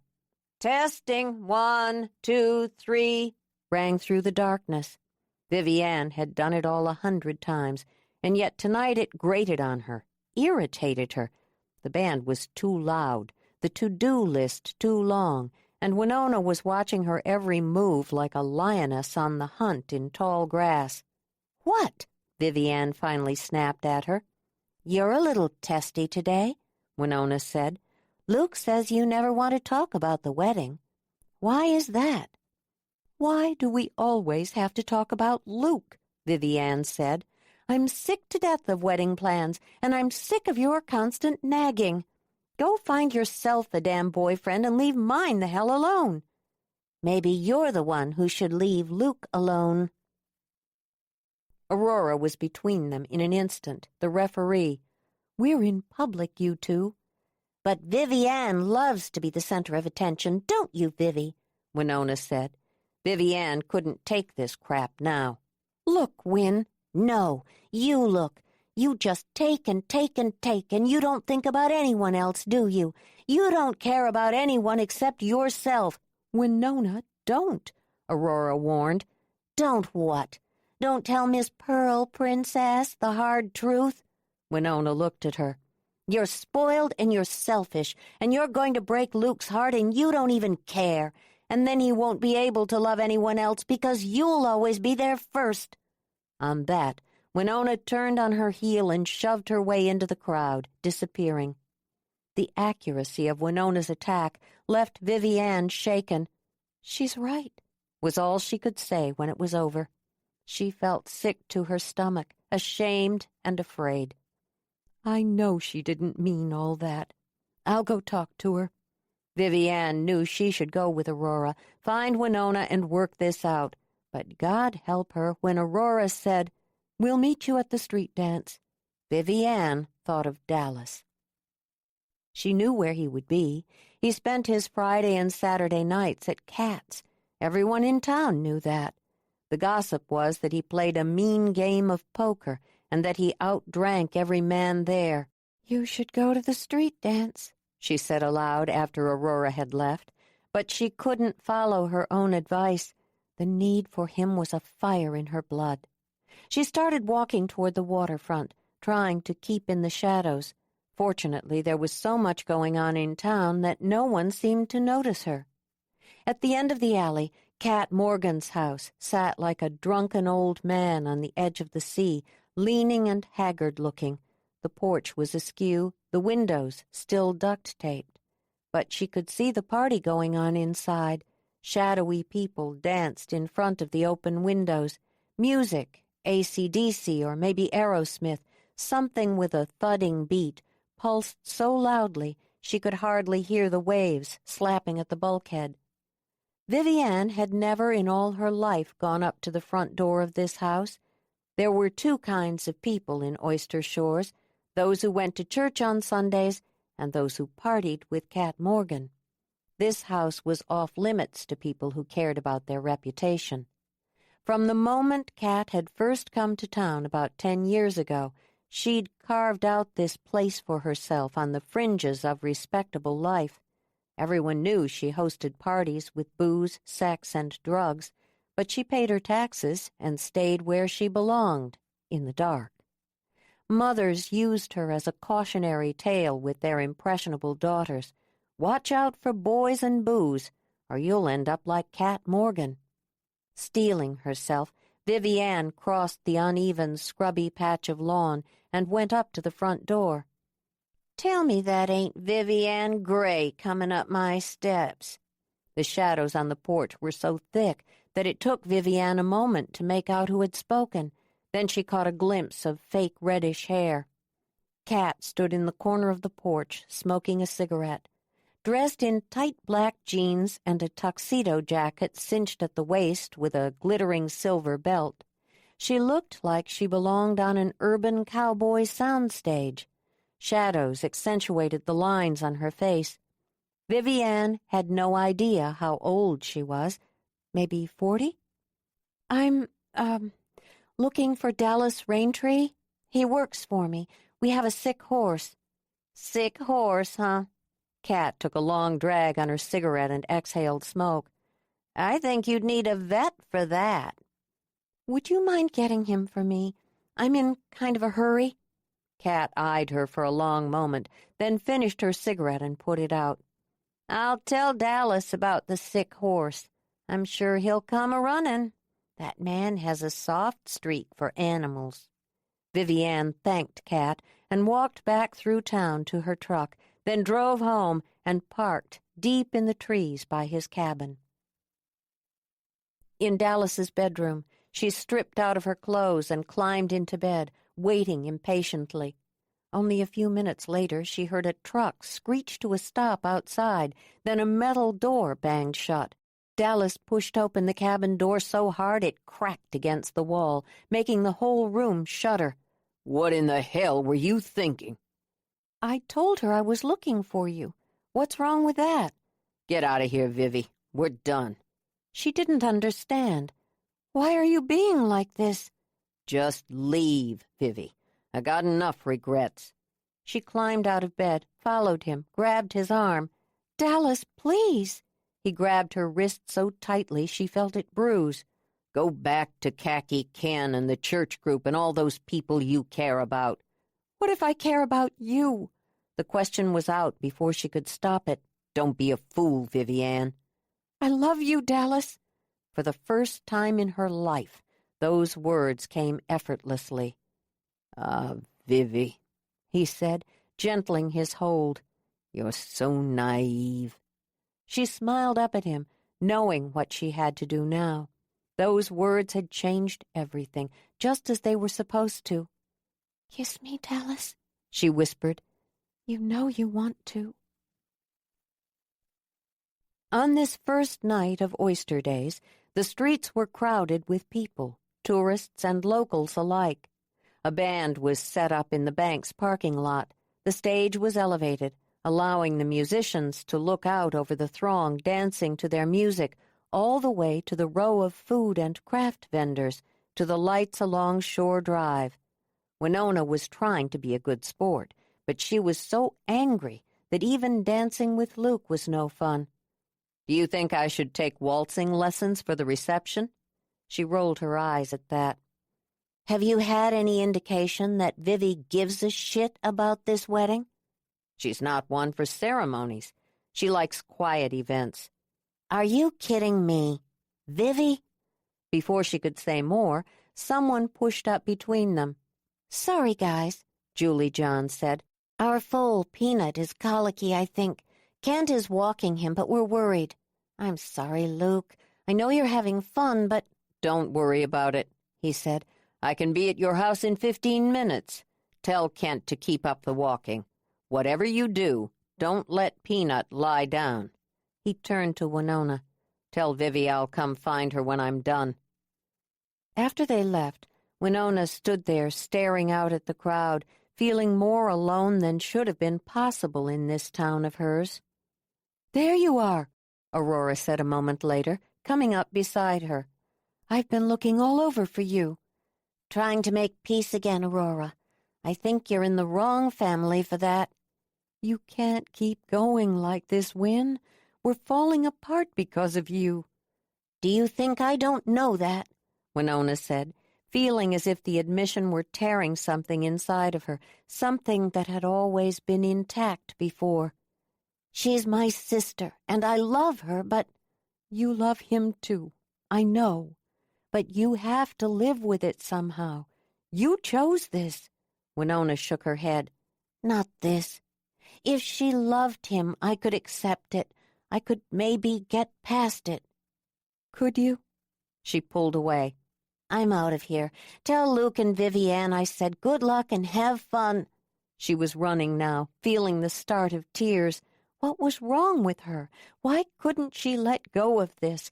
The jealousy was killing her and hurting the thing she cared most about, her family. "I'm worried about what you'll do." Aurora had voiced that fear long ago, and it came back to Winona now. "Winona?" someone called out. She came to a breathless stop on the sidewalk and wiped her eyes, then turned, smiling, toward the speaker. Myrtle McAlion stood there. "Your father is making a scene at the Eagles Hall. I think someone should drive him home."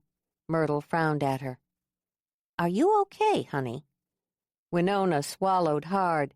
"Sure, Myrtle. Why wouldn't I be?" She turned away and walked briskly toward the Eagles. Before she'd even stepped through the door and into the smoky interior, she heard her dad telling one of his many Vivi Ann is perfect stories in a slurred voice. "Come on, Dad," she said, taking his arm. "It's time to go home."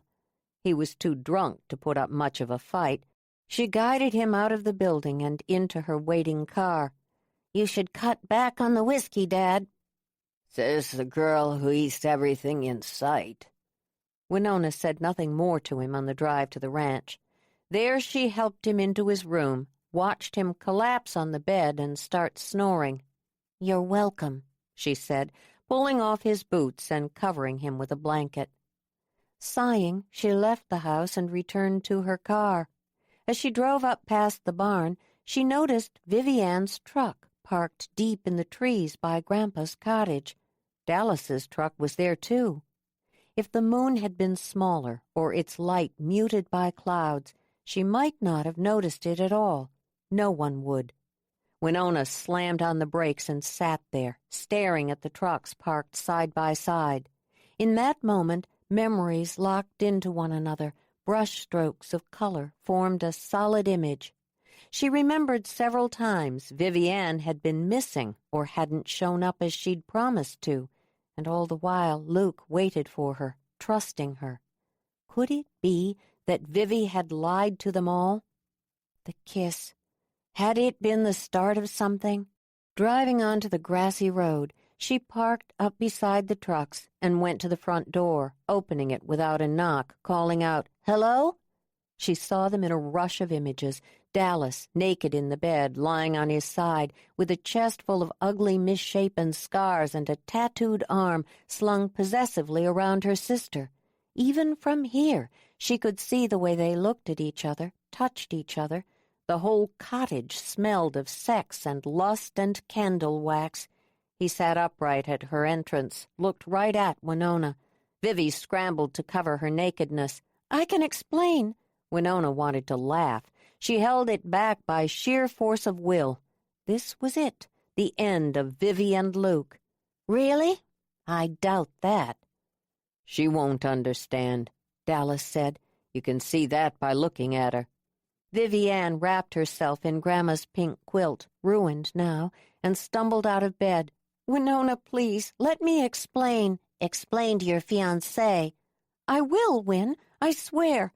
I'll make this right. I know you're disappointed in me." "Don't bother talking, Vivi. She's too jealous to hear you." Dallas got up and stood beside Vivi Ann, naked, as bold as brass. She felt his stare like a beam of light slicing through her, seeing too much. She backed away from him, from them. "Jealous? Dream on." He picked up a pair of black boxer shorts off the floor and put them on. "I know about wanting, Winona. Believe me, I do. You're sick with it." She turned away from them and ran back to her car. She heard Vivi Ann behind her, calling for her to stop, to come back, but she kept moving, slamming her car door shut. Starting the engine, she stared for a moment through the dirty window at her sister, wrapped in an antique quilt, standing on the porch. Winona hit the gas and drove away, thinking as she came to the barn that it was finally done. After 25 perfect years, Vivi Ann had fallen. Dallas came up beside Vivi Ann on the porch. She turned to him. Her eyes were wet with tears, and she was shaking, but even with all of that, she felt relieved, too.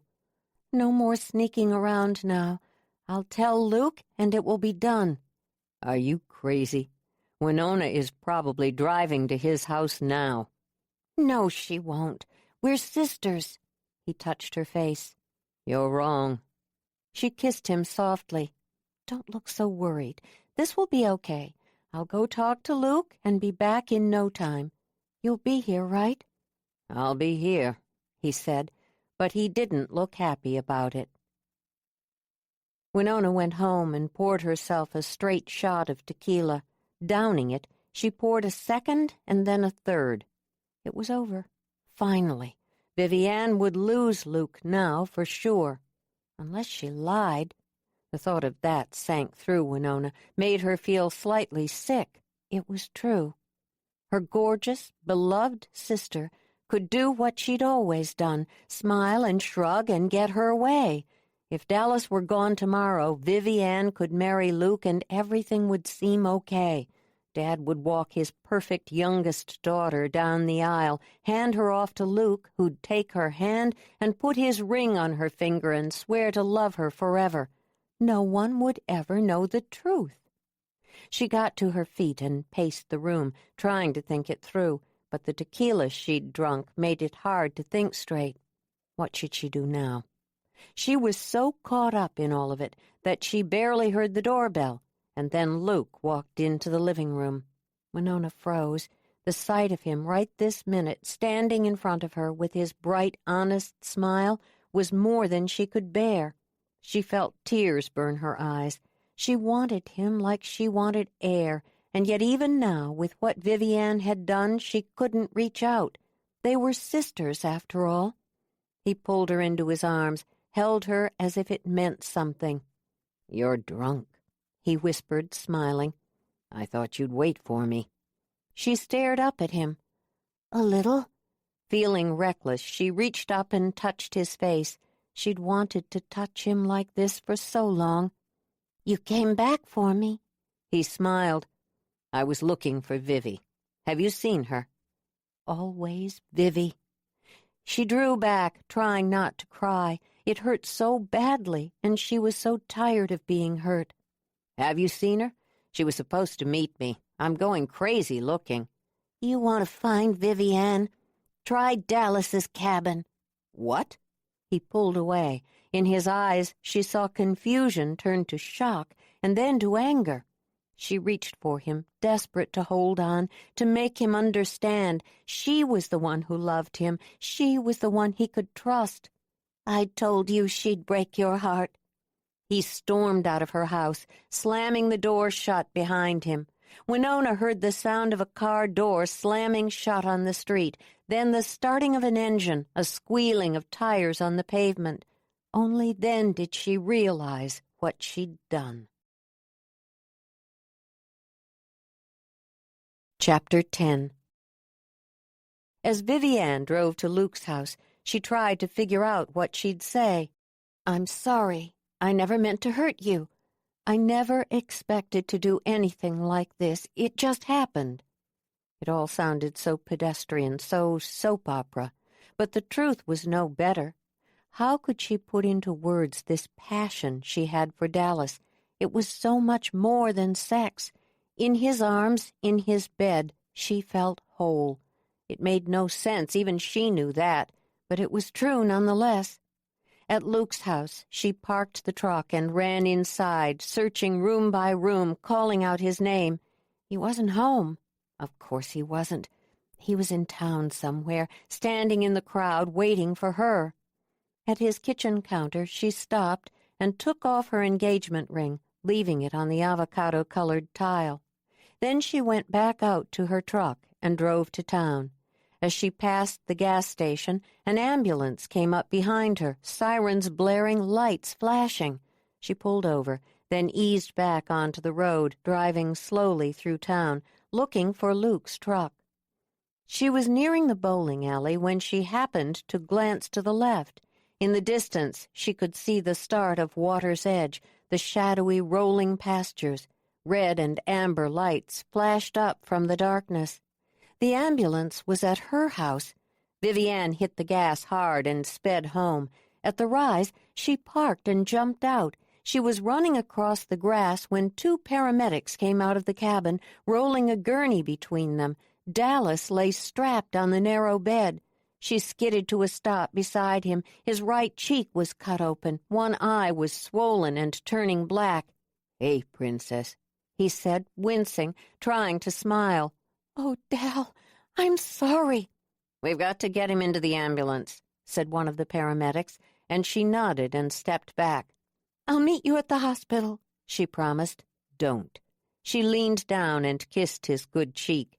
"It'll be ugly in there, Vivi." "It's my fault. I shouldn't have lied."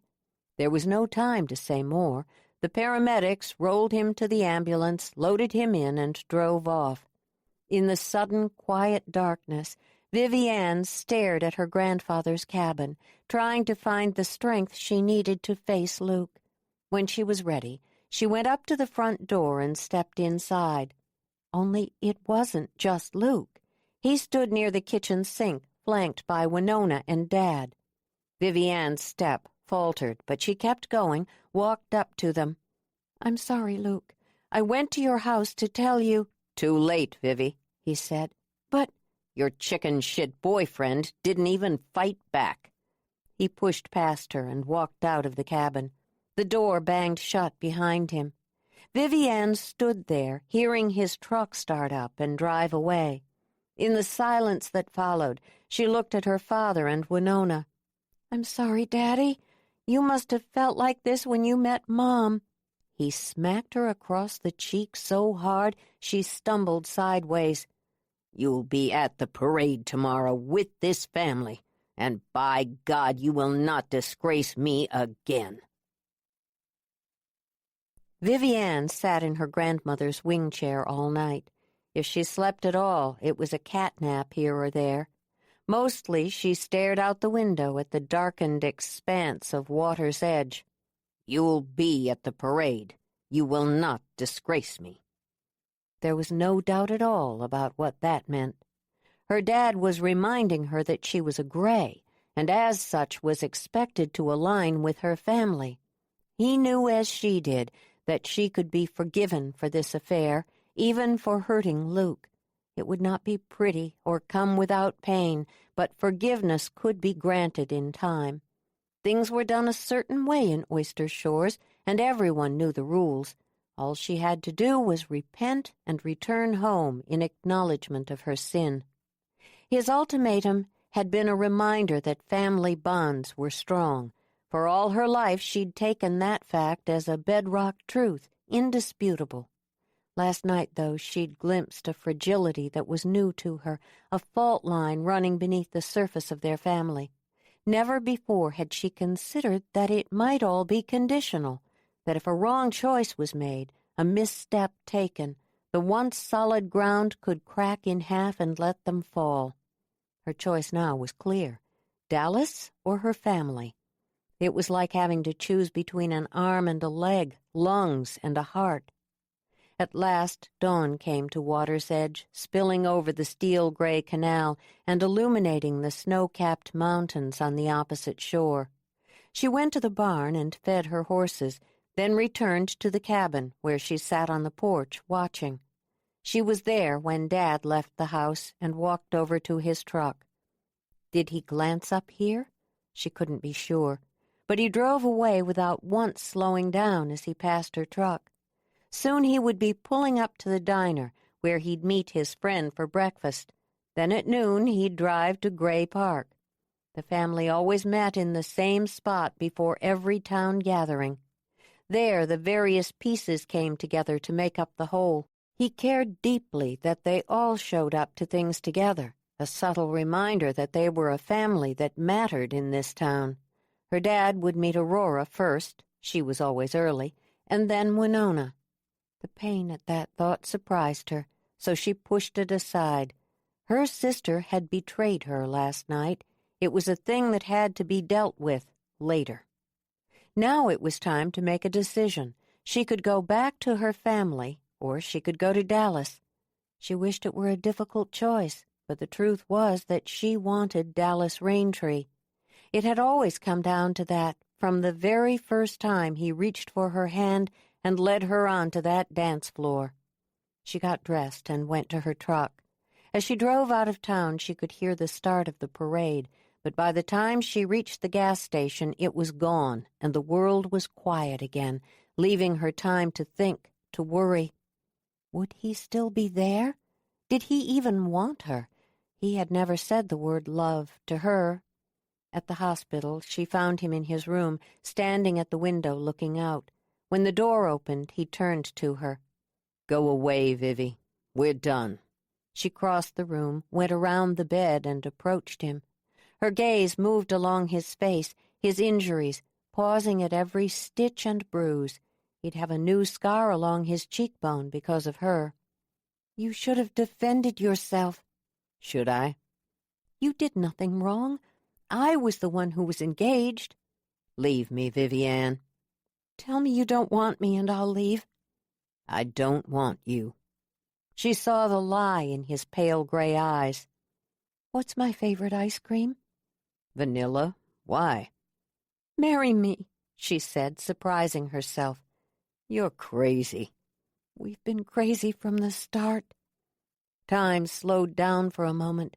She realized how much she wanted him to say yes, and she was afraid. All her life she'd gotten what she wanted. What if that meant she would lose it now, when it mattered most? "Say something," she pleaded. Winona heard her front door bang open and knew exactly who it was. She sat down on the end of her bed, waiting. Aurora came around the corner in a cloud of Giorgio perfume. "What the fuck?" Winona was dressed for the parade, but even with her curled hair and heavier than usual makeup, she knew she looked bad. A sleepless night always showed in the eyes. "You heard." "Are you kidding? Everyone has heard. And thanks for letting me hang out there alone, by the way. When Myrtle McCallion spilled the beans, I told her to quit spreading lies." Winona sighed. "It was ugly last night." "What happened?" "Vivi's been screwing Dallas Raintree." Aurora sat down in the chair by the window, sighing. "Jesus, I guess that explains a lot." "How did Luke find out?" Winona studied her ragged fingernails. She'd chewed them down to the quick last night. "When I got to the cabin, Luke was kicking the shit out of Dallas. He just stood there and took it, too, smiling the whole time like he liked it. I ran down and got Dad to stop them, but when Vivi Ann came back, he slapped her across the face and called her a disgrace." "He slapped her?" Aurora frowned. Winona could see that her sister was fitting the pieces together.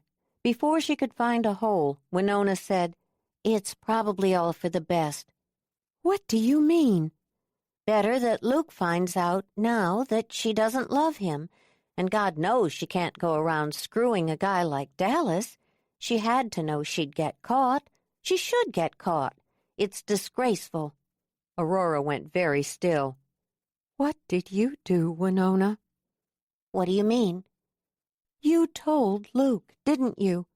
I knew it was all going to go to crap when you wouldn't tell Vivi Ann the truth." Winona got to her feet. "Don't be ridiculous. Let's go to the parade. Vivi Ann will be there. Dallas will be gone, and everything will be fine, you'll see." "You think Vivi Ann will show?" "Where else would she go?" "What if she doesn't forgive you?" Winona didn't answer that. Instead, she shuffled Aurora out of the house and toward the sidewalk.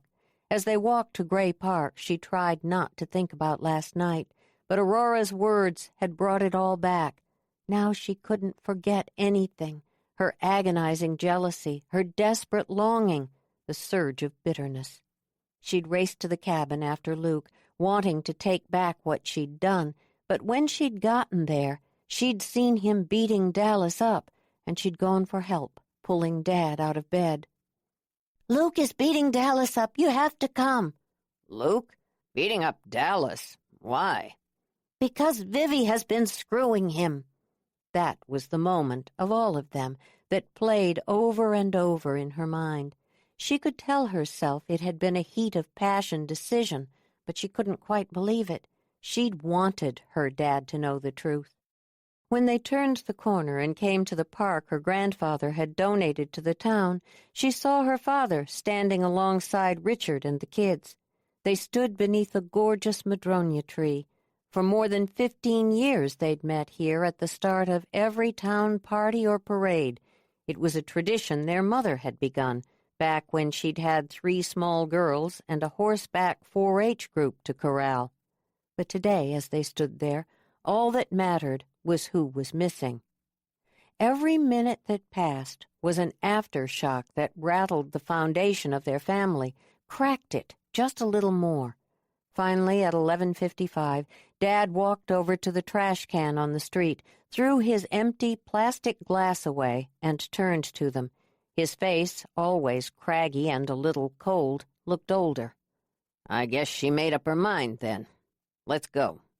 Aurora looked at Winona in confusion. She was chewing on her flag-painted acrylic fingernail like a rabbit with a carrot. "We can't just leave. She'll be here, won't she?" Winona had to admit it. She was shaken by this. It wasn't what she'd expected. "Come on," Dad said sharply. He was already to the corner, making the turn. Winona didn't know what else to do, so she followed. She stood beside her dad for the next 2 hours, waiting every minute to see Vivi Ann move past her on some float or ride past on Clem. But her sister never showed. "This is trouble," Aurora said, when the last entry in the parade moved past them. "Big trouble. Tell me the whole story. Why did you—" Winona walked away. "I'll talk to you later, Aurora," she tossed over her shoulder. By the time she got to her car, she was practically running to avoid the gossip on the streets. She jumped into her car and drove out to Luke's house. He would be the only person who would understand and appreciate what she'd done. She found him exactly where she'd expected to, sitting on his porch, staring out. Cuts and dried blood marked his left hand. "Hey," she said. He barely acknowledged her, just tilted his chin a little. She sat down on the seat beside him, her heart aching for how hurt he felt right now. It was the same pain she'd felt since he first turned to Vivi Ann. "I'm here for you." He didn't answer, didn't even look at her, and something about that made her nervous. She started to put her arm around him. "It's all for the best, really. If she didn't love you, you had to know that. Now you can go forward." He pushed her arm away. "Luke?" "Why did you tell me?" "What? You had to know. What she was doing with that man was wrong. I knew how hurt you'd be." "Exactly." He got up and walked over to the porch railing, putting as much distance between them as was possible. With his back to her, he stared out at his land. "It's not my fault, Luke. I wasn't sleeping with him. I didn't cheat on you and break your heart. What she did was wrong. Of course she got caught. I'm the one who's trying to help you. Look at me, Luke." He didn't turn around. "Just go, Winona. I can't talk to you now." She didn't know how to react. None of this made sense to her. "But—" "Go, please." It was the please that grounded her. She'd come to him too soon, that was all. Of course he wasn't ready for comforting yet, but he would be. Time healed all wounds. She just had to be patient. "Okay. I'm available any time, though. Just call me if you need a friend." "A friend," he said, putting a sharp, strange emphasis on the word. She was halfway to the door when his voice stopped her. "Was she at the parade?" "No," she said bitterly, looking back at him. "She chickened out." "Did she, you think?" He sighed, and still he didn't turn around. You shouldn't have told me. It broke my heart, she said quietly, seeing them in bed together. I knew what you'd think. I love her.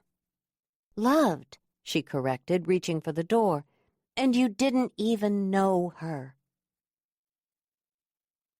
Vivi Ann and Dallas got married in the Mason County Courthouse, with a justice of the peace presiding and a law clerk as witness. After the ceremony, they climbed into the truck and turned on the radio. The first song that blared through the speakers was Willie Nelson's My Heroes Have Always Been Cowboys, and Vivi Ann laughed and thought, that will be our song. All the way out of town and deep into the Olympic rainforest they talked, when the sky turned dark and the road began to twist and turn, thrusting deep into the old-growth trees. They came to the lodge at Sole Duck, where they rented a cabin. I guess we're just a cabin couple, Dallas said, as he carried her over the threshold and into the piney-scented room. For 4 days they stayed in bed, making love, caressing, talking. Vivi Ann told Dallas everything there was to know about her, when she'd lost her virginity and to whom, how it had felt to lose her mother, why she loved Oyster Shores so much, and even what food she despised. The more she talked with him, the easier he laughed, and it became a new addiction for her, this needing to make him smile. On the 5th day, they hiked up the beautiful rugged trails to the famous Sole Duck Falls. There, completely alone in the wild old-growth rainforest, with the sound of the falling water thundering around them and the air full of spray, they made love in a small clearing at the base of a 200-year-old cedar tree. I'm wise to you, you know, she said when they were done, resting her back on the mossy nurse log behind them. He pulled out his pocket knife and began idly carving a heart in the tree's ridged bark. Oh, really? I've told you everything there is to know about me, and you haven't told me a thing. Every time I ask you a question, you kiss me. That's all that matters. He carved his initials, then began on hers. But it isn't. We're married now. I have to be able to answer questions about you. Are we signed up for the newlywed game or something? Don't make a joke. I'm serious. He finished the carving and put down his knife, looking at her finally. If you saw someone standing on the edge of a cliff, and you thought they were going to jump, what would you say? I'd tell them to back away before they got hurt. Step back, Vivi. How can it hurt me to know you? You might not like what you find out. You have to trust me, Dallas, or we won't be able to make this thing work. Okay, he said after a long silence. Ask your questions. Where were you born? Big surprise. Dallas, Texas. My mom and dad met at a diner down there. She was living on the reservation with her sister. What's her name? Her real name was Laughs Like the Wind. Her husband called her Mary. She's dead now. And your dad? Alive. She touched the scars on his chest. In the fading light they looked silvery, like skeins of broken fishing line embedded in his flesh. How did you get these? Electrical cords and cigarettes. The old man didn't like to look for weapons. Vivi Ann flinched at that. And your mom, did she? That's enough for now, he said quietly. How about we talk about something that really matters? He asked when she leaned against him. Like? She stared up through lacy evergreen fronds at slices of the purple sky. Winona. Vivi Ann sighed. They might not have talked about this in the past few days, but she'd thought about it. She couldn't stand what I was doing to Luke, and she snapped. Wynn's always been a very black and white, right and wrong girl. I know I should be mad at her, and I am, but in the end she helped me. How can I stay mad at someone when I'm married to you? So you want to go back? He said. It's where I belong, she said quietly, where I want you and our children to belong. It won't be easy. People will talk. They always do, and I've finally given them something to talk about. I love you, Vivi, he said, and in his voice was a surprising intensity. It scared and thrilled her at the same time. I won't let anyone hurt you, not even Winona. She laughed. Don't worry, Mr. Raintree. We Grays are ranchers. We know how to mend our fences. On the first Saturday in September, Winona woke well before dawn and dragged her tired ass to the ranch. On the way there, she picked up Aurora, who managed to look completely put together at this ungodly hour. I can't believe she's still not home, Aurora said as they pulled up to the farmhouse. She wants us to sweat a few bullets. It's working, too. Dad is realizing how much he needs her around here. That's not how she thinks. You're assuming she does think. Aurora rolled her eyes. God, you can be a bitch. So after all this, how's Luke? Has he promised his undying love yet? Winona slammed on the brakes hard enough to shut her sister up. The cookie dough is in the fridge. Make as many as you can, and then take all the food to the cook shack. Aye, aye. Aurora got out of the car and disappeared into the house. Winona found her dad in the arena, grooming the dirt for today's jackpot. She waved at him and headed up into the announcer's booth, where she started setting up the PA system. For the next few hours, she went through her list of tasks, making sure the barrier was set up, the timers were in place, the steers were brought in, their horns were wrapped, and the microphone worked. By 10 o'clock, she was in the announcer's booth again, surrounded by entry forms, trying to organize the teams for the first go-rounds. Worse than all that was the handicapping. Each roper had a skill level assigned by the Roping Association, and all those numbers had to be added up, handicapped, and assigned to the right team so that the roping results would be fair. You needed a damned Ph.D. in math to figure it all out.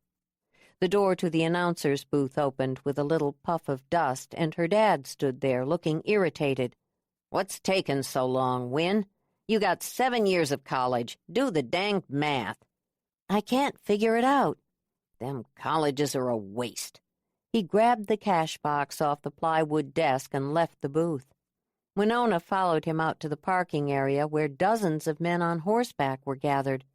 What's up, Henry? Deke asked, tipping the cowboy hat back on his head. We're closing up today, Dad said. Everyone gets their money back. The handicapping is too much for Winona. She felt her face heat up. He opened the cash box and had just begun to count out the money when another truck pulled into the lot. Winona was so focused on her own humiliation that it took her a second to realize that people were whispering Vivi's name. Winona looked up sharply, peered through the crowd. It was Vivi Ann's truck, all right. The men on horseback twisted in their saddles to look. Winona's first thought was, thank God. Then she saw Vivi Ann and Dallas come forward, holding hands as if they were just an ordinary pair of lovers come to watch some team roping, and Winona knew this was going to be bad. In worn jeans and a wrinkled T-shirt, Vivi Ann managed to be so beautiful it almost hurt to look at her, and if she was sunlight, all glittering and golden, Dallas was shadow, cool and dark. The crowd was eerily quiet, aware completely of what was going on. They were unsure of how to respond, especially the men, who tended to let women lead on matters such as these. "Hey, Dad," Vivi Ann said, as if nothing were new. "Do you need my help?" Dad paused just long enough to prove his anger, but not long enough to show a schism in the family. "You're late," he said, thrusting the cash box at her. And just like that, Vivi Ann moved back into her place. The cowboys smiled down at her instantly, welcomed her home, while Dallas moved easily among them, giving advice to some of the younger guys. Winona couldn't believe it. All of that, the sex, the lying, the slap, and still Vivi Ann could waltz back into Water's Edge and be welcomed. Winona marched over to the cook shack where Aurora was busy flipping burgers. "You will not believe what just happened." Aurora turned to her. "What?" "Vivi Ann came home, and she's with Dallas." "Have they been together this whole time?" "Who am I, Karnak the Magnificent? I don't know, but they looked lovey-dovey." "This is going to be bad." "Did you tell her you were sorry?" "Me? She's the one who started all this." "No," Aurora said sternly. "You're the problem." "How do you figure that? Did I fuck Dallas Raintree while I was engaged to Luke? Please, enlighten me with your superior brain power, Aurora." "Luke is a friend, Winona. Vivi is family. When the chips were down, you chose Luke. The whole town knows it. How long did you wait before you told him and Daddy?" "I'm not listening to this," Winona said as she walked out of the cook shack. In the arena, she felt suddenly conspicuous. As she looked around, she wondered what people were saying about her part in this. Once she began to worry about her reputation, she couldn't stop. Climbing to the highest row of bleacher seats, she sat in the shadows until the roping ended, and then went to the cook shack. "That's what the whole town is saying, huh? That I told Luke?" Aurora turned off the griddle and wiped it down. "There are no secrets in a town like this." "It's not fair. I did the right thing. People will see that in the end." Aurora sighed. "I'm going to find Vivi Ann. You coming, or are you hiding out?" Winona bit back a mean retort and followed her sister out to the parking area. The trucks and trailers were pulling out, moving up the driveway in a multicolored snake of traffic.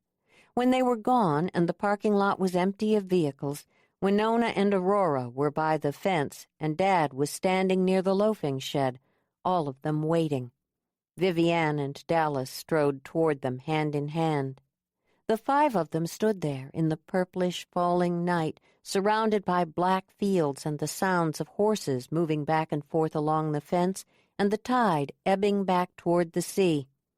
"He ain't welcome here," Dad said.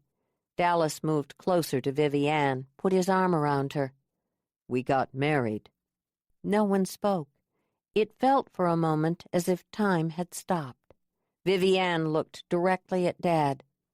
"I want us to belong here, Dad, to keep running the ranch. But if you don't want us—" Winona knew then that Vivi Ann was far from dumb.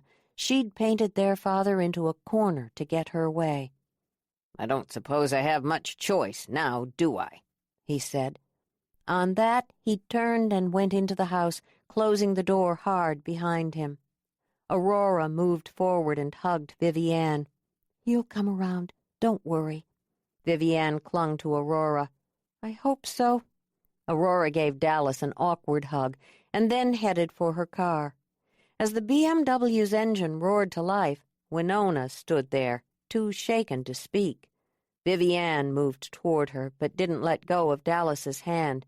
It was a reminder that they were a couple now, together. "How do you want to handle this, Win?" she asked quietly. "I only told Dad because Luke was beating Dallas up." Winona heard the crack in her voice and it pissed her off. She sounded weak when she wanted to be strong. "I was trying to save Dallas." Dallas stepped forward then, as if he belonged there, as if he had a place between the sisters. "You wanted everything she had," he said.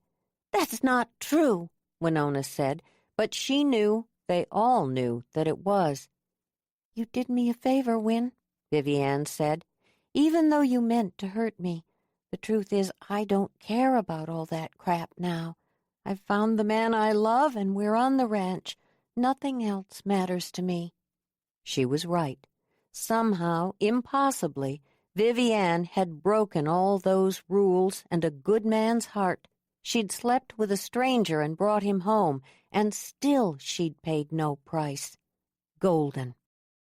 "I know that forgive and forget isn't your forte," Vivi Ann said, "but it's the only way we have now.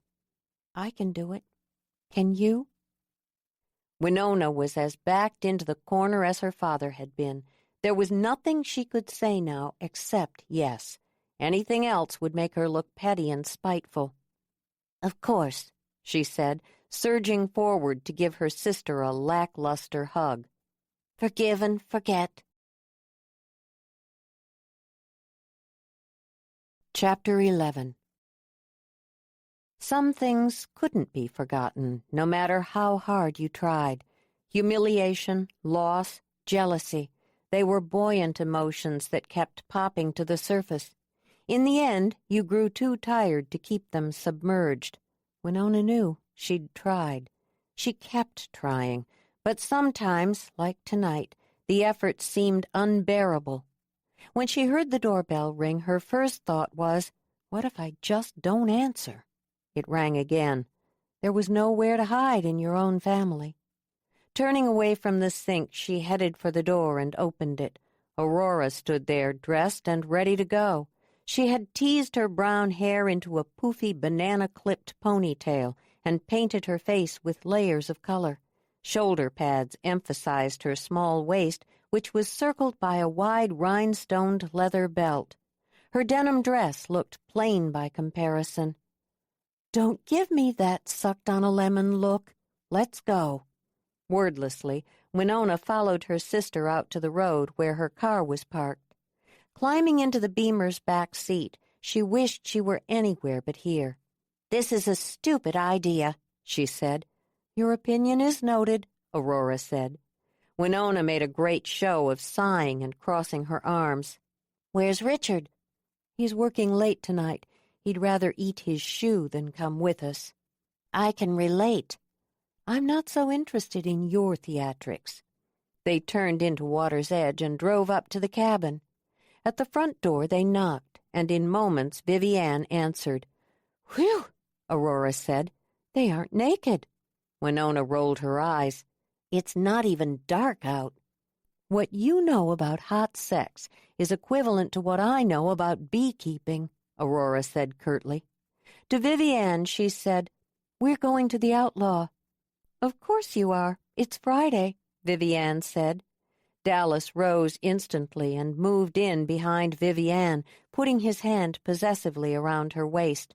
Aurora studied him, her eyes narrowing. "Do you love her, tattoo boy?" "It seems I do, Junior League wannabe." Aurora smiled at that. "Then take her to the Outlaw. This is how it's done." "She's right," Winona said sharply. "The best way to stop the gossip in town is to show them how happy you are." Dallas stared at Winona. "You don't look too happy, Winona. I guess you like the gossip about Vivi." "In your vast experience at judging my moods, you mean?" "I don't know," Vivi Ann said. "Luke might be there." Dallas took her in his arms. "We don't have to do anything you don't want to." The softness of his voice surprised Winona. No wonder he'd sucked her sister in, especially Vivi Ann, who saw the best in everyone. "You can't avoid him forever," Aurora pointed out. At last Vivi Ann nodded. "Give us a minute," she said, taking Dallas's hand. When they disappeared into the bedroom, Winona said, "If I hear sex, I'm out of here." "You would be," Aurora said with a laugh. 15 minutes later, the Gray sisters and Dallas pulled up to the Outlaw and parked. They went in one after another. When Dallas came in, last, there was a noticeable ripple in the room. People looked up. Drinks paused in mid-air. Conversations halted. Even the drummer missed a beat. Winona noticed that their friends couldn't look away from Vivi Ann and Dallas. They came together by the bar, ordering drinks. Once they were served, the four of them turned in unison to face the crowd. In the background, the dance played on the jukebox. The first person to approach them was Luke. "Here he comes," Aurora muttered. "Ex-fiancé at 1 o'clock." "He knows how it's done, too," Winona said, forcing herself not to move toward him. Dallas moved in closer to Vivi Ann, took her hand in his. "Hey, Vivi," Luke said. The bar fell quiet. The only sounds came from the back of the room where one ball hit another on the pool table. "I heard you got married," Luke said woodenly. "Congratulations." "I should have been honest with you," Vivi Ann said to him. "I wish you had been." Winona studied every detail of his face, the way he closed his eyes for just a second before he spoke, the frowning around his mouth. She expected him to say something else, something cutting and cruel, the kind of thing Vivi Ann deserved for what she'd done, but the longer she stared, the deeper she saw. Luke wasn't angry with Vivi Ann. He still loved her, even after all of it. "I'm truly sorry," Vivi Ann said. Her sister kept talking, piling meaningless words on top of each other while everyone else listened and smiled and accepted. It turned to a roar of white noise in Winona's head, so loud she couldn't hear anything beyond the beating of her own heart. She was so caught up in her own thoughts, her own bitter disappointment. What about karma? What about paying for your sins? That she hardly noticed when it was over. The music came back on. People moved onto the dance floor. She blinked and looked around for Luke. Dallas was watching her, and something in those eerie pale gray eyes made her uncomfortable. He let go of Vivi Ann's hand and moved toward her. Winona noticed the sexy, loose-hipped way he walked and recognized the motive behind it. Not that it would ever work on her.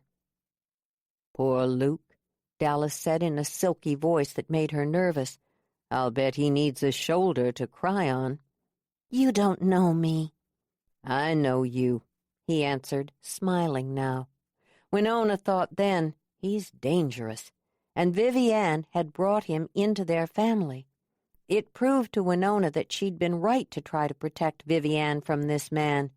"You'd better not hurt her," she said. "I'll be watching you."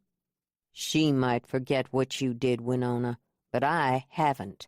You betrayed her, pure and simple. So you remember this. I'll be watching you. She might forgive. I won't." Winona sat in her car, parked outside the police station. She shouldn't go in, she knew that. Some things were better left unknown. If only she were the kind of person who could ignore information. But such feigned ignorance was impossible for her to achieve. Once an idea got in her head, she was like a crocodile death-rolling its prey. And suddenly she was worried that Dallas was actually dangerous. She got out of the car and walked toward the station, opening the door. Inside, the place was empty, but for a few uniformed officers walking from one office to another. At the receptionist's desk, Helen looked up from filing her hot pink nails. "Hey, Winona." "Hey, is Sheriff Baylor in? I'd like to see him." "Course he's in. You've got an appointment, don't you?" "He's in his office. Go on back." Winona walked down the busy hallway and found Sheriff Albert Baylor in his office, eating a breakfast sandwich. "Hey, Winona," he said, wiping his mouth with a napkin. "Have a seat." She didn't bother with small talk. It was a skill she'd never really mastered anyway. "I need to do a background criminal check on someone." "This the Indian?" "Yes." "I had the same questions myself when Vivi married him. To be honest, I expected you in here before now." He left the room and came back a few moments later with a file, which he set down on his desk. "I'll be right back. Nature calls." As soon as he was gone, Winona opened the file. Dallas Raintree. Date of birth, 5/5/65. She scanned through his criminal record, reading charges, arrests, and convictions. There were almost a dozen theft or possessing stolen goods charges, 2 assault charges that were pled down, an assault and battery conviction, and a couple of weapons charges. A notation was made that his juvenile record was sealed per court order and that he had on several occasions been ordered to undergo psychiatric evaluations. It appeared that he'd been a juvenile the first time such a recommendation was made. "Holy shit," Winona said. "Holy shit is right," Al said, coming back into the office, closing the glass-topped door behind him. Winona looked up at him. "What does all this mean?" Al sat down at his desk. "I read it as your brother-in-law is a man with a bad temper and not much respect for the law, and something bad happened when he was a kid. There are a lot of psychiatrists' reports in there. More'n a few think he's unstable." He leaned back. "Rumor is that you're the one who hired him. I would have expected you to do a background check." She gritted her teeth. "What can I do now?" "Now?" Al shrugged. "He's married to your sister, Win. There's nothing to be done now." "Is he dangerous?" Al looked at her. "Under the right circumstances, we all are. You just keep your eye on him." "I will," Winona promised. In late November, an icy wind blew across the canal, whipping the normally calm waters into a white-capped frenzy. Waves smacked against the cement and stone bulkheads along the shore. Foamy water sloshed onto the well-tended yards, turning the green grass brown. All at once the birds disappeared, taking their early morning song and afternoon chatter with them.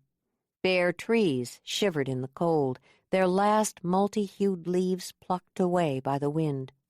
Those same leaves now lay in slimy, blackening piles in the ditches on the sides of the road. As if a memo had been sent to the trendy east side, the tourists stopped coming.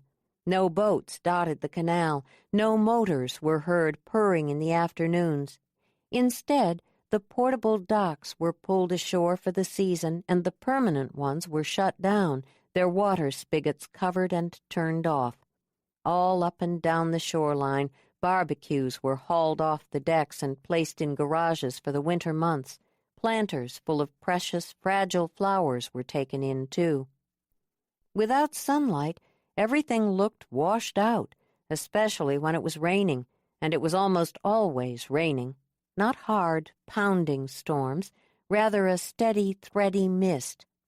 On the day after Thanksgiving, the Bits and Spurs 4-H Club members and their families gathered at water's edge to make wreaths. It had been a tradition for years. Vivi Ann had always been a part of it, first as her mom's helper, then as a 4-H member, and now as the leader. The event went from morning to night, and to be honest, she had never enjoyed it more than this year. When it was all over and the day was done, she and Dallas walked up the spongy road to their cabin. "I saw you talking to Myrtle McCallion," Vivi Ann said. "She held on to her purse the whole time. I think she was worried I'd steal it." Smiling, she opened the door and went inside. The cabin smelled like Christmas. Dallas had set up a small, perfect tree in the corner near the fireplace and draped several of the leftover boughs along the mantel. "Merry Christmas," he said. Vivi Ann was surprised by him yet again. All her life men had lined up to give her things. They'd wowed her with presents wrapped by salespeople and paid for by credit cards. But this, a simple, sparsely decorated tree, meant more to her than any of that, because she knew her husband didn't care about Christmas. He'd done this for her because she cared. "That friend of yours, Trina at the drugstore, helped me pick out ornaments." Vivi Ann laughed at the image of scary-looking Dallas following Trina around, picking out angels and elves. She loved him so much she couldn't stand it. "What's so funny? Did I do something wrong?" "No, Dallas Raintree, you did something right." She took him by the hand and led him into the bedroom, where she showed him in a dozen ways how much she loved him. Afterward, they lay in bed, staring at each other. Through the open door, she could see their first Christmas tree twinkling in the darkness. "I thought you'd hate today," she said. "No." "Did you do corny stuff like that when you were a kid?" "No," he said, and this time his voice was quiet. She knew she'd struck a nerve. "Is there anyone you want to invite for Christmas?" "You keep asking the same question in different ways, Vivi," he said. "There's no one, just you." She didn't see how that was possible. how a person could be as alone as he implied. She angled onto one elbow and looked at him. "What happened, Dallas?" It was the first time she'd ever asked the question directly. "He killed her," he said quietly. "I guess that's what you want to know so bad. Beat her up for years, and then shot her one night." "Were you—" "Yeah, I was there." It all clicked into place for Vivi Ann then, the scars on his chest, the anger he sometimes couldn't control, the trouble sleeping. She imagined him as a boy, listening to things no child should hear, seeing terrible images. No wonder he didn't want to talk about his past. She scooted closer and took him in her arms, holding him with the whole of her body, her heart and soul, trying somehow to impart her childhood to him. He was holding her so tightly, she knew their conversation had reopened an old wound. The look he gave her was a terrible, beautiful combination of happiness and pain, and she wondered suddenly if that was what he lived with, that unbearable duo. She kissed his lips, then his cheek, and then at his ear she whispered, "We're going to have a baby." He said nothing, just pulled her more tightly into his arms and held her. "Are you ready?" she asked. He drew back just enough to look at her, and the love in his eyes was all the answer she needed. If Winona had been keeping her memories in manila file folders, she would have labeled the Christmas of 1992 as the second worst in Gray family history. Only the year their mom died had been worse. She'd tried to pretend that everything was okay. She'd shown up at the farmhouse to decorate for the holidays. She'd schlepped up and down the attic stairs, carrying down the dusty ornament boxes until she was sweaty and tired. Working alongside her sisters, she'd said all the right things. "Look, Vivi, it's the Lifesavers clown you made at Bible camp in 4th grade. And here's Aurora's favorite angel with the broken wing." But none of it had felt right. Aurora and Vivi Ann had laughed and joked and fought over what Christmas album to play, while Winona felt increasingly distant. She knew it was wrong of her, that she needed to put aside the old grudges, the bitterness, and go on with their everyday life. She couldn't seem to do that, though. The problem was Dallas. He was like a tumor in the body of their family, and only she detected the malignancy. It didn't matter that he acted like he loved Vivi Ann. Acted was the key word to Winona's mind. Or that he was doing a great job at the ranch. What mattered was that he couldn't be trusted. The police reports on his past were proof positive. He would hurt her family somehow. Anyone sitting at this table for Christmas dinner should have seen that. Everything was in its usual place, looking sparkling and perfect. Daddy was dressed up in new dark blue Wrangler jeans and a crisp white shirt, buttoned all the way to the throat. Aurora and Richard and the kids looked like they'd just stepped out of the Nordstrom catalog, and Vivi Ann was an image of golden beauty in her green velvet dress. And then there was Dallas, sitting beside his wife, looking uncomfortable and vaguely irritated by the goings-on. Winona watched him from beneath lowered lashes. His long hair and pale blue shirt didn't soften him at all, quite the contrary. Getting dressed up only made him look more dangerous. If Winona could have thought of a way to reveal this truth, she would have, but Dallas was smart. He didn't push his way into things. He didn't demand his share. He waited on the sidelines, pretending to be willing to work for whatever he got. The cowboys had accepted him, and the women in town had begun lately to talk about the great love of Vivi Ann and Dallas. Even Aurora refused to hear about his criminal past and told Winona to let it go. Vivi Ann clinked her fork against her wine glass, drawing everyone's attention. Winona looked down the table toward her sister, as she was supposed to, and several facts registered, clicked into place like the firing sequence in a handgun. Vivi Ann was even more beautiful than usual, radiant even, and she was drinking water. "We're pregnant," Vivi Ann said, and her smile lit up the room. Winona experienced the announcement in a strange, slowed-down way, as if she were underwater or behind a wall comprised of wavy glass block. She saw everyone except her father leap to congratulate Vivi Ann. She heard the squeals and cries, saw Aurora hug Vivi Ann and start to cry. Winona knew she needed to move, to join in, but she couldn't. She just sat there. Once, when she was little, she'd tried barrel racing. Bathed in the rare glow of her dad's encouragement, she'd climbed onto Clem's big back and kicked hard. She'd barely hung on around the first barrel, and on the second she'd lost her grip. She still remembered how that felt, the letting go, the sliding sideways in the saddle, losing her stirrup. For a second before she'd fallen, she'd known it was coming, and the fear of that moment was how she felt. From now on, no matter what, Dallas would be a part of this family. The cancer of his presence had just metastasized. She glanced sideways and found Dallas looking at her. She shifted uncomfortably in her chair and lifted her wine glass in a toast. "Here's to Vivi Ann, who now will have a baby." 2. She tried not to think about her own loneliness, but it was impossible to ignore. Here she was, the oldest sister, and the only one unmarried and childless. After that, the evening passed for Winona like a movie without sound. She did all the things that were expected of her. She cleared the table and washed the dishes with her sisters. She put on their favorite Elvis Christmas album and danced in the kitchen.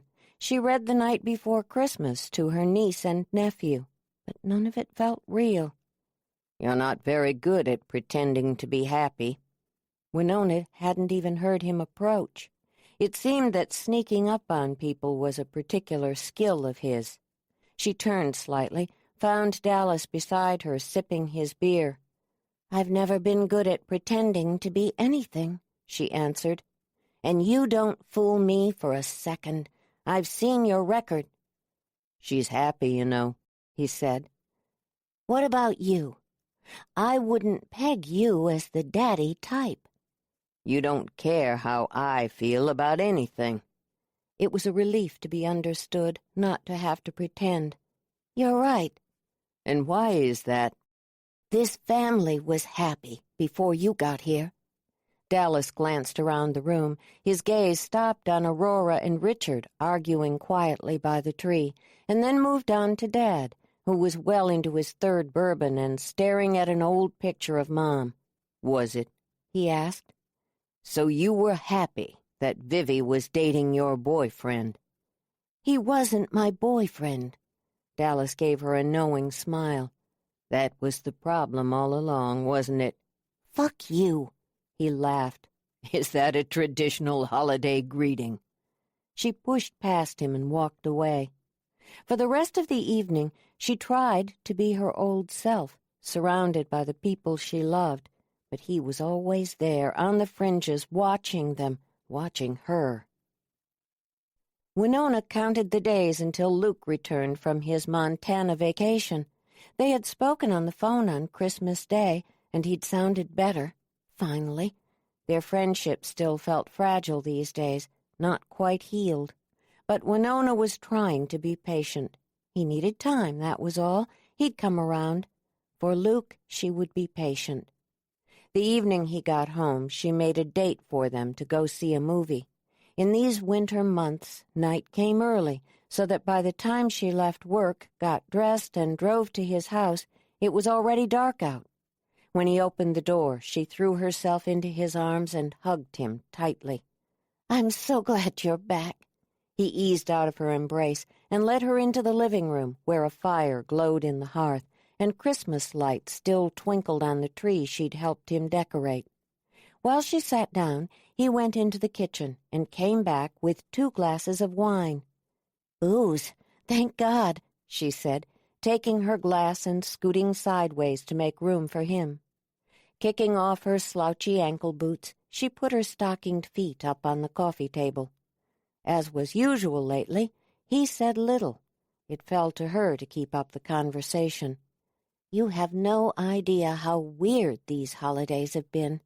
Dallas ruined everything, and no one can see that. I keep wanting to grab Vivi by the shoulders and shake her until she sees what I see. Maybe I can figure out a way to mail her his criminal record. That should wake her up. Really, Win, Luke said, sighing. Do we have to have this conversation every time we're together? It's getting old. They're married. And now they're going to have a baby. She's pregnant? Already. Even I'm surprised, and I usually expect the worst. Luke got to his feet and walked over to the fire, staring down at it. A baby, he said, in a sad, soft voice. Winona could have kicked herself. It was one of her worst traits, the way she could focus so much on the minutiae that she completely missed the big picture. She kept thinking he'd be over Vivi Ann by now. She got up and went to him. I'm sorry, Luke. I wasn't thinking. I shouldn't have told you about it like that. He glanced away from her, looked past the tree to the rainy black night beyond the window. I can't do it. Do what? I thought I could stick around and watch Vivi Ann love someone else, but I can't. But Winona didn't know what to say, how to frame her sudden fear into a cogent appeal. You can't leave. What else can I do, Win? She felt like one of those old Eskimo women who'd been set out on an ice floe. She knew that if she didn't reach out, grab for him, she would float away alone. Luke, please. Please what? She swallowed hard, battling her own fear. It was terrifying to tell him the truth. She wasn't ready. He wasn't ready. But there was no choice anymore. She dared to touch him, take hold of his wrist. I know you're not ready to hear this, Luke, but I love you. If you'd just try, we could be happy together. She saw his answer before he spoke. In the silence, with a fire crackling beside them, she saw his surprise. Then came the pity. Her stomach twisted in on itself. She had handed her assassin a knife and bared her chest. If there were any way to stop him from speaking the words aloud, she would have done it, but the wheel was already turning. I love you, too, he said, lowering his voice to add, as a friend. She pulled away from him and turned her back. That's what I meant, she said dully, though they both knew it was a lie. I think I'll go back to Kalispell, he said, staying by the fire. Maybe you can find a nice, skinny girl there, she said, reaching down for her coat. He came to her then, took her by the shoulders and turned her around. Winona, you know it's not about that. It's just... Try as she might to control her tears, they came anyway, stung her eyes. Pathetic. And in that instant, she was the fat girl begging for her mother's horse all over again. I get it, Luke. Believe me, I get it. The following Monday, she heard from Aurora, who'd heard from Julie. Luke had moved back to Montana. Chapter 12. On the water, time passed in currents, rippling closer and closer to the shore. In winter, the waves were bolder, angrier, tipped in white. Wind whipped them into a frenzy, and rain fell almost daily. Color faded the landscape. Even the evergreens lost some of their rich hue, appearing black against the gray sky, gray clouds, and gray water. Sunlight changed all that, and in May, when the rains paused, bright pink and purple azaleas bloomed overnight, and everywhere was lime-green new growth, on the lawns, in the shoots of fragile leaves along the roadsides. At night, the sound of frogs croaking to one another was so loud that all through town people got up in the middle of the night to shut their windows. In June, the summer people came back. Along the banks of the canal, docks began to reappear, as did the boats that were tied alongside them. The diner extended its hours and added a few trendy vegetarian sandwiches to the menu, and the seasonal shops reopened. Hanging baskets of purple lobelias and red geraniums were returned to their hooks on the street lamps. Vivi Ann noticed every change. For years, it seemed, she'd taken all that for granted, seen each alteration in the seasons as nothing more than the passing of time. Her pregnancy had changed her perspective. Now she marked time in the smallest increments, a day, a week, sometimes even an hour. It wasn't just her body that was changing either. Everything felt different lately. She had never been as excited for anything as she was for the arrival of this baby. She was equally terrified. On a daily basis she missed her mother, and not in the ephemeral little girl way that she'd always missed her. That ache had turned into a hot, sharp pain. She had so many questions, and no way to get the answers she needed. Her fear, a new thing, ran deep and dark. At night, when she lay in bed with Dallas, listening to him sleep, she worried that she was too selfish to be a good mother, too immature to guide another human being through life. She worried, too, about his or her Native American heritage and how she would help her child to feel accepted by both worlds. In the 10 months since her marriage, she'd learned very little about the man she loved. He loved her, that was obvious, but the rest of his emotions he kept in close check. Anger was the only thing that sometimes came to the surface, and on the rare occasions when she saw that side of him, she was afraid. "Remember," he'd told her once when they were fighting, "abuse can make an animal mean. I tried to warn you." He'd wanted to push her away. She saw that now. The only thing in the world that scared him was their love. He didn't understand, really, that she didn't just love him. She lived for him. He was still the addiction she couldn't shake. "You're zoning out again," Aurora said, taking a French fry from Vivi Ann's plate. "Hot sex this morning?" Vivi Ann laughed and rubbed her swollen belly. "You were the one who told me that passion faded." "Yeah, well, then you met Tattoo Boy." "I can't believe how much I love him. You know that, right?" "The surprising thing is how much he seems to love you. He watches you like a hawk. Sometimes I think he can't stand to be away from you." Vivi Ann heard the wistfulness in her sister's voice and realized how familiar that tone had become. "Do you want to talk about it?" "About what?" "Richard? What's wrong?" Aurora's well-made-up face crumpled at that. "I thought I was hiding it." "That must be lonely." Aurora's eyes filled with tears. "I like him, and he likes me. Maybe that's okay enough. But I've seen what you and Dallas have, and now I don't know. Should I just walk through life? And there are the kids to think about. I don't want them to grow up like we did, with this hole in the family where someone should be."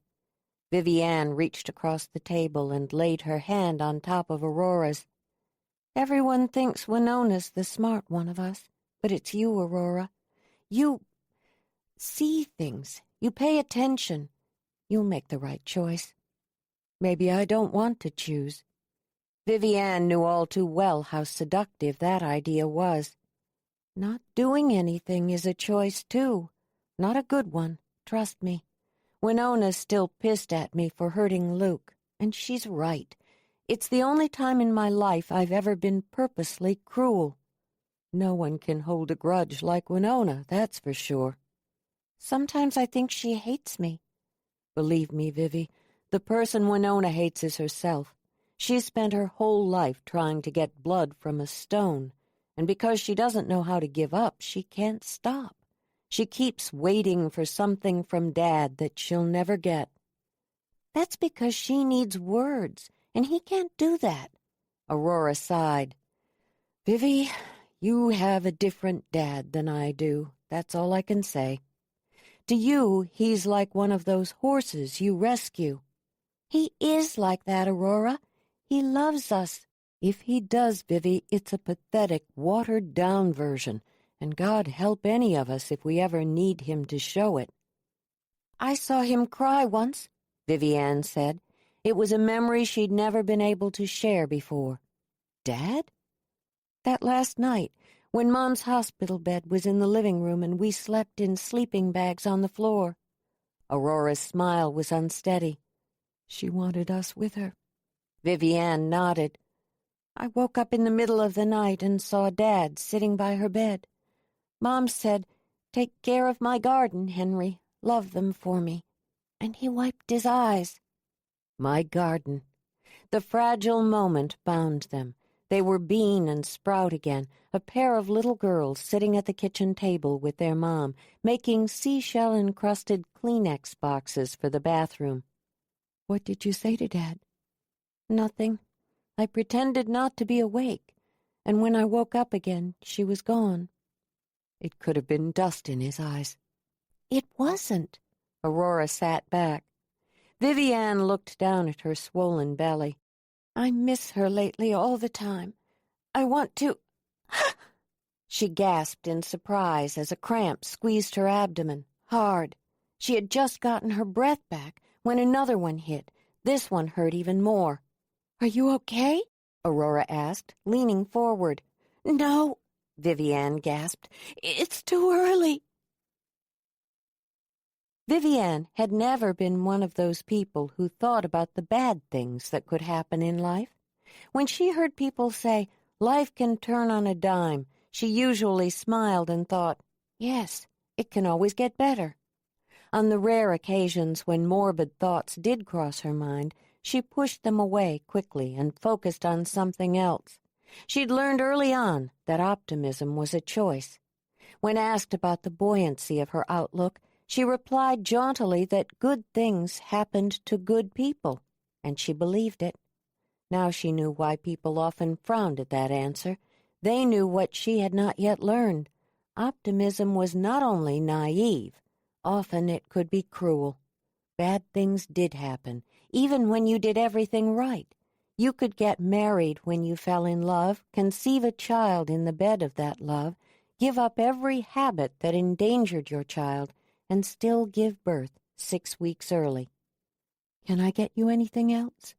Vivi Ann roused herself enough to open her eyes. She wasn't sure how long she'd been lying here with her eyes closed, replaying it all in her head. Have Dad and Win come by yet? Aurora stood by her bed, looking sad. In the last few hours, her sister's poofed-out bangs had fallen flat across her face, and her makeup had faded. Without all that, Aurora looked thin and worn out. Not yet. Vivi Ann smiled as best she could. It means a lot that you've been here for all of this, Aurora. I forgive you for stealing my birthday tiara. Aurora brushed the still damp hair away from Vivi Ann's face. I never stole your stupid tiara. You're the princess in the family. I wish they'd let me see him again. He's so tiny. That last word broke a piece of her control away. Fear rushed through the crack. She reached over to the bedside table and picked up the pretty pink scallop shell she'd kept in her purse for years. It was as close to her mother as she could get. Don't go down that road, Aurora said. You're a mom now. He needs you to be strong for him. I'm afraid. Of course you're afraid. That's what parenting is. From now on, you'll always be a little afraid. Couldn't you lie to me? Tell me it's a bed of roses. Vivi Ann closed her eyes, sighing tiredly. All this honesty was crippling. The truth kept banging around in her head. 34 weeks, undeveloped lungs, complications. We'll see if he makes it through the night. She heard the doorknob turn and opened her eyes. Had she fallen asleep? For how long? She looked around the room for Aurora or Dallas, but they were gone. The room was empty. They'd given her a private room, which would have been great if she didn't know why. They wouldn't put her in a room with another new mother, because Vivi Ann's son might not make it. She knew this without being told. Then Winona and Daddy walked into the room. Vivi Ann felt tears well in her eyes. The fear she'd been holding back spilled over when she looked at Winona. No matter what had happened between them, Win was still her big sister, her mom in a way, the one who always made things right. Vivi Ann hadn't realized until this moment how much she'd needed her. "Have you seen him, Win?" Winona nodded, coming over to the bed. "He's beautiful, Vivi." Dad's big rough hands curled around the bed's metal rails, looking like old roots against the shiny metal. Up close she could see how hollow his face looked, how tightly he was controlling his emotions. It was a look she'd seen on his face all her life, or at least since Mom's death. "Hey, Daddy," she said, hearing a catch in her voice. The change on his face was as subtle as cold butter turning soft around the edges on a warm day. But in it, she saw everything that mattered. It was how he used to look at her, back when she was his favorite little girl who could do no wrong, and he was the ground beneath her feet. Winona would have wanted words to go with that look, and Aurora wouldn't have noticed the change at all. But Vivi Ann knew what it meant. He loved her, and it was enough. "He's too small," she said, starting to cry. "They say he might not make it." "Don't cry," Winona said, but she was crying too. "He'll make it," Dad said, and his voice was firm now, the voice of her youth, gone in the years since Mom's death, and suddenly back. It reminded her in a painful flash of who they all had been with Mom between them. "How can you be so sure?" "He's a gray, ain't he?" Vivi Ann smiled at that. A gray. There were generations of strength behind that name. "Yeah," she said quietly, feeling hopeful for the first time. It meant so much to Vivi Ann that they were here, that even after all that had happened, they were a family. She talked for a while and then closed her eyes, just for a minute. When she opened her eyes again, the room was dark, and they were gone. She hit the bed control and angled up to a seated position. Shadows darkened the room, but a shaft of moonlight came through the window, illuminating her husband, who lay slumped in an uncomfortable plastic chair. In the ethereal, uncertain light, it took her a moment to see his face. "Oh, Dallas," she said. He got up slowly and walked toward her, pushing a hand through his long hair as he moved. "You should see the other guy." At her bedside, he stopped. She was glad for the shadows suddenly, wished it were even darker in here. As it was, the contrast of pale light and shadow only highlighted the damage. His cheeks were pale and hollow but for the dark, bloody gash right above the bone. One eye was swollen shut and looked to be a sick yellowing color. He lifted his right hand, showing her his battered knuckles, how caked they were by dried black blood. "Where have you been?" she asked. "Cats." "Who started the fight?" "I did." Vivi Ann looked in her husband's eyes and saw how damaged he'd been by his father, and how scared he was about being a father himself. There was so much about him she didn't understand, like what you were left with after being beaten with electrical cords or locked in a dark closet, or after watching your father murder your mother. But she knew about going on, and she knew about love. "Aurora tells me that from now on we'll always be afraid. Apparently it's part of parenting." Dallas said nothing to that, just stared down at her as if he were waiting for something. "You can't go beating people up every time you're scared. I guess that's my point." "What if I'm not up to this?" "You are." "Lots of people, cops, judges, shrinks, they said I was like my dad. Ask Winona. She dug up my record, and she's right about one thing. It isn't pretty." It was the clearest picture of his past she'd ever gotten. She imagined him as a young boy, abused for a long time, and then suddenly alone in the world, being told by adults that he was bad to the bone. Abuse can make an animal mean. Had they dared to say that to a little boy who'd been hurt? She reached up, gently touched his wounded cheek. "You love me, Dallas. That's how you're different from him." It was a long time before he nodded, and even then he didn't smile. "So no more beating up strangers because you're scared, okay?" "Okay." Now take me to see our son. I've been waiting all day for you." He helped her into a wheelchair and tucked a blanket around her, then rolled her down to the neonatal intensive care unit. There they spoke to the night nurse, who made an exception to the rules and showed them to the tiny incubator where their son lay sleeping. Emotions overwhelmed Vivi Ann: love, terror, grief, hope, joy. Love most of all. She thought she was too full to feel anything else, but then she looked up at Dallas. "My grandfather's name was Noah," he said quietly.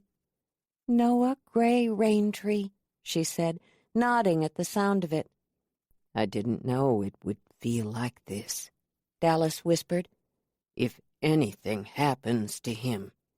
He didn't finish the thought, and Vivi Ann didn't try to help him. There was nothing to say. She reached out for her husband's hand, hoping together they could find the kind of hope that once she'd taken for granted. On the 15th of July, people began showing up at Water's Edge, uninvited. Each person came with a specific task to do. The 4-H chapter cleaned out the horses' stalls. The Future Farmers of America helped Henry feed the steers. The women's equestrian drill team took over Vivi Ann's lessons. The word had gone out last week. Noah was coming home at last. And the town rallied to help out Vivi Ann. She was stunned by her neighbors' help and grateful for their prayers. In the last 6 weeks, she and Dallas had been living separate lives, making sure that one of them was always at the hospital. Although she hadn't told people how difficult it had been, obviously they knew. "It's time," Aurora said, coming up beside her. "Are you ready?" Winona asked, following close behind. Vivi Ann hugged them both tightly. Her emotions were so close to the surface right now, she was actually afraid she would start crying.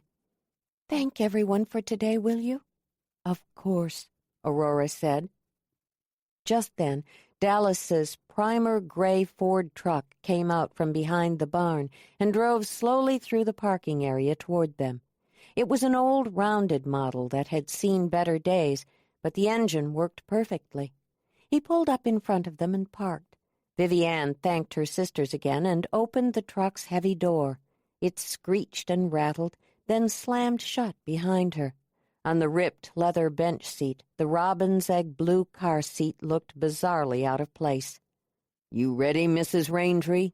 Dallas said, giving her the first true smile she'd seen in more than a month. "I'm ready." For the next 2 hours, as they drove down the twisting, tree-lined highway behind a steady stream of RVs and campers, they talked about everyday things: the new school horse that was giving the kids problems, Clem's aching joints, what to award for prizes at the next barrel race. But when they finally arrived at the hospital, Vivi Ann reached over the car seat and held his hand, unable to think of anything to say. "Me too," he said, and together they walked through the parking lot and into the bright white lobby of Pierce County's biggest hospital. In the past weeks, they'd become like family within these walls, and they stopped and talked to plenty of nurses, volunteers, and orderlies along the way to the pediatric wing. There Noah was waiting for them, swaddled in a blue thermal blanket and wearing a teacup-sized cap over his shock of wild black hair. Vivi Ann took him in her arms. "Hey, little man, you ready to come home?" Dallas put an arm around Vivi Ann and drew her close. They stared down at their son in silence and then carried him out of the hospital.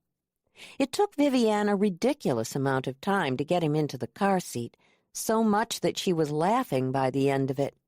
All the way home, she found herself cooing to him, talking to him in a high-pitched voice that bore no resemblance to her own.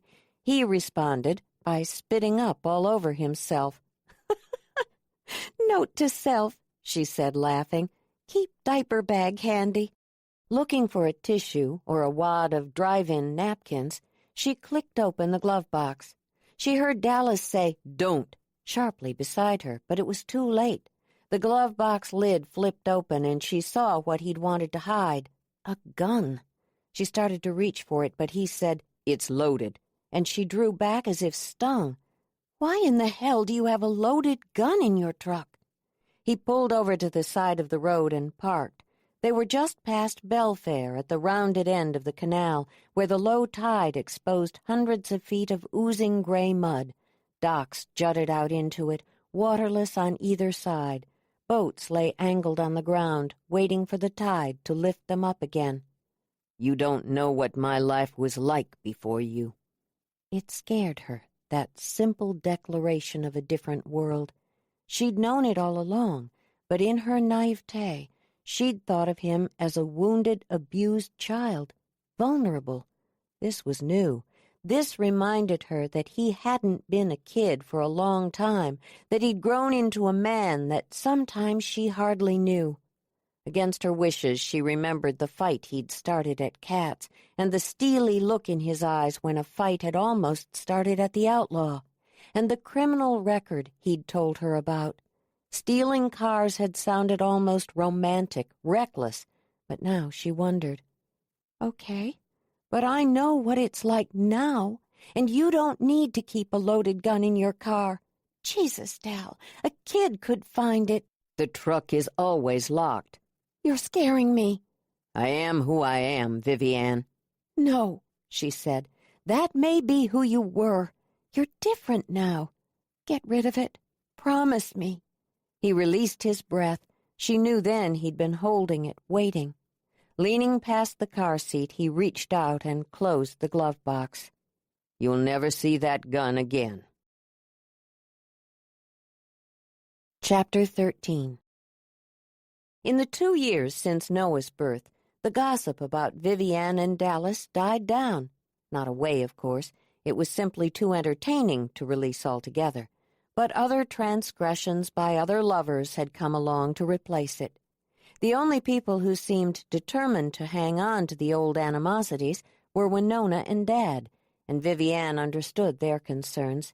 In time, though, she knew it would be forgotten completely. Tonight, beneath a twilight sky the color of a bruised plum, she stood at the paddock fence, watching kids chase after a greased piglet at the annual Water's Edge Halloween party. Noah was in her arms, dressed for the party, in an orange pumpkin outfit. Aurora stood on her left side. Winona was on her right, a pirate and a witch, respectively.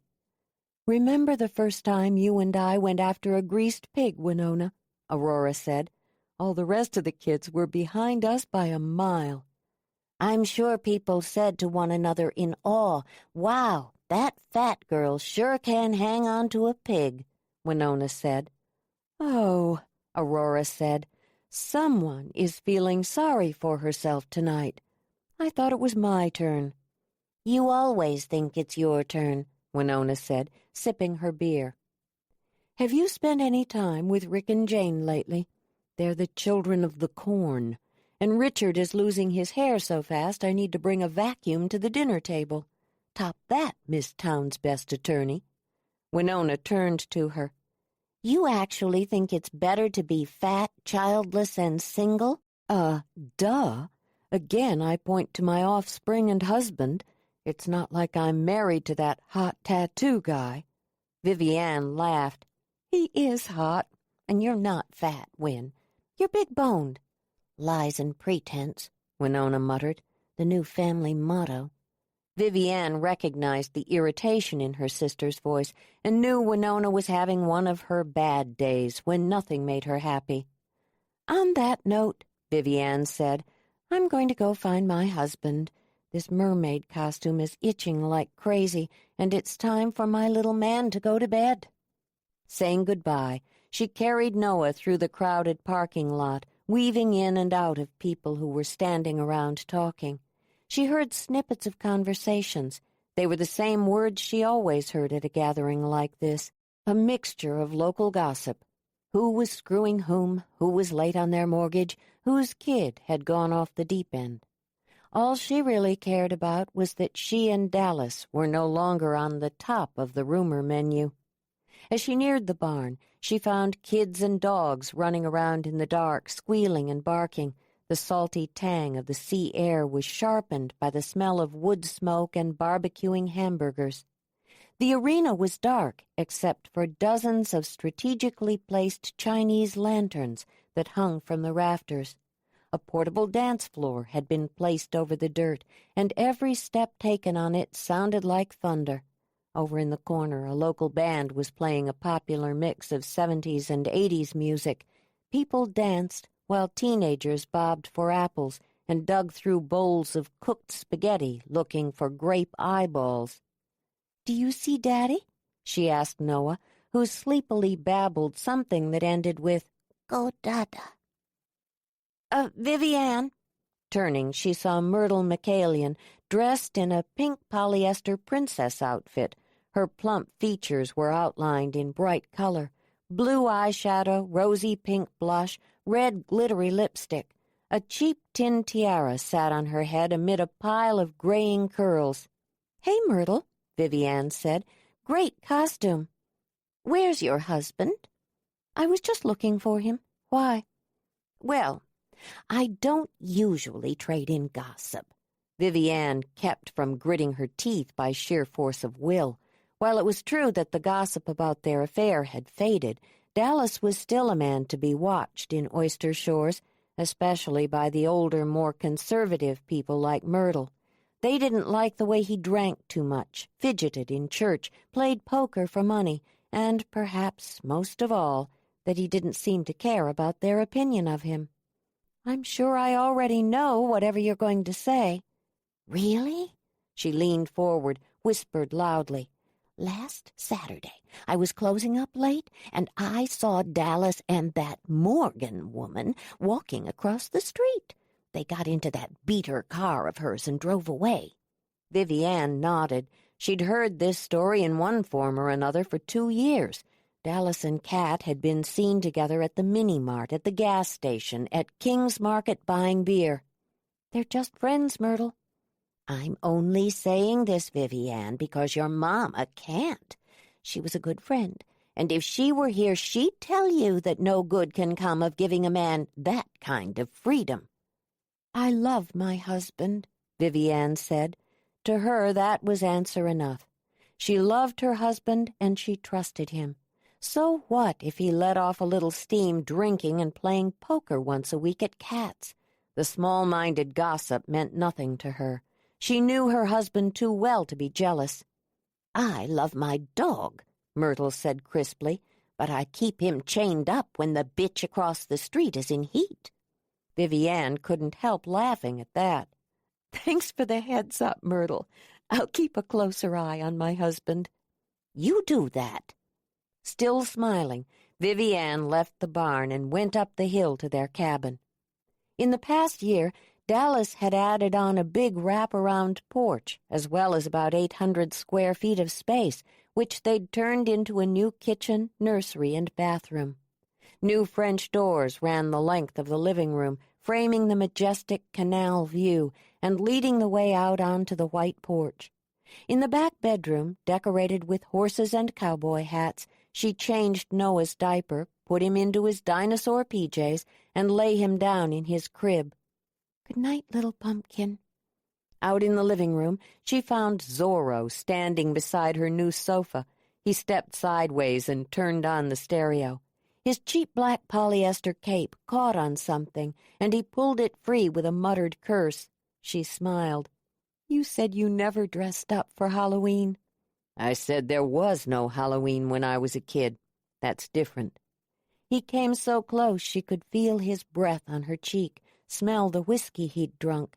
He brought up one gloved hand, let his finger trail down her exposed throat, down to the valley between her breasts. "Myrtle McCallion says you're being a very bad boy lately. She saw you up to no good with Kat." "The gossip never stops in Mayberry. What did you tell her?" "I told her I like bad boys." He picked her up and carried her to their bed, kicking the door shut behind him. "Trick or treat, Mrs. Raintree." She laughed when he dropped her onto their bed. Moonlight came through their window and illuminated half of his sharp face, turned half of his hair blue. "I think I'll take a treat, Mr. Raintree, if you're up to it." On Christmas Eve morning, Vivi Ann rose well before dawn and began making cookies. At some point, Noah woke up, and she brought him into the kitchen with her. He laughed and played with his plastic dinosaurs in a mound of sugar cookie dough. When he realized how good the dough tasted, he giggled and threw the toys aside and started eating. "Oh, no, you don't." Wiping her floury hands on her apron, she scooped him up and held him on her hip while she cleaned up the kitchen. It was like carrying a seizing cat. He kept reaching and twisting and crying, "Moo, Mama, moo." She carried him into their newly expanded bedroom. Sunlight poured in checkerboard beams through the French doors, landed in streaks on the wide pine floorboards, which glowed like streaks of fresh honey. "Get up, sleepyhead," she said to Dallas. "Your son needs changing." She dropped Noah alongside Dallas, who mumbled something and rolled over. "Look, Noah, Daddy's playing hide-and-seek." Noah giggled and clambered over Dallas, falling like a slinky on the other side of him. "Dada?" Dallas's arm came out from under the covers and coiled around the little boy.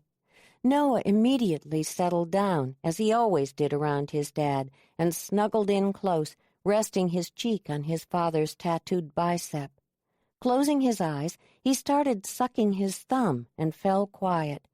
Vivi Ann stood there a moment, drinking in the sight of them. From birth, they'd been a pair. When Noah got hurt, it was Dallas he wanted, and when he woke in the middle of the night, crying over a bad dream, it was Dallas who calmed him. Oh, Noah loved Vivi Ann, followed her around like a puppy dog, and kissed her good morning and fell asleep in her arms. But he was a daddy's boy, and everyone knew it. Smiling, she went into the bathroom and took a shower. By 11, she'd boxed up the cookies, wrapped up the fudge, and dressed for church. "Dallas," she said, trying to waken him, "you were supposed to get Noah ready."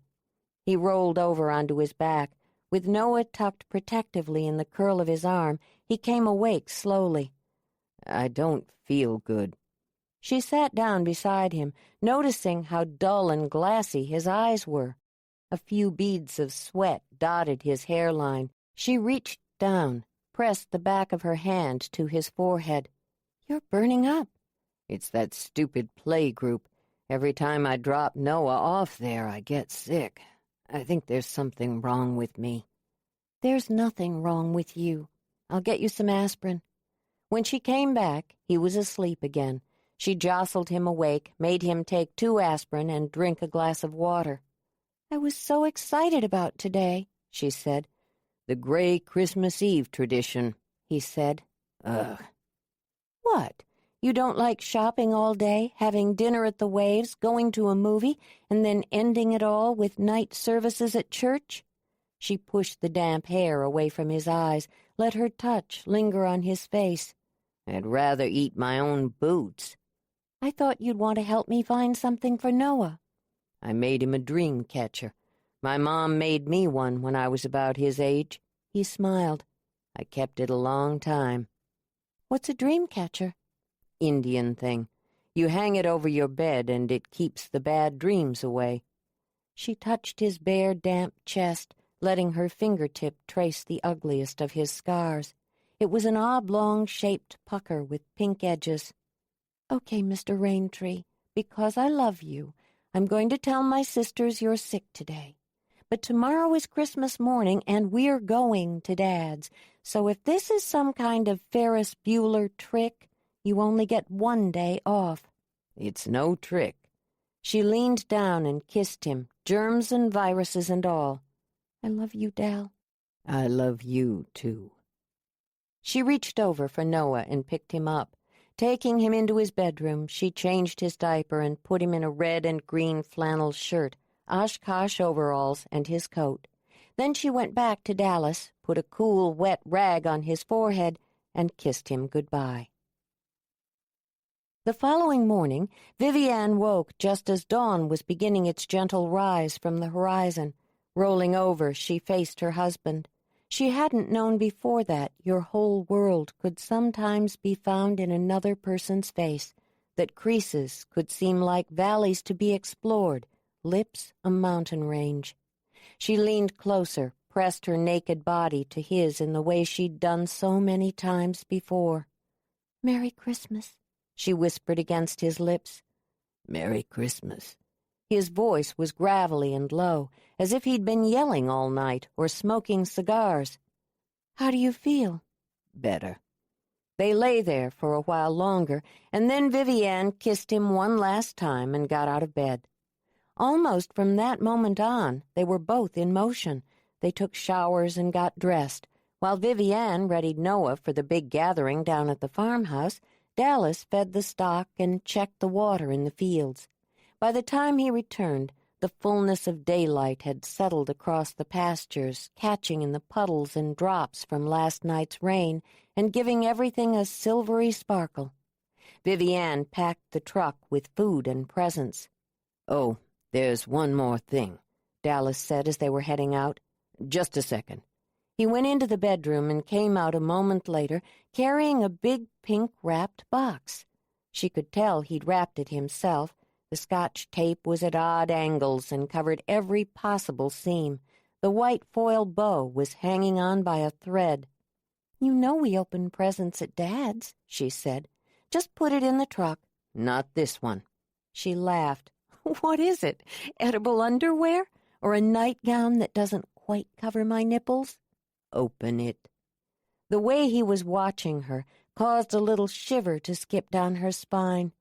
She took the package from him and carried it over to the sofa. He scooped Noah up from the floor and sat down next to her. The sight of him beside her, holding the son who looked so much like him, was all the present she could ever want, and all the future, too. Still, eagerly she unwrapped the box and found another, smaller one inside of it, and then a small one inside of that. By the time she got to the smallest package, she was pretty sure she knew what it was, and her heart was beating quickly. She glanced at him, caught the intensity of his gaze, and opened the box. Inside was a beautiful diamond ring. The stone was small but brilliant, and set amid an antique-looking gold filigree.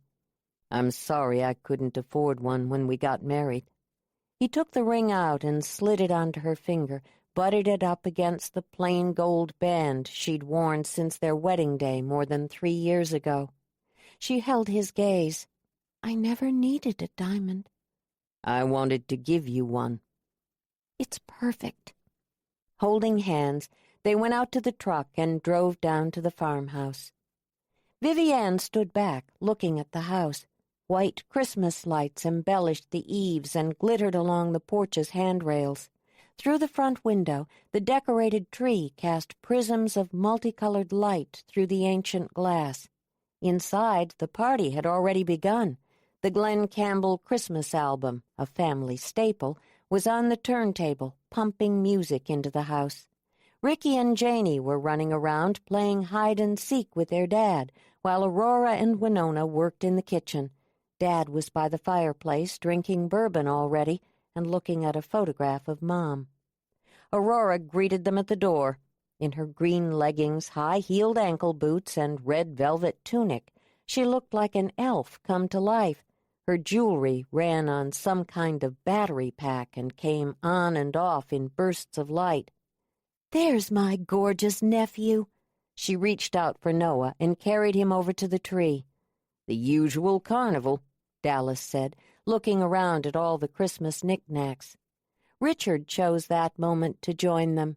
In his tan dockers, cinched high on his waist and drawn tight by a brown belt, with his blue plaid shirt tucked in and his stockinged feet, he managed to look as he always did, both ready to stay and ready to leave at the same time. "Dallas," he said, nodding, "I heard you've been working miracles with the Jerika's new colt." "He's a hell of an animal," Dallas said. "Just last week." Vivi Ann squeezed her husband's hand and wandered into the kitchen. Winona was at the counter, rolling squares of dough into crescent rolls. She looked up at Vivi Ann's entrance and paused. "Hey!" For a second, Vivi Ann felt time peel back. With the pale winter sunlight coming through the windows, wreathing her sister's full, beautiful face, Vivi Ann remembered another time in this kitchen. "I'm drawing something for Mommy," she'd said, feeling about as small and forgotten as a child could.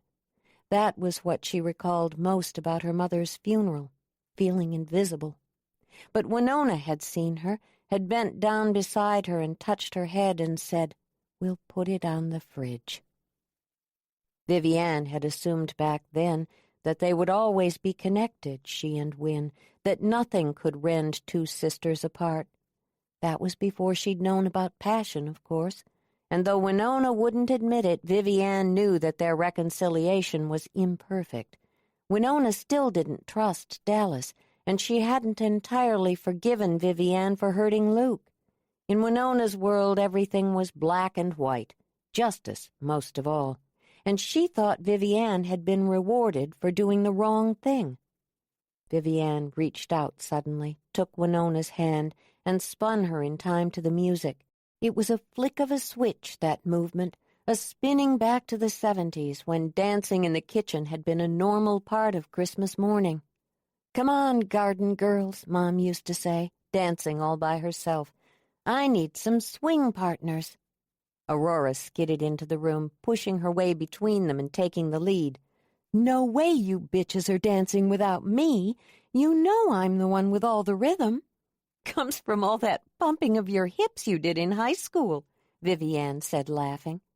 It was funny how a song or a dance or a look passed between sisters could give the whole of your life back to you. The rest of the day passed in a blur of familiar snapshots, opening gifts, sipping wine, coming together in smaller groups to talk, watching Janie and Ricky ride their new bikes in the yard, and Noah walk around with ribbons stuck to his hair. They had so much fun that even their dad's drunken sullenness couldn't take the shine off the day.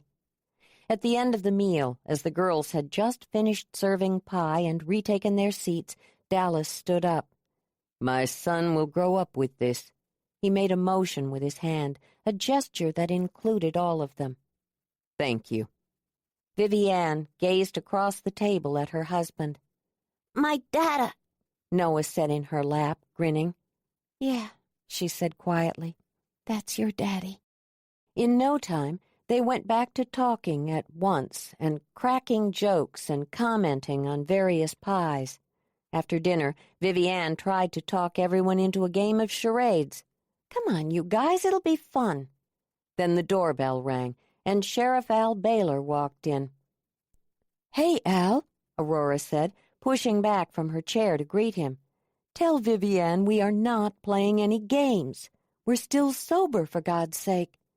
"I'm sorry to bother you all on Christmas," Al said, taking off his hat and working its brim with his blunt fingers. Dad stood up. "What's the problem, Al?" "Cat Morgan was murdered last night." Dallas came slowly out of his chair. It was impossible not to notice how pale he'd gone. "What happened?" "Well," Al said, looking down the table, "that's what I've come to find out.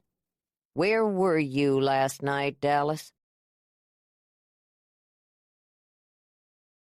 Chapter 14. Local woman found shot to death in Oyster Shores home. In the early morning hours of December 25th, local woman Catherine Morgan was found shot to death in her home on Shore Drive. The 42-year-old woman was discovered by a neighbor who immediately contacted police.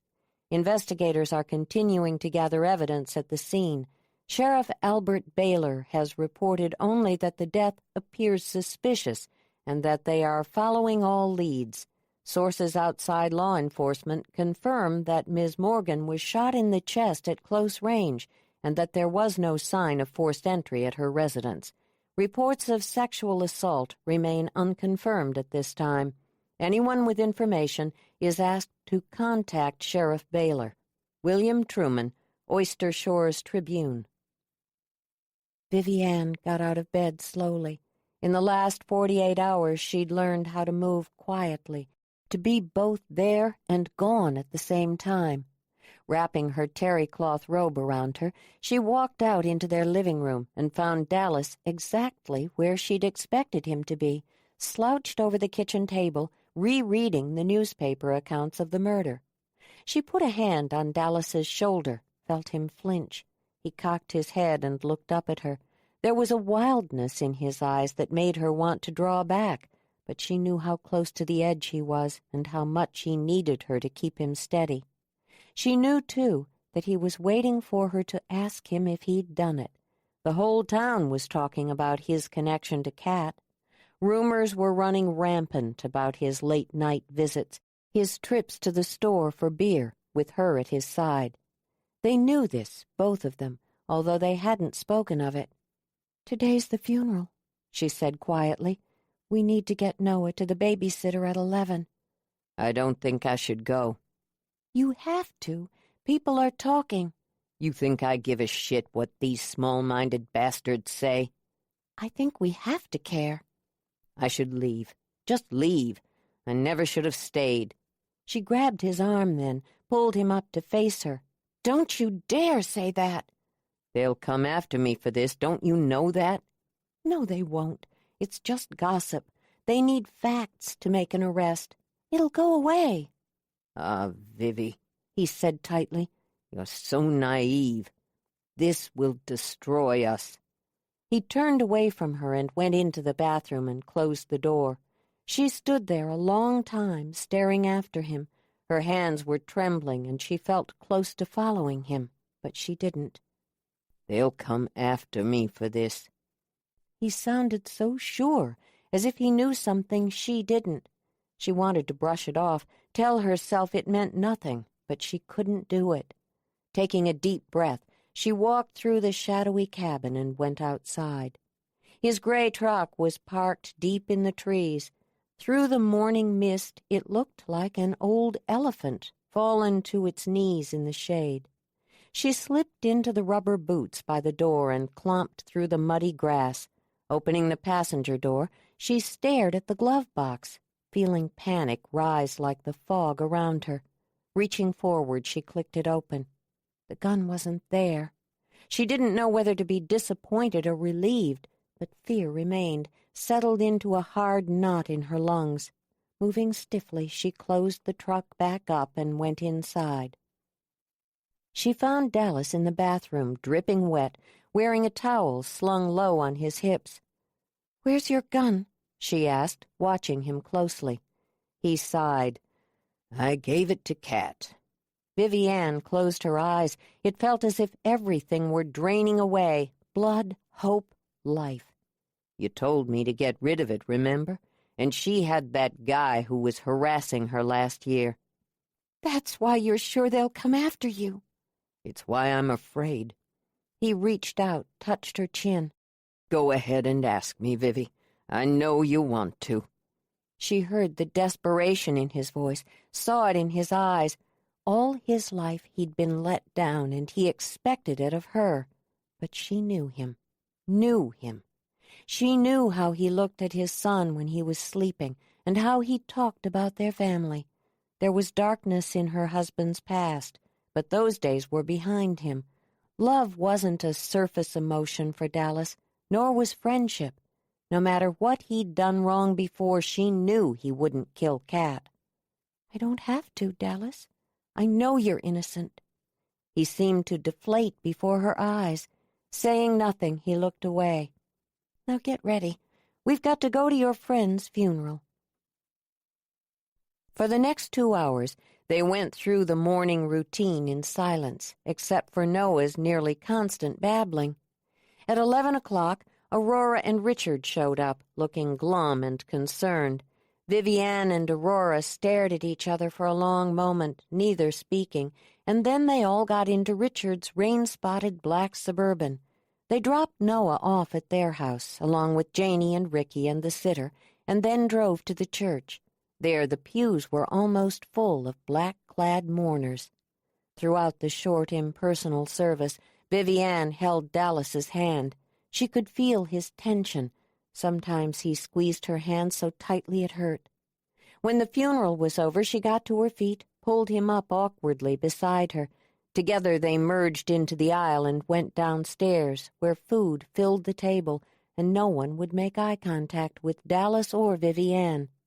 As usual, the women had baked their way to goodbye. People stood around talking in small groups. There were no pictures of cats set up on easels around the room, no sounds of weeping. "Hypocrites," Dallas muttered beside her. "Look at them. Those women crossed the street to avoid her if they could." "Don't," Vivi Ann said sharply. Aurora, Richard, Dad, and Winona came up to them, closed in tightly. Vivi Ann felt a wave of gratitude for their support, but she could see by her dad's face that he was not happy about being here. And then, suddenly, Al was there in uniform. "Come with me, Dallas Raintree," he said in a loud, showy voice. "You've got some questions to answer." Vivi Ann clung to her husband's hand. "Come on, Al. You can't believe—" Dallas pulled free of her. "Of course he believes it." Al took Dallas by the arm and led him away.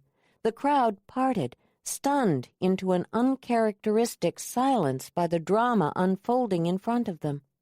Vivi Ann followed Al and Dallas through the crowd, pleading with Al to be reasonable, but he didn't answer, just dragged Dallas out into the parking lot and drove away. Vivi Ann opened her purse and fumbled through the junk inside for her keys. Then she realized that she hadn't driven here. She looked back for Aurora and saw people gathered together on the church steps watching her. "He didn't do it!" she yelled at them. Her voice cracked like an egg, and the emotion she'd been trying to control spilled out. She knew she was crying, and she couldn't stop, couldn't even manage the strength to turn away. Aurora came up to her, put an arm around her. Winona was next. Together her sisters shielded her. Vivi Ann noticed that her father held back, staying where he was. "Come on," Winona said. "We'll take you home." "Home?" Vivi Ann looked at them incredulously. "Take me to the police station. I need to be there for him when he's done." Aurora and Winona exchanged a look. "What?" Vivi Ann demanded. "You're making a scene," Aurora said firmly. "Let's walk toward the car." "What if I refuse?" "Then I'll break one of your legs," Aurora said, smiling at the crowd, saying loudly, "She's fine now. No need to worry." "We'll take you to the police station," Winona said, and Vivi Ann let herself be led away. The drive to the police station was over so quickly there wasn't much time to talk, and Vivi Ann didn't know what to say anyway. As soon as they parked along the curb, she got out of the car and ran into the station. "I'm here to get my husband, Helen." The woman she'd known since childhood wouldn't look at her.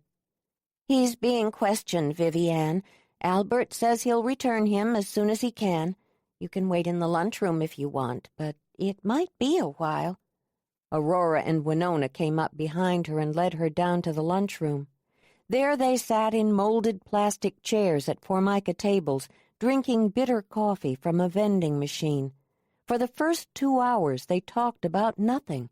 Each tried to make conversation, but the black and white wall clock kept ticking past the minutes. "You know about this stuff, Winona?" Vivi Ann finally said. "What are they doing?" "Questioning him. But don't worry. He's too smart to confess to anything." Vivi Ann looked at her. "Innocent people make mistakes all the time. They think they have nothing to hide." "You need to be prepared for the worst here," Winona said evenly. "You've been waiting for this, haven't you, Win? You can't wait to tell me you were right." "Vivi, don't," Aurora said. "We shouldn't fight now." "I was right," Winona said. "If you'd listened to me in the beginning, we wouldn't be sitting in the police station right now. I told you Dallas would cause trouble. He's been on the wrong side of the law his whole life." "Get out of here, Winona," Vivi Ann snapped. "I don't want you with me." "Vivi, you don't mean that," Aurora said. "Dallas always said you were jealous of me. He was right, wasn't he? You're probably loving this." "Just because I knew this would happen doesn't mean I'm loving it. What did you expect with a man like him?" "Of course you don't understand. The only thing you know about love is how it feels not to have it. Has any man ever said he loved you?" "Vivi," Aurora warned. "No, I want her out of here, Aurora. Out! If she thinks he's guilty, she can go. Vivi Ann knew she was screaming, that she was hysterical, but she couldn't rein in her emotions. Winona grabbed her purse and got up from the chair. Fine. You want to be alone on this? Go for it. Aurora reached for Winona. She doesn't know what she's saying, Win. But Winona was already walking toward the door, yanking it open. You shouldn't have done that, Aurora said when the door banged shut. I couldn't listen to any more. Aurora got up slowly, sighing, and got them each another cup of burnt, old-tasting coffee. Doctoring both cups with lots of fake creamer and sugar, she sat down by Vivi Ann. This is going to get ugly, she said. It already is. No, Aurora said, stirring her coffee. I don't think we've seen the start of ugly yet. Hours later, Al finally walked into the lunchroom, looking worn out and a little sad. Vivi Ann got to her feet. Where is he? He failed the polygraph, Vivi Ann, Al said. I watch L.A. Law. Those results aren't admissible, Aurora said, standing beside Vivi Ann. Vivi Ann thought she'd been afraid in the parking lot or when she'd seen the empty glove box and then found out what he'd done with his gun. She'd been wrong. That previous emotion was nothing compared to this, as different as falling was to flying. We arrested him, Vivi, Al said. Murder. You'd best find him a lawyer. Aurora swore beneath her breath. Great time to piss off Winona. On the way home, Winona came up with one stinging comeback after another. Of course you know about love. If I'd gone slumming like you, I could have gotten laid too. Or, he doesn't love you. Why can't you get that through your head? Oh, wait, I know the answer. You're blonde. Or, if that's love, I'd rather have the swine flu. At her house, she yanked the door open and went inside. The Christmas decorations were still up, the brightly festooned Douglas fir in the corner, the reindeer and sleigh on the coffee table, the ridiculously hopeful mistletoe hanging from the archway between rooms. She wrenched the mistletoe down and shoved it in the trash can, and then sat down in her window seat, staring out at the rain falling on the bare trees. From here she could see people walking through town. They were probably doing some after-holiday shopping or coming home from church as if this were a normal winter day. But it wasn't normal. Might never be normal again. With a sigh, she went into the kitchen and found a quart of ice cream in the freezer. Taking it back to the sunroom, she sat down, eating and thinking. With every passing moment, she felt her resolve harden. She would not let Dallas Raintree destroy this family. Vivi Ann's passion for him had already cost them all too much, and now there was the gray name to consider, too. Already people were saying that they'd been fools to let him into their home. She wasn't sure how long she sat there, but it was long enough that the weather changed. The rain stopped, and a hesitant sun peeked through the bank of gray clouds.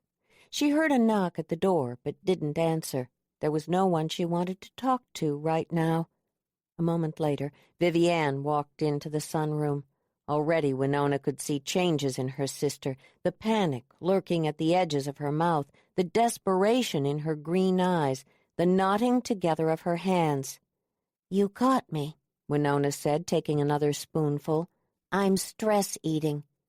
You didn't answer, so I came in. I didn't want to see anyone. I especially didn't want to see you. Vivi Ann moved into the room, took a seat opposite her. I'm sorry, P., she said quietly.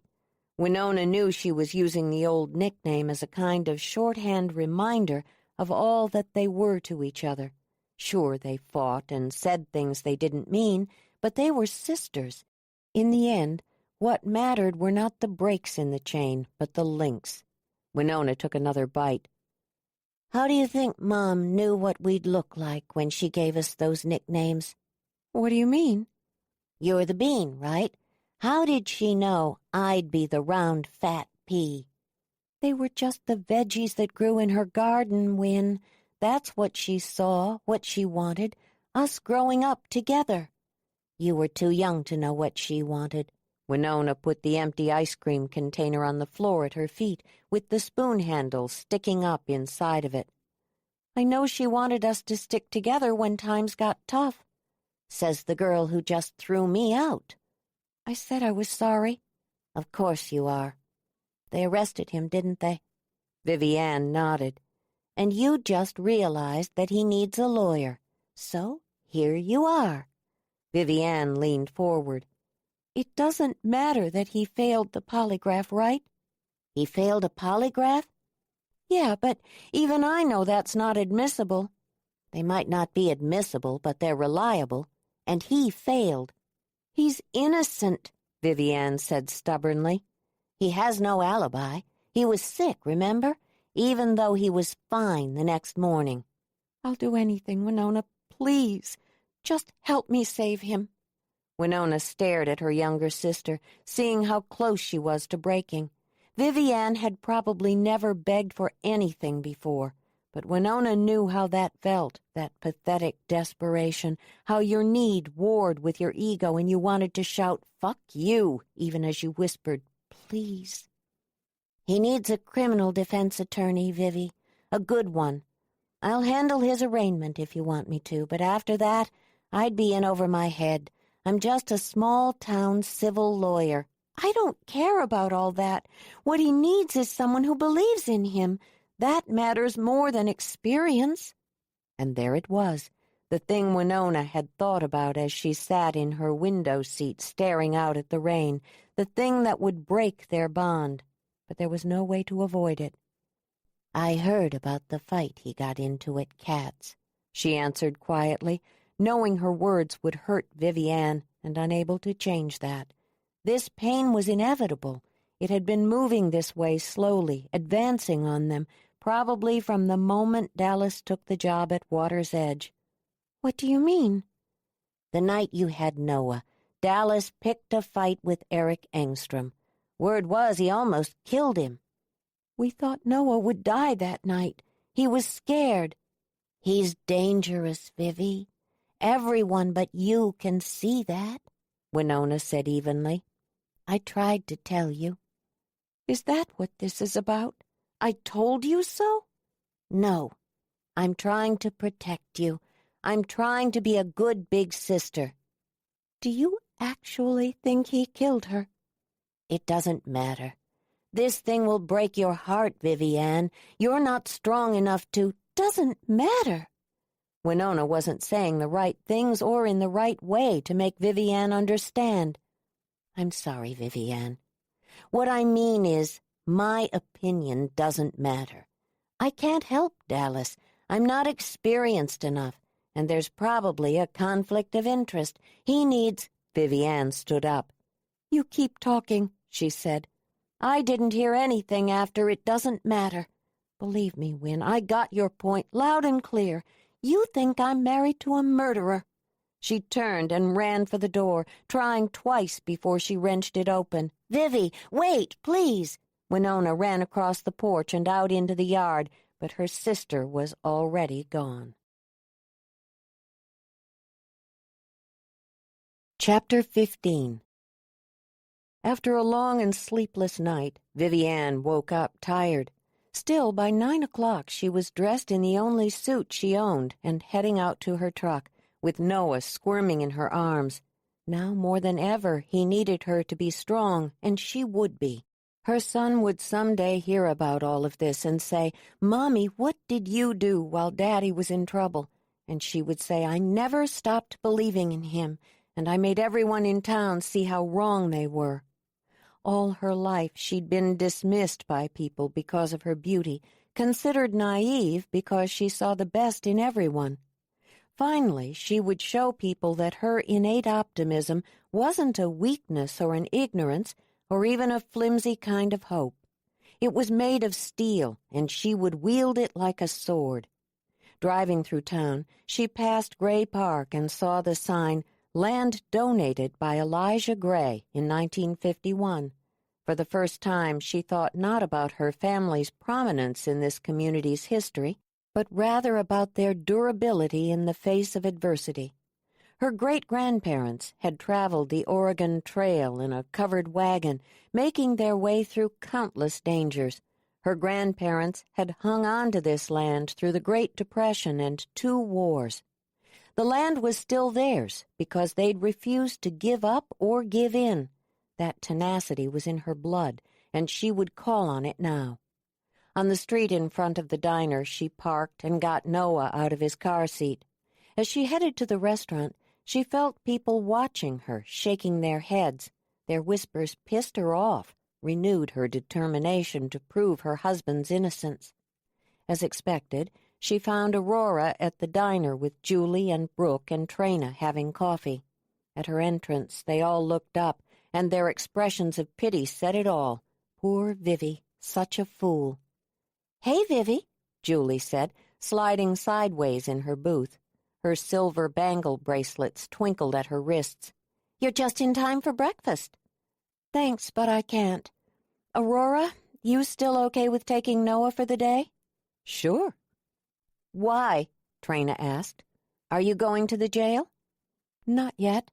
I need to go to Olympia to find a good lawyer. I got some names out of the phone book." Brooke frowned. "Winona?" "Won't help." "She said no?" Julie asked, frowning. "Yeah. Be sure and spread it around.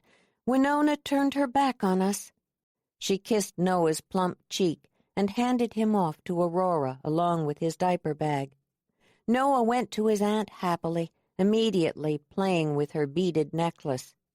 "You want me to come with you?" Aurora asked. She'd made the same offer last night when Vivi Ann called her. "I love you for offering, but no. I need to start doing things on my own. I have a feeling there's going to be a lot of that in my future." She started to leave. Julie's hand on her wrist stopped her. "Not everyone thinks he's guilty," she said. "Thanks, Jules." All the way to Olympia, Vivi Ann practiced what she would say, how she would convince a stranger to take her husband's case. At the first address, she strode into the squat brick building, gave the receptionist her name, and waited impatiently. Almost 20 minutes later, James Jensen came out to meet her.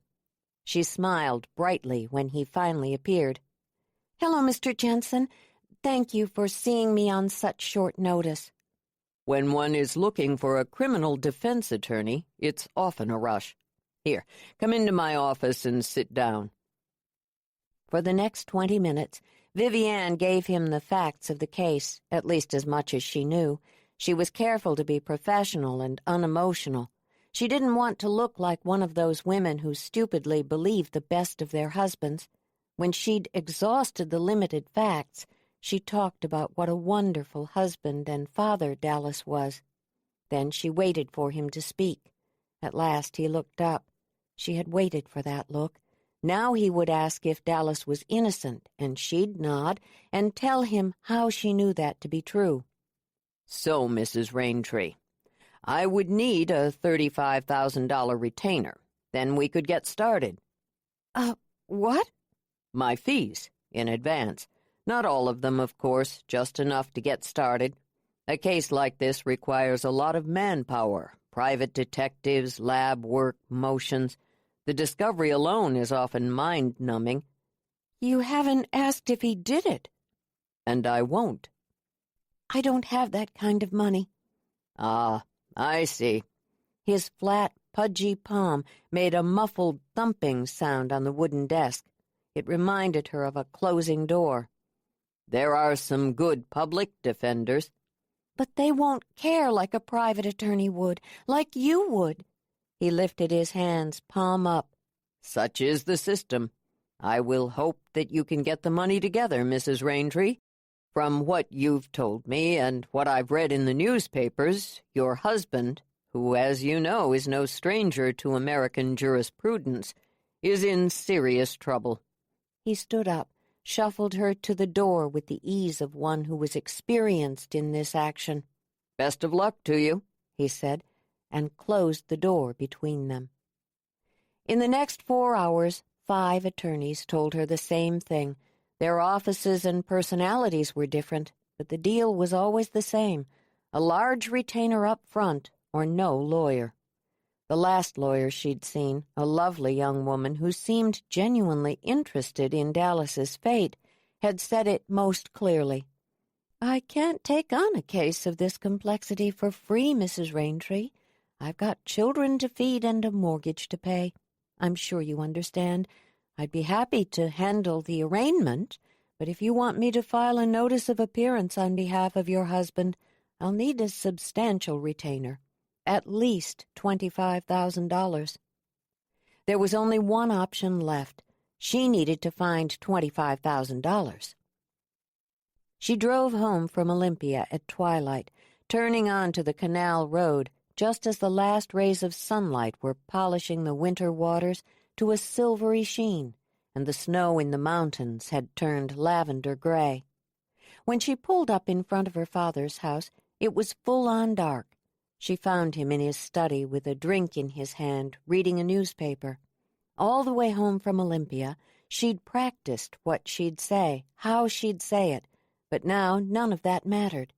He was her father, and she needed his help. It was really that simple. She sat down in the chair opposite him. "I need $25,000, Dad. You could take out a second mortgage on the ranch, and Dallas and I would pay you back, with interest." He stared down at his newspaper so long she started to worry. It took all her self-control to sit there waiting patiently. Her whole world hung in the balance, but she knew not to prompt him. He might be a little taciturn sometimes and judgmental, but most of all he was a gray, and in the end that would be his answer. No. He said it so quietly she thought she'd imagined it. "Did you just say no?" You never should have married that Indian. Everyone knew that, and you never should have let him spend so much time at the Morgan place. It disgraced us." Vivi Ann listened in disbelief. "You don't mean this." I do. "Is that how you take care of Mom's garden?" He looked up at her. What did you say? "All my life I made excuses for you, told Win and Aurora that Mom's death broke you. But it isn't true, is it? You're not who I thought you were at all." Yeah? Well, neither are you." Vivi Ann got to her feet. "You told me the old stories 1,000,000 times, made me proud to be a Gray. You should have warned me it was all a lie." "He's not a Gray," Dad said. Vivi Ann was leaving at the door when she turned around to say, "Neither am I, not any more. I'm a Raintree." Vivi Ann walked up the hill toward her cabin. At the barn she stopped, unable to keep moving. The ranch she loved so much was still and cold. Winter bare trees lined the driveway, looking stark and lonely against the gray skies and brown fields. She could see a few dying leaves still clinging stubbornly to their places on the branches, but soon they'd be gone too, let go. One by one they'd tumble to the ground, where they would slowly fade to black and die. She felt like one of those lonely leaves right now, realizing suddenly, fearfully, that there was no group around her. She'd clung to something that wasn't solid after all. Without her father, she didn't even know who she was supposed to be. She walked into the cold, dark barn and turned on the lights. The horses immediately became restless, whinnying and stomping to get her attention. She didn't pass the stalls slowly or with care. For once she walked straight to Clem's stall and opened the door, slipping inside. The fresh layer of salmony pink cedar shavings cushioned her steps, made her feel absurdly buoyant. Clem nickered a greeting and moved toward her, rubbing her velvety nose up and down Vivi Ann's thigh. "It's always been you and me, girl, hasn't it?" she said, scratching the mare's ears. She leaned forward, slung her arms around Clem's big neck, and pressed her forehead against the warm, soft expanse of hair, loving the horsey smell of her. 2 years ago, maybe even last year, she would have reached for a bridle right now, would have jumped on Clem's bare back and headed for the Power Line's trail. There they would have run like the wind, fast enough to dry Vivi Ann's tears before they fell, fast enough to outrun this emptiness spreading inside her. But Clem was old now, with creaking joints and aching legs. Her days of riding like the wind were over. Unfortunately, her spirit was young, and Vivi Ann knew the mare waited patiently to be ridden again. "Too many changes," Vivi Ann said, doing her best to sound strong. But halfway through the sentence it hit her all at once. Her father's simple no. Winona's refusal to help. Noah's plaintive bedtime cry last night of Dada. And the kiss Dallas had given her just before they left for Kat's funeral. She hadn't known then it would be their last one for a long time, but he had.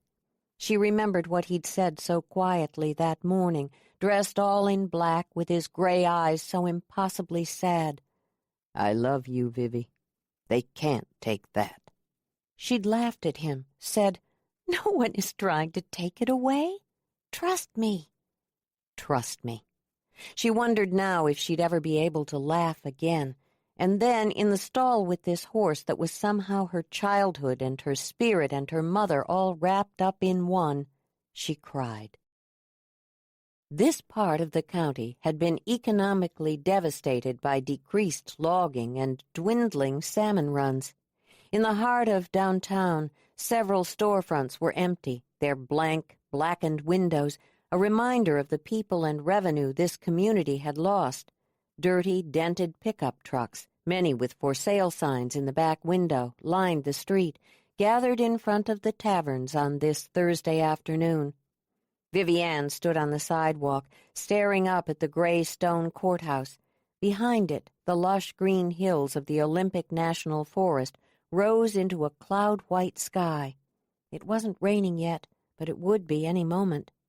Tightening her hold on her purse, she headed up the stone steps toward the big double wooden doors. Inside, the place was even more decrepit-looking.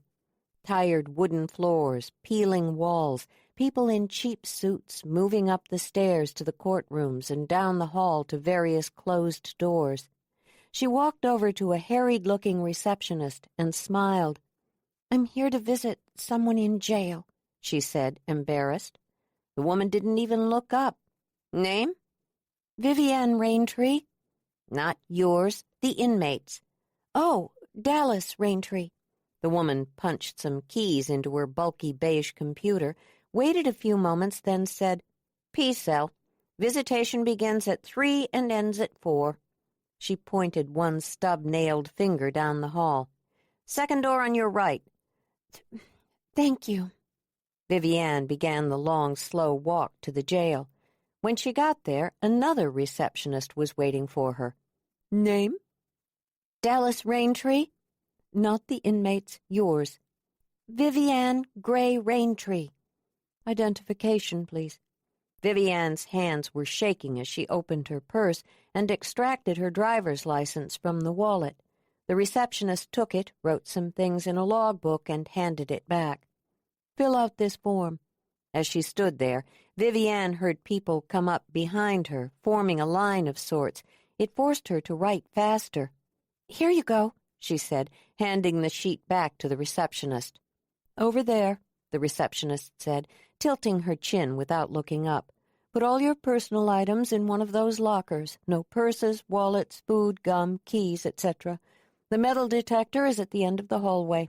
Next." Vivi Ann walked down the quiet corridor. At the end of the steel-gray lockers, she stowed her purse and then headed toward the metal detector. A huge, uniformed guard stood by the entrance with his booted feet planted apart and his arms loose at his sides. He wore a gun on each hip. She handed him the locker key and moved cautiously through the detector. Since she'd never flown anywhere, this was the first time she'd ever been through one of these devices, and she wasn't quite sure how it should be done. Slowly made sense, so she inched forward. A high beeping alarm sounded. Vivi Ann's heartbeat kicked into high gear. She looked around. Now there were 3 uniformed guards around her. "I don't have anything on me." A woman guard came forward. "Over here. Spread your legs." Vivi Ann did as she was told. Even though she knew she was fine, had to be, she was afraid. Sweat broke out on her forehead. The guard passed a flat black paddle in front of her. It beeped again at her bra and at the buckle on her shoe. "You're fine," the guard said. "That way." Vivi Ann moved forward again to another desk, where her hand was stamped and a visitor tag was hung around her neck. She followed another uniformed guard down another hallway to a door marked Visitation. "You got 1 hour," he said, opening the door. Vivi Ann nodded and walked into the long, low-ceilinged room. A row of plexiglass cut the space in half. On either side were cubicles. Each one had a black telephone receiver and a chair. She went to the last cubicle on the left and sat down. The fake glass was clouded with thousands of fingerprint smudges. She wasn't sure how long she sat there, alone, but the wait felt endless. At one point, another woman came in, took a seat at the opposite wall. Through the distorting series of plexiglass cubicles, their gazes met and then looked away. Finally, the door opened, and Dallas was there, wearing an orange jumpsuit and flip-flops, his long hair falling lank across his bruised face. He came over to the cubicle, sat down on his side of the dirty plexiglass. Slowly, he reached for the receiver. She did the same. "What happened to your face?" "They call it resisting arrest." "And did you?" "Oh, yeah." She didn't know what to say to that, so she said, "I'm looking for a good defense attorney. It takes so much money, though. I'll keep trying. I can't—" "I've already signed the pauper's affidavit and met with the lawyer assigned to my case. You're not going into debt to save me." "But you're innocent." The look he gave her was so cold that for a second he was someone she didn't know. "And that's what I'm going to teach you in the end. Cynicism. When this thing is over, you won't know what to believe, so you'll believe in nothing. That will have been my gift to you." "I love you, Dallas. That's what matters. We have to stay strong. Love will get us through." "My mom loved my dad until the day he killed her." "Don't even think about comparing yourself to him." "You're going to hear all about it before this thing is over. How he abused me, burned me with cigarettes, locked me up. They're going to say it made me mean. They're going to say I had sex with Kat, that I—" Vivi Ann pressed her hand to the glass. "Touch me, Dallas." "I can't," he said, and she could see how that admission ate him up inside and made him angry. "Love isn't a shield, Vivi. It's time you saw that." "Touch my hand." Slowly he brought his hand up, pressed his palm against hers. All she could feel was the slickness of the plexiglass, but she closed her eyes and tried to remember the heat of his skin against hers. When she had the memory close and could hold it to her chest, she opened her eyes. "I'm your wife," she said into the receiver. "I don't know who taught you to run, but it's too late for that now. We stand and fight, and then you come home. That's how it's going to be. You get me?" "It makes me sick to see you in here, touching this dirty glass, talking into that phone, trying not to cry." "Just don't pull away. I can take anything but that." "I'm scared," he said quietly. "So am I. But I want you to remember that you're not alone. You've got a wife and a son who adore you." "It's hard to believe that in here." "Believe it, Dallas," she said, swallowing the tears she refused to shed. "I won't ever give up on you."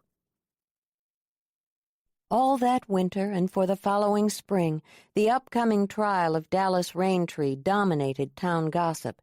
It was such a juicy bit of steak with lots of fatty flavor. There was the big question, did he do it? But in truth, that didn't get much play. Most folks had made up their minds when he was arrested. Respect for the law ran high in Oyster Shores, and they figured a mistake was unlikely. Besides, they'd known from the minute he walked into the outlaw tavern with his inked-up bicep and shoulder-length hair and his looking-for-a-fight gaze that he was trouble. The fact that he'd gone after Vivi Ann was proof enough he didn't know his place. She'd been suckered in by him, pure and simple. That was the talk, anyway. Winona had spent the last 5 months in a holding pattern. It was obvious to everyone that her sisters were no longer speaking to her. Dallas's arrest had broken the once solid Gray family into 2 camps, Aurora and Vivi versus Winona and Henry. Sympathy ran high for all of them. The general consensus was that Dad and Winona had made an uncharacteristic mistake in hiring Dallas in the first place. While no one believed Dad should have paid for a private lawyer, why throw good money after bad being the most common expression of this point, they believed he was wrong to let his family break up over it. Winona had carefully planted the seeds of her own defense, that she wasn't a criminal defense attorney and couldn't represent Dallas, that she longed to reconcile with Vivi Ann and waited for the day when her baby sister would return to the fold, and most convincingly, that Vivi Ann had always been headstrong and would learn in time that she'd made a terrible mistake in believing in Dallas.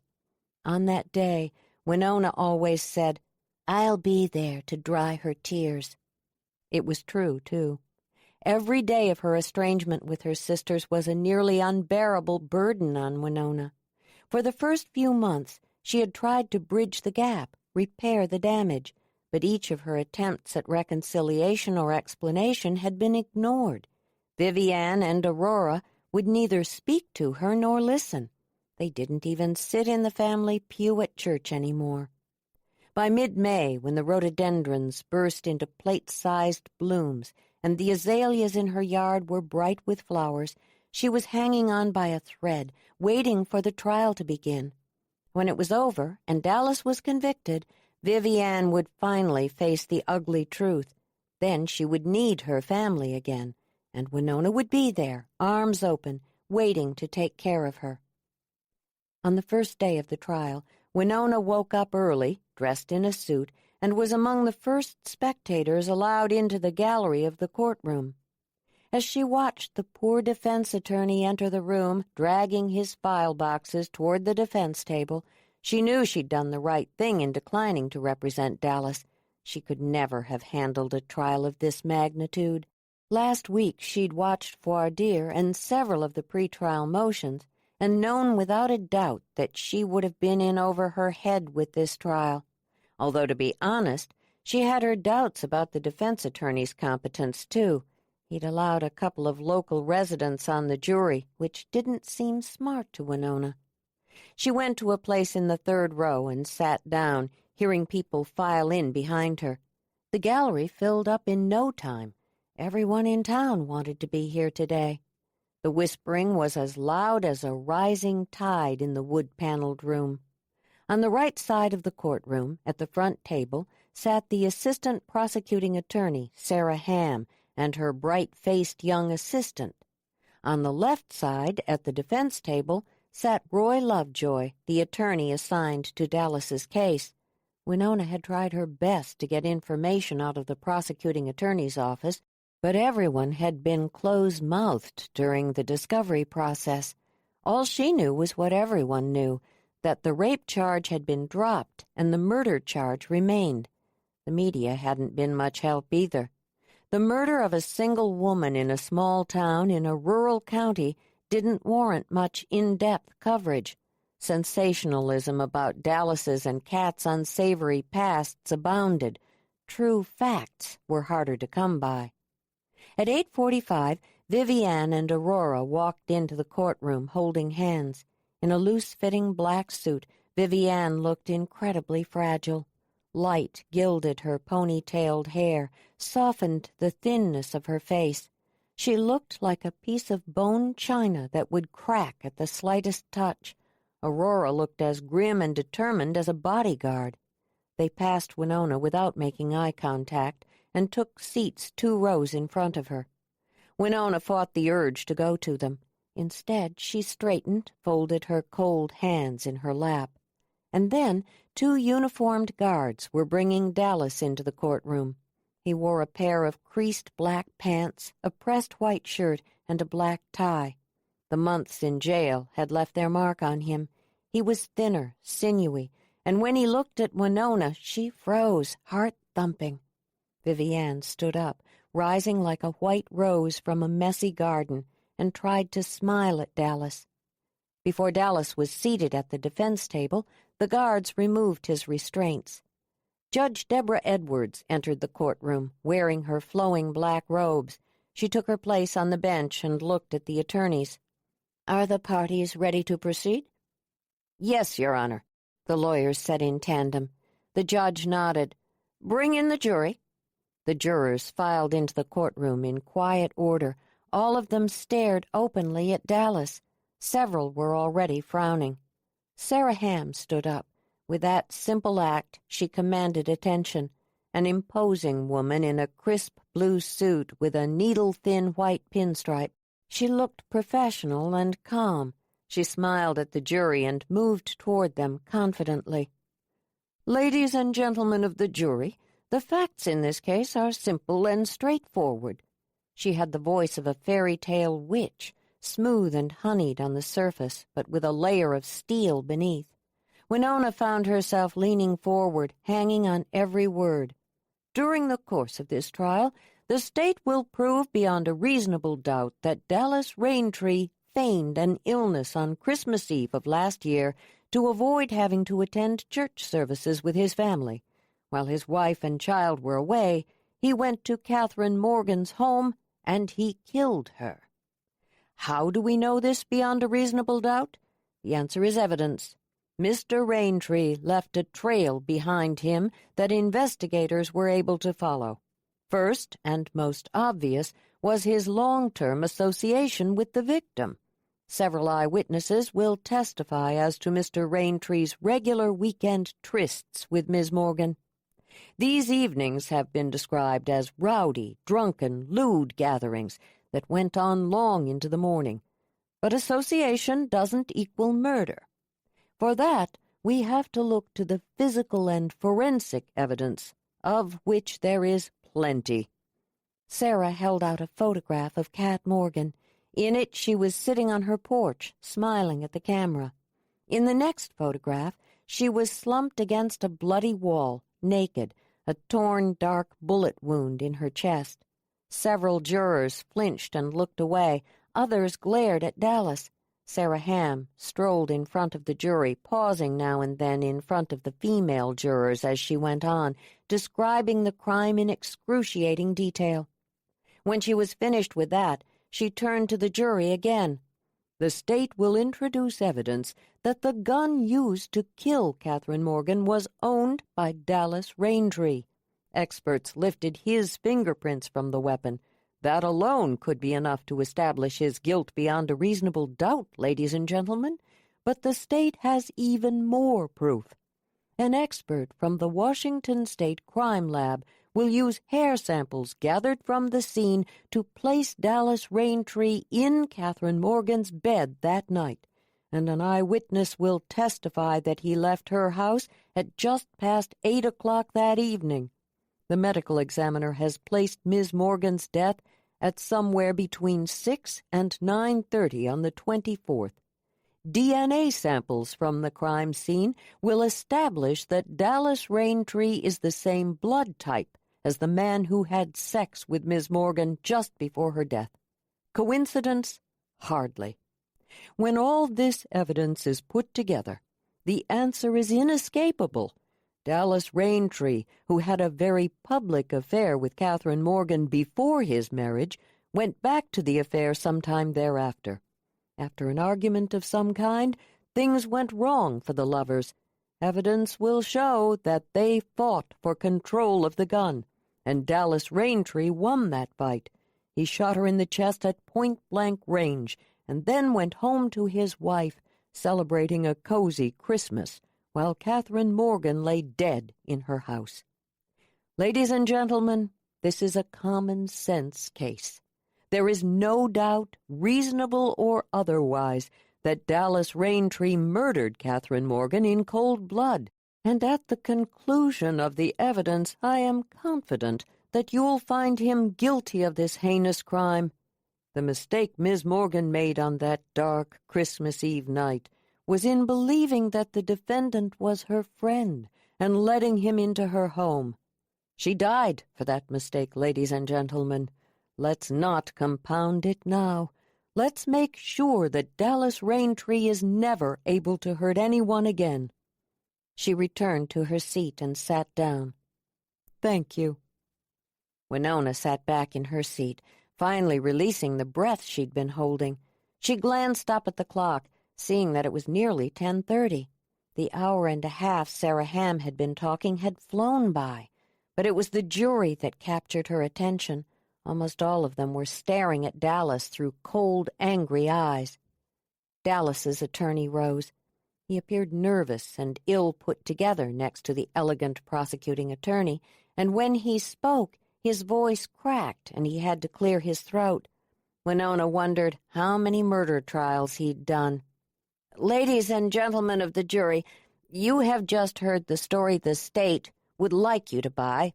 It is a collection of circumstances that appear to fit together like a puzzle, but upon closer examination create only a portrait of reasonable doubt. Dallas Raintree was sick that Christmas Eve.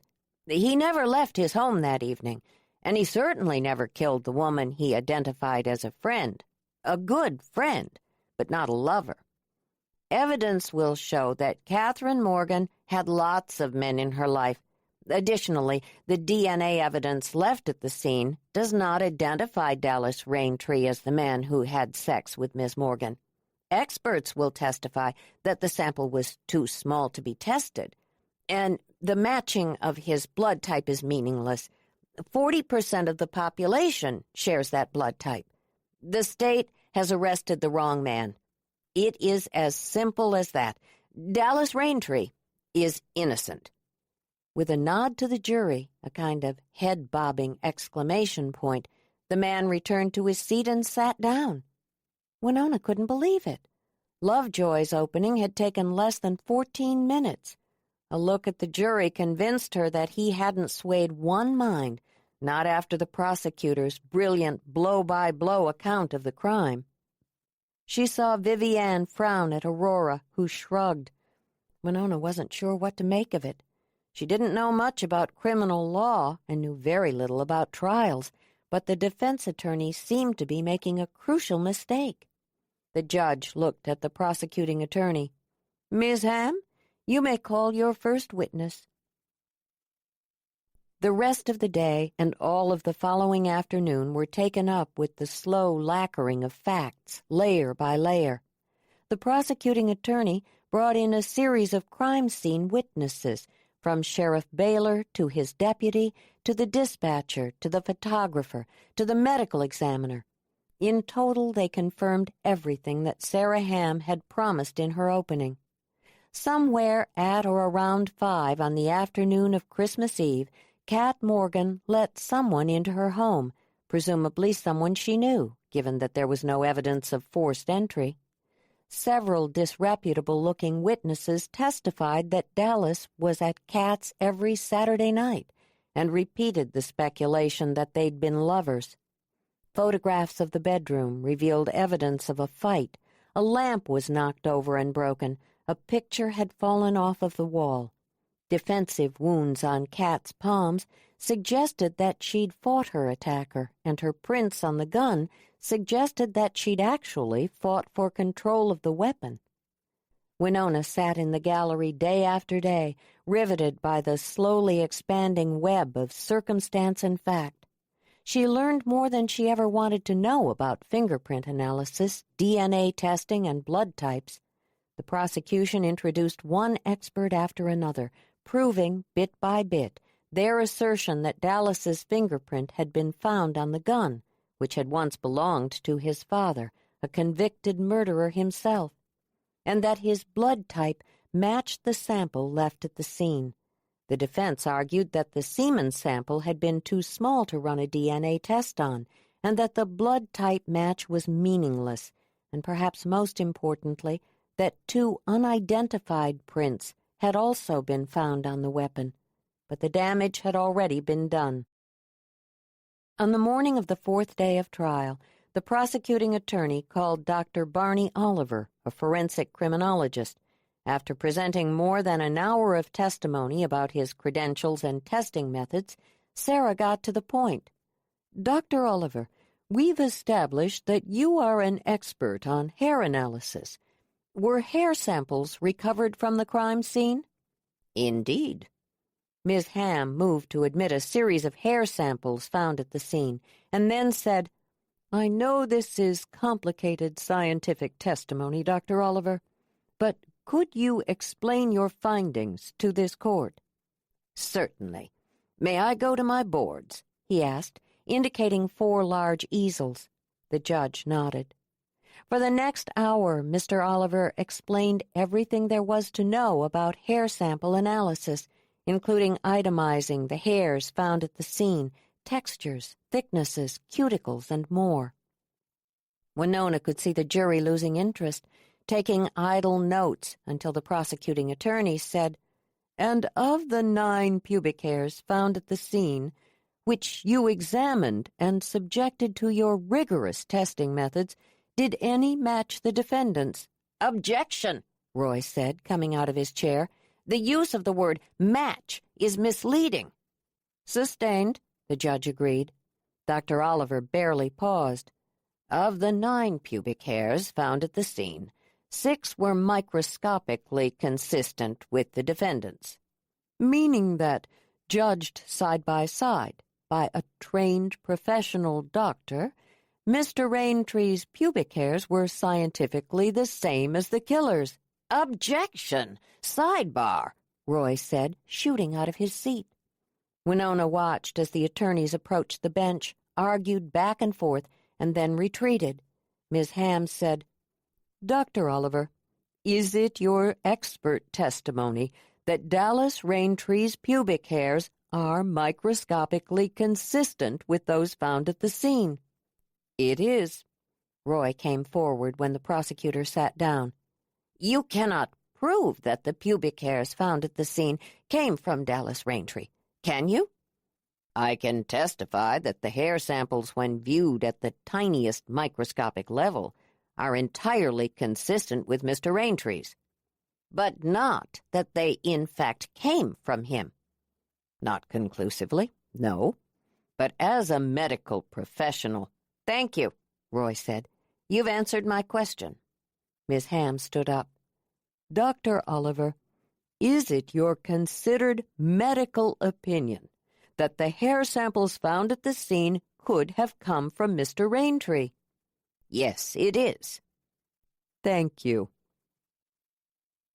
The rumor in the courthouse on the 5th day of trial was that the prosecution's star witness was expected to testify.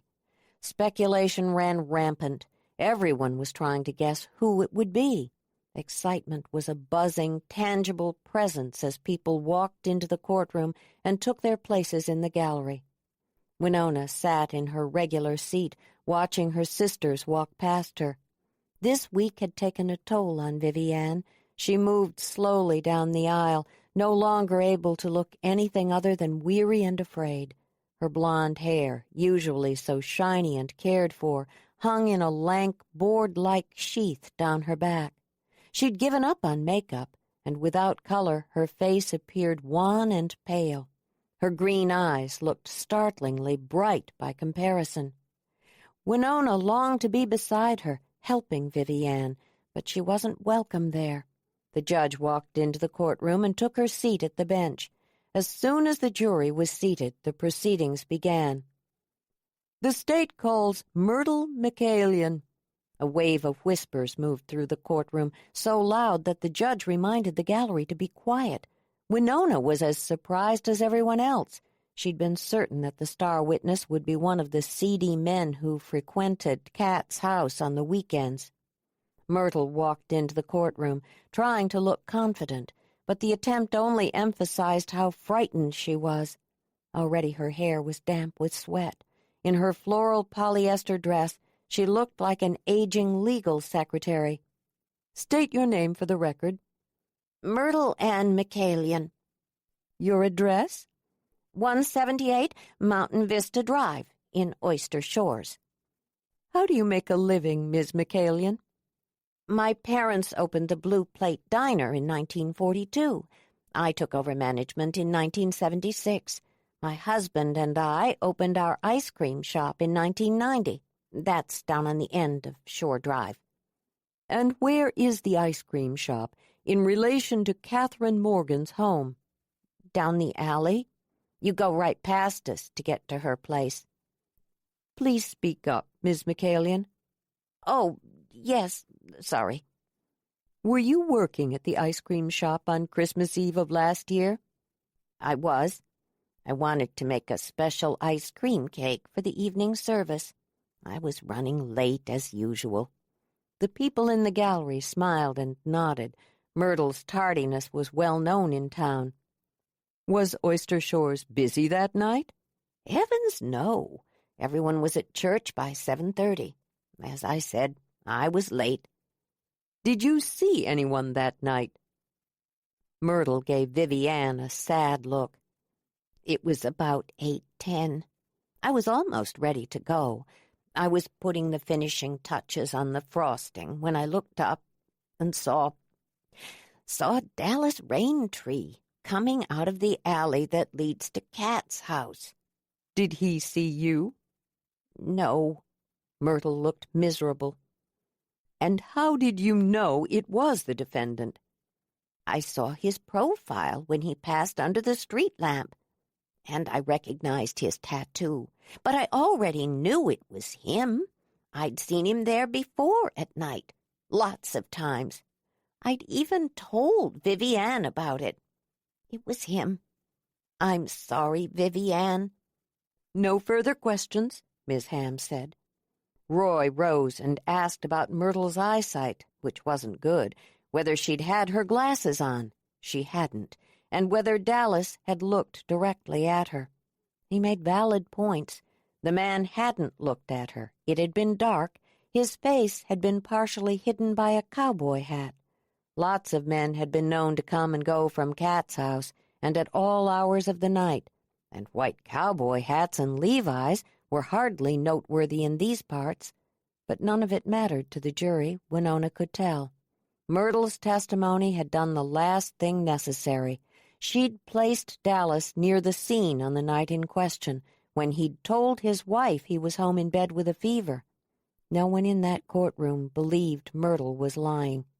In fact, when she finished testifying, she was crying and apologizing directly to Vivi Ann. The trial went on for another 2 days, but everyone knew it was just limping along. Dallas never took the stand in his own defense. In the last week of May, the defense rested and the case was handed over to the jury. They deliberated for 4 hours and found Dallas guilty. He was sentenced to prison for life, without the possibility of parole. Chapter 16. Tell him, Roy, Vivi Ann said as they sat at the table in the small room across from the courtroom. We can appeal this. That hair evidence was bogus science, and so what if he's type O blood? And Myrtle couldn't have seen him because he wasn't there. It's all circumstantial. There were other prints on the gun. We'll appeal, right? Roy pulled away from the wall. He'd been standing as far from them as he could in the room to give them a few precious moments before they came to take Dallas away. I'll file an appeal after sentencing, probably next month. We have plenty of grounds. Tell her what's real in this world, Roy, Dallas said. It's difficult to overturn a conviction, it's true, but it's too early to give up, Roy said. Yet she could see how tired he was, how dispirited. Vivi Ann stood up and faced her husband. She knew she needed to be strong for him, for them, but she felt herself weakening. I understand why it's hard for you to believe in things. She stared at his face, trying to memorize every crease and line, so she could call on his image at night when she lay alone in their bed. But I can believe. Let me. Lean on me. I'll show you. He closed the distance between them, kissed her with a strange gentleness. She knew what it was, what it meant. Don't kiss me goodbye, she whispered. "It is goodbye, baby." "No." "You were more than I ever hoped for. I want you to know that." A knock at the door sounded like gunfire in the quiet. Roy crossed the room, opened the door. Aurora stood there holding Noah, who pointed immediately at Dallas and said, "Dada!" "Christ," Dallas said softly. Aurora brought Noah over and put him in Dallas's arms. He clung to his son, pressing his lips to the silky black hair, breathing in deeply. "Tell him I loved him." "You tell him," Vivi Ann said, dashing away tears with her sleeve. "We'll visit you every Saturday until they let you out." Dallas kissed Noah's pudgy cheek and then pulled Vivi Ann closer. For one heartbreakingly perfect moment they were together, the three of them, like it was supposed to be, and then he drew back. He placed Noah in Vivi Ann's arms and said, "I won't let him see me in prison. Never. If you bring him, I won't come out of my cell. I know what it's like for a kid to have his old man behind bars." "But how will he know you?" "He won't," Dallas said. Then he turned to Roy. "Tell them I'm ready to go now." Vivi Ann wanted to throw herself at him, to block his path and cling to his leg and beg him not to go, but she couldn't make any part of her move. "Dallas," she whispered, crying so hard now he was a blur of black and white, a sliver of movement against the wooden wall. She didn't blink or breathe or wipe her eyes, afraid that at the smallest movement he'd disappear. "I love you, Dallas," she said. "Love Dada," Noah agreed, nodding and pointing. At that, Dallas broke. She saw it as clearly as if an arm had simply been snapped off or his spine had cracked. "Get me out of here, Roy," he said, and then he was gone. Every Saturday for the rest of the summer, Vivi Ann went to the prison to visit Dallas. The remainder of her time she spent working at the ranch. She went out of her way not to talk to her father. She left a list for him at the barn when she needed something done. Now it was the final night of the county fair. For the past few days, she'd lost herself in the familiar routine. Her 4-H club had brought 12 girls this year, ranging in age from 11 to 15. From the moment Vivi Ann pulled her truck and trailer into the shorn, grassy field behind the horse barns, she was in motion. It took a Herculean effort to keep the girls, especially the younger ones, on schedule for their classes, so that each one was dressed, mounted, and on deck during the class before theirs. Vivi Ann was constantly running back and forth between the barn and the arena, with Noah in her arms or holding her hand, trying to keep up with her. There were mothers there, too, of course. Julie and Brooke and Trina were just as busy, doing the girls' hair, polishing their horses' hooves, fixing gear that broke at the worst time. By Sunday night, everyone was dusty and exhausted and exhilarated. Everyone except Vivi Ann. She was just dusty and exhausted. Closing her eyes, she leaned back against the stall door behind her. All she had to look forward to now was going home, crawling into her empty bed. Every night for the whole summer she'd rolled over in her sleep and reached for Dallas. She didn't know which bothered her more, reaching for him or knowing that some night it would stop. Sighing again, feeling older and more tired than should have been possible for a 29-year-old woman, she dragged her tack trunk over to the truck and put it in the bed. She stood in the grassy field, empty of trucks now except for her own. She could see the sparkling lights of the Midway from here, the giant glittering spool of the Ferris wheel against the black sky, and hear the distant, recognizable song of the Calliope. She used to love the fair. Now even the word fair mocked her. Everywhere she looked lately, she saw injustice. Nothing was fair, not really. For all the years of her life, this had been a special weekend, a time of coming together for the Gray girls. She and her sisters had always closed the fair together, turning this last night into a journey through their common past. They'd walked shoulder to shoulder down the Midway, eating scones smothered in local Marionberry jam and picking at pink clouds of cotton candy and talking. They'd done that most of all. "Look, Aurora, that's where you got your first kiss, remember? That quilt looks exactly like the one Mom made for the bicentennial, doesn't it? Speaking of the bicentennial, whatever happened to my Bobby Sherman watch? I know one of you witches stole it." She knew her sisters were down there, going their separate ways for the first time. For months, Winona had been trying to reconcile with Vivi Ann, but she ignored every pathetic attempt. Vivi Ann couldn't look at Winona without wanting to smack her in the face. She reached into her pocket and pulled out the Xanax Richard had prescribed for her. The little pills had become her best friend lately. Popping one into her mouth, she swallowed dryly and then went to the barn, where Noah lay sleeping in a portable crib. She scooped him up, held him a little too tightly, and carried him over to the truck. At home, she put him to bed and took a long, hot bath. As was usual lately, she let herself cry in the bathtub, and when it was done and she'd dried off, she was okay again, able to keep walking, breathing, living, believing. That was the hardest part of all, the believing that his appeal would be granted and all this would be over. Every time the phone rang, she caught her breath, thinking, "It's happened." And every day when the call didn't come, she popped another pill and kept moving. Slowly, perhaps, but she moved. And in this cabin, where memories of Dallas were everywhere, each forward step was a triumph. She crawled into their bed, took 2 sleeping pills, and waited for the sweet relief of sleep. It seemed that she'd just closed her eyes when the phone rang. She clawed out from the oozy comfort of sleep and reached sideways, feeling for the phone. By the time she found it, she was sitting up. "Hello?" she answered. "Vivi Ann, it's Roy." She was instantly alert.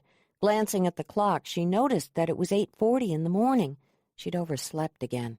The first lesson of the morning started in 20 minutes. "Hey, Roy, what happened?" The appellate court affirmed his conviction. The words hit her so hard she couldn't breathe. "Oh, no." Don't lose hope yet. I'll file a petition for rehearing and a petition for review with the Washington State Supreme Court. Vivi Ann struggled to believe in that, but hope had become a slippery thing, hard to hold on to.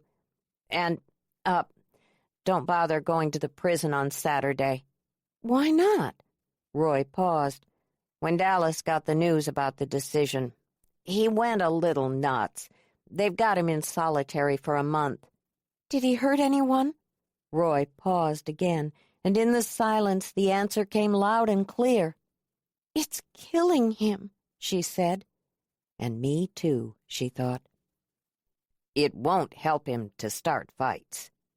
Vivi Ann heard Roy's words, but all she could think about were her visits to the prison, sitting across the plastic glass from Dallas, who was dressed in his orange felon's jumpsuit, and the things he'd told her, the way his cell door popped open automatically 4 times a day, with a buzzing, clicking sound, for meals and 1 hour of exercise, the way it felt to look out from the yard and see grass through razor wire, the way the prisoners congregated by color, and how you had to stay with your own kind, but he was half of 2 groups and belonged in neither.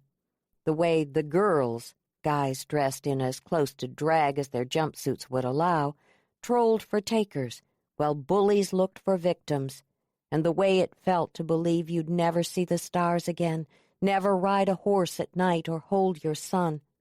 "Will anything help, Roy?" she asked, hearing Noah's voice come through the baby monitor. As always, he called out for his daddy. She closed her eyes in pain.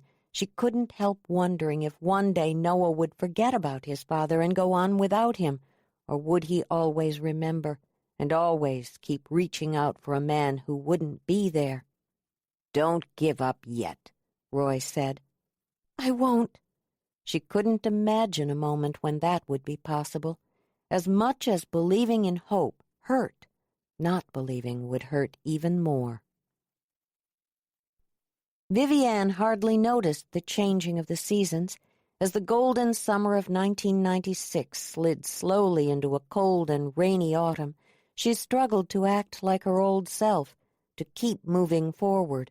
Aurora showed up on an almost daily basis to make sure that she was rarely alone, but even her sister couldn't help. Vivi Ann felt as if she were trapped in a cold bubble, suspended. Every day she woke up depressed, alone, but she rose anyway and went about her daily chores. She gave lessons and trained horses and hired a new ranch hand. Thoughts of Dallas came and went, hurting both on arrival and departure. She gritted her teeth and didn't slow down. Every night when she finally crawled into bed, she prayed that tomorrow she'd get good news about his appeal. She knew that people were worried about her. She could see it in their sideways glances, hear it in the way they whispered as she passed. Once, their gossip and concern would have mattered to her. No more. In the 11 months since Dallas's arrest, she'd learned a little something about optimism. It was an acid-like emotion, eating through everything. To believe in hope meant she had to hang on to that alone. There was no room inside of her to care about anything else. On this cold, brown, late November evening, she gave her last lesson at 4 o'clock, fed the horses, and returned to her cabin. There she found Noah on the rug in front of the fireplace, playing with a pair of Teenage Mutant Ninja Turtle action figures. He looked up at her, grinning gummily. "Mommy," he said, opening his arms. Vivi Ann felt a spasm of guilt. The truth, which she'd told no one and never would, was that the sight of her son's face was almost more than she could bear these days. That was why she paid this 13-year-old girl to watch him during the afternoons. Every time Vivi Ann looked at Noah, she wanted to cry. "How was he?" she said, reaching into her pocket for some cash. "Great! He loves Tigger." How could Vivi Ann not have known that? "Great!" Through the living room window, headlights shone, illuminating everything for a moment. "My mom's here. See you Monday after school?" "You bet." Vivi Ann watched her leave and then stared down at her son. At almost 3 1/2, he was the spitting image of his father, right down to the long black hair. Vivi Ann hadn't been able to cut it. "Hey, little man," she said. He got up and toddled toward her, talking nonstop. She scooped him into her arms and carried him into the bathroom, where she opened the medicine cabinet. Taking a Xanax, she waited to feel better. Soon the sharpness of her pain would dull. Talking to Noah about nothing, she took him into the kitchen and made dinner. When it was finished, she bathed him and read him stories until he fell asleep in her arms. When she'd put him to bed, she returned to her empty, silent living room and sat there alone, staring down at the diamond ring on her finger.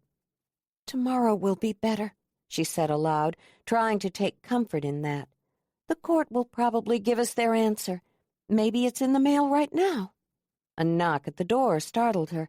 She had been so deep in her thoughts, dreams actually, she hadn't heard anyone drive up.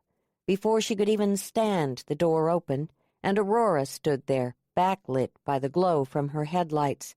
"Enough," Aurora said, closing the door behind her. "Enough what?" "Get dressed.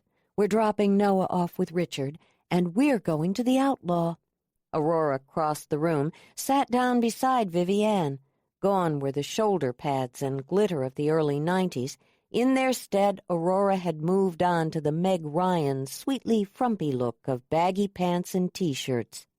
Cropped hair, now dyed reddish-brown, framed her small face and gave her a pixie-like look. "You can't keep going on like this. It's killing you, Vivi. You're just tranquilizing yourself to get through the days." "And your point?" "My point is that you have to get back on the horse, or at least the bar stool. I won't take no for an answer, and you know what a bitch I can be." Vivi Ann didn't want to go to the Outlaw, where all her old friends would stare at her sadly and try too hard to be friendly. They all thought she should have let Dallas go by now, moved on, and it bothered them that she hadn't. Fashion and music and television shows continued to change, but not Vivi Ann. Her life had paused. Still, the thought of another night spent alone staring at nothing and remembering too much didn't sound so good either. "If you can't do it for yourself, do it for me," Aurora said, her smile melting a little. "Richard is hardly talking to me these days. It's like, I don't know, I'm going a little crazy. I need to laugh," she said quietly, "and I know you do too." Vivi Ann saw the truth Aurora was hiding or hadn't faced. Her sister's brown eyes were dark with the sorrow that came from a crumbling marriage.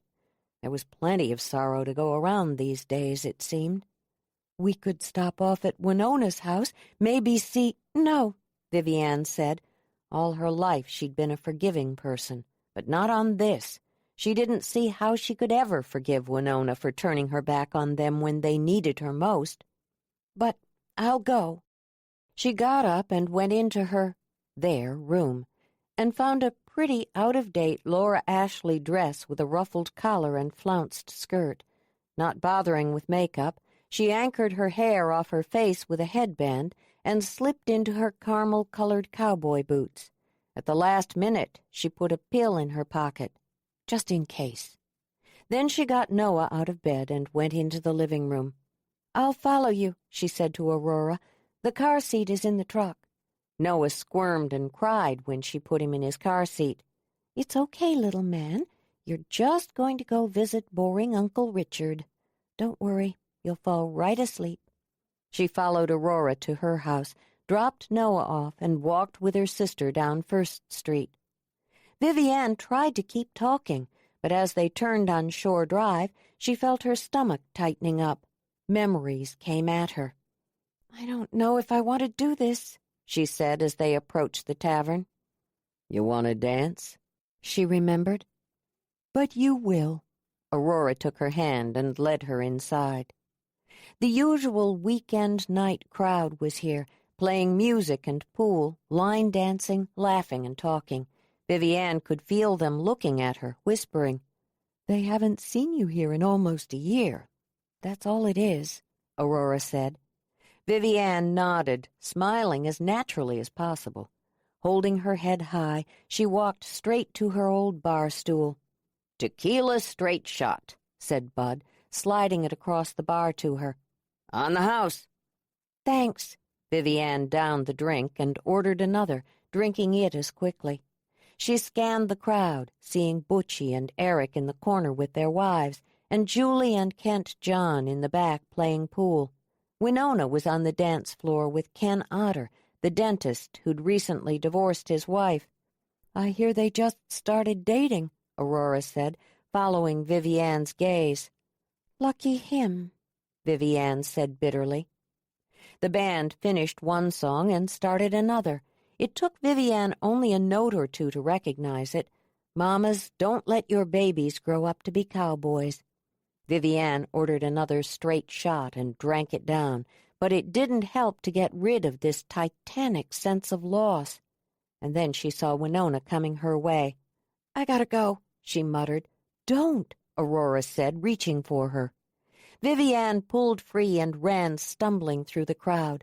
Outside she could breathe again, but that wasn't good enough. She needed to be gone from here, away from this place where he was everywhere. She ran back to Aurora's house and went straight to her truck, leaving Noah asleep in Aurora's safe, memoryless house. At water's edge, she hit the brakes so hard she lurched forward, smacked her breasts into the steering wheel when she parked. To the left lay her cabin and the bed she'd shared with Dallas. To the right lay the house where she'd grown up, and inside was her father, once her safe place and idol. Now nothing. Without him and her whole family, she felt lost. But there was no help for that. He and Winona had made their choice a year ago when they turned their backs on Dallas. Dallas. Vivi Ann made a little sound, a thin moan of pain. Stumbling forward, she went into the barn, down the aisle to Clem's stall. Flipping the latch, she pushed the heavy wooden door open. "Hey, Clem," she said, stepping into the darkness and closing the stall door behind her. Nickering softly, Clem limped over to her, nudged her with her graying, velvety muzzle. "I haven't spent the night with you since Mom died, have I, girl?" Clem nickered again, rubbing her nose along Vivi Ann's thigh. And just like that, at her horse's touch, Vivi Ann fell apart. Everything she'd been trying to hold in came pouring out. She slid down the stall wall and slumped in the cedar shavings, bowing her head to her knees. Winona was at the stuffed grizzly bear's outstretched paw when she saw Vivi Ann glance at her, see her coming, and run out of the outlaw. She paused just a moment, stumbled as disappointment washed through her. All of this was so unlike Vivi Ann. They'd always fought and made up and gone on. Sisterhood was like that, a quilt made up of all the scraps, good and bad. Sighing, she walked over to Aurora, who stood there alone, staring at the open door, sipping her strawberry margarita. "I can't stand this any more," Winona said. "What are we going to do?" "We?" Aurora's voice was icy but dull, and in that lack of luster Winona knew there was an opening. "You hate it, too." "Of course I hate it." "What do we do?" Aurora turned to her. Take his appeal. Help her. Why didn't anyone understand? "I won't be any help to him, don't you get that? I'm a small-town attorney. I don't know anything about criminal appellate work." Aurora's gaze was steady and more than a little sad. "You're the one who doesn't get it, Win. We're sisters. At least, we used to be." On that, she set down her half-empty margarita and walked out of the tavern. Winona stood there in the smoky darkness, surrounded by friends and neighbors, alone. Winona and her father spent Christmas Eve together. She got to his house early and decorated all by herself.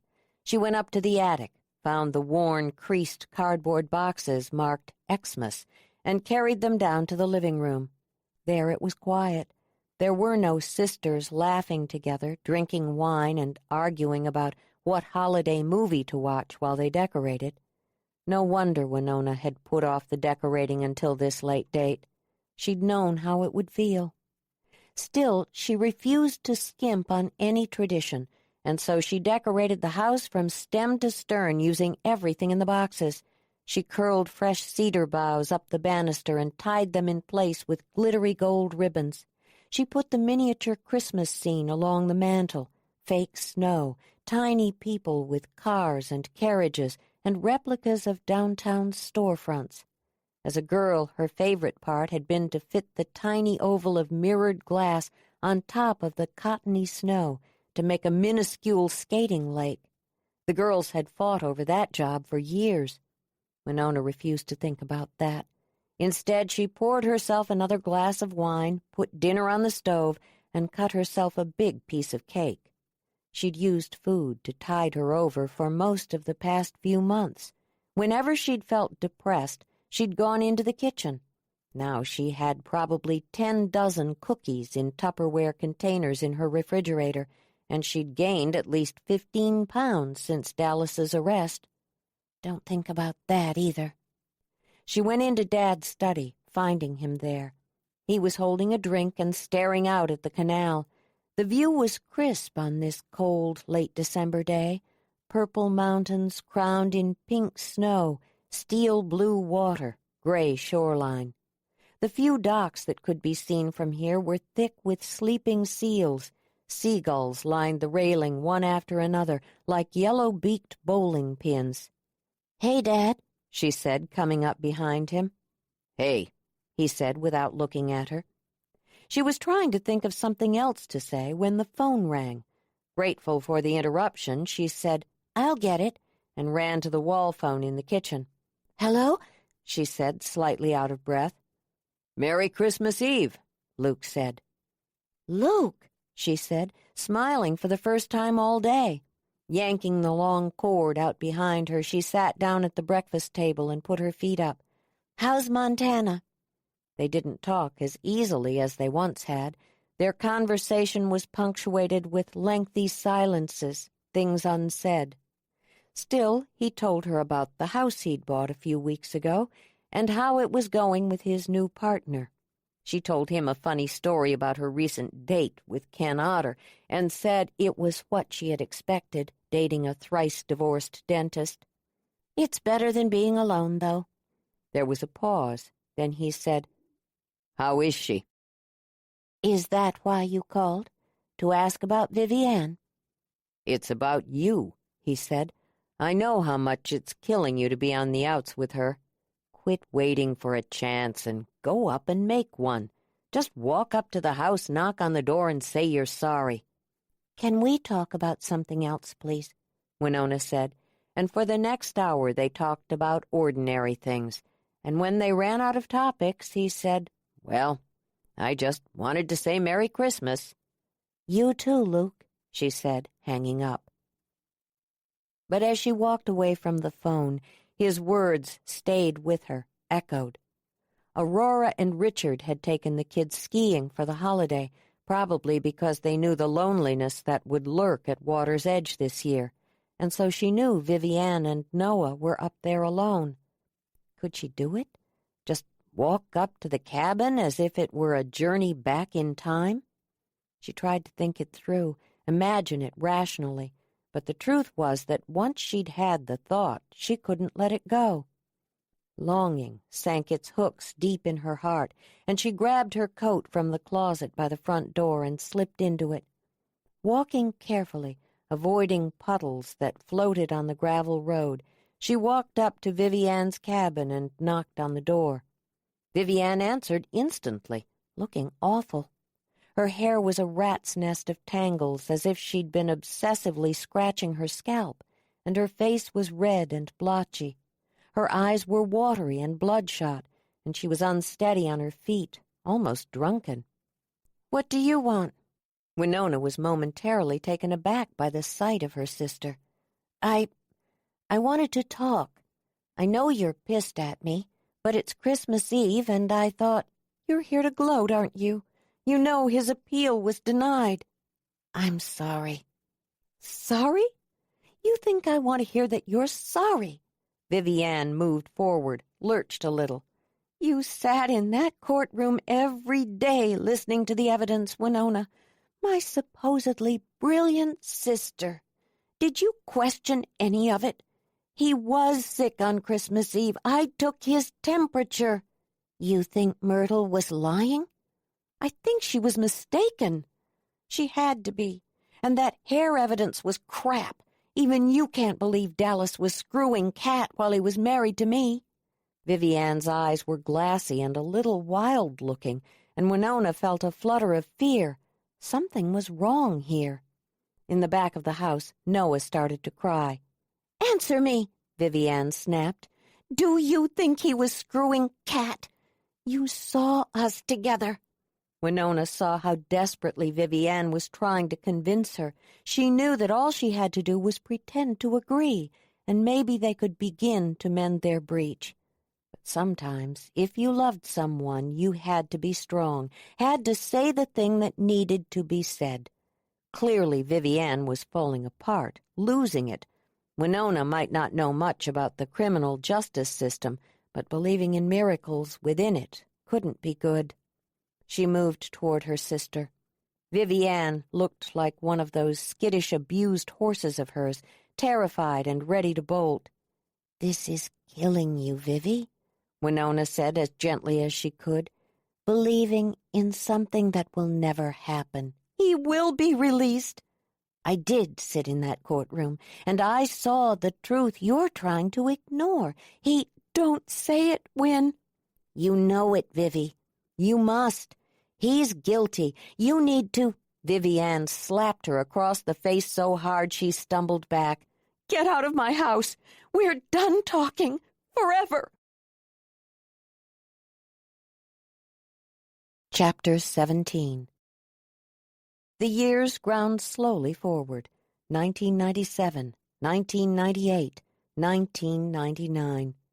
Aurora tried to make peace within their family numerous times, but Vivi Ann had no room in her shrunken heart for forgiveness, and in truth, she didn't try to make space. Her father and Winona had wounded her too deeply. Every Saturday, Vivi Ann dropped Noah off with Aurora and drove 2.5 hours to the prison so that she could sit behind a dirty plexiglass window and talk to Dallas through a heavy black receiver. Roy filed one motion after another, each one a beacon of hope that crashed on the rocks. She felt as if she were tied to a wicked seesaw where every high and low took a little more of her soul away. And when Roy finally called to say that the last state appeal had been denied, he'd added quickly, "But don't worry, I'll go federal." So she'd tried again to keep believing, and the months kept passing. The only way she'd found to survive was to numb herself to everything else. She popped Xanax like jelly beans during the daytime, and they allowed her to move forward, to smile and talk and pretend to be in an ordinary world. Aurora was her anchor in that attempt, her steadying hand. Still, when Vivi Ann was alone at night, she drank too much and either held her son too tightly or not at all. Sometimes she just sat there, swaying to the music in her head, hearing Noah crying or calling out for her, and trying to remember how it had felt to touch Dallas, to hold him. The memories were leaking away, and without them she had nothing to ward off the numbness, and so she gave in, falling into a deep and troubled sleep on the sofa. On several of her Saturday visits, she'd missed things: Noah's first tricycle ride, his preschool's winter party, even his 4th birthday.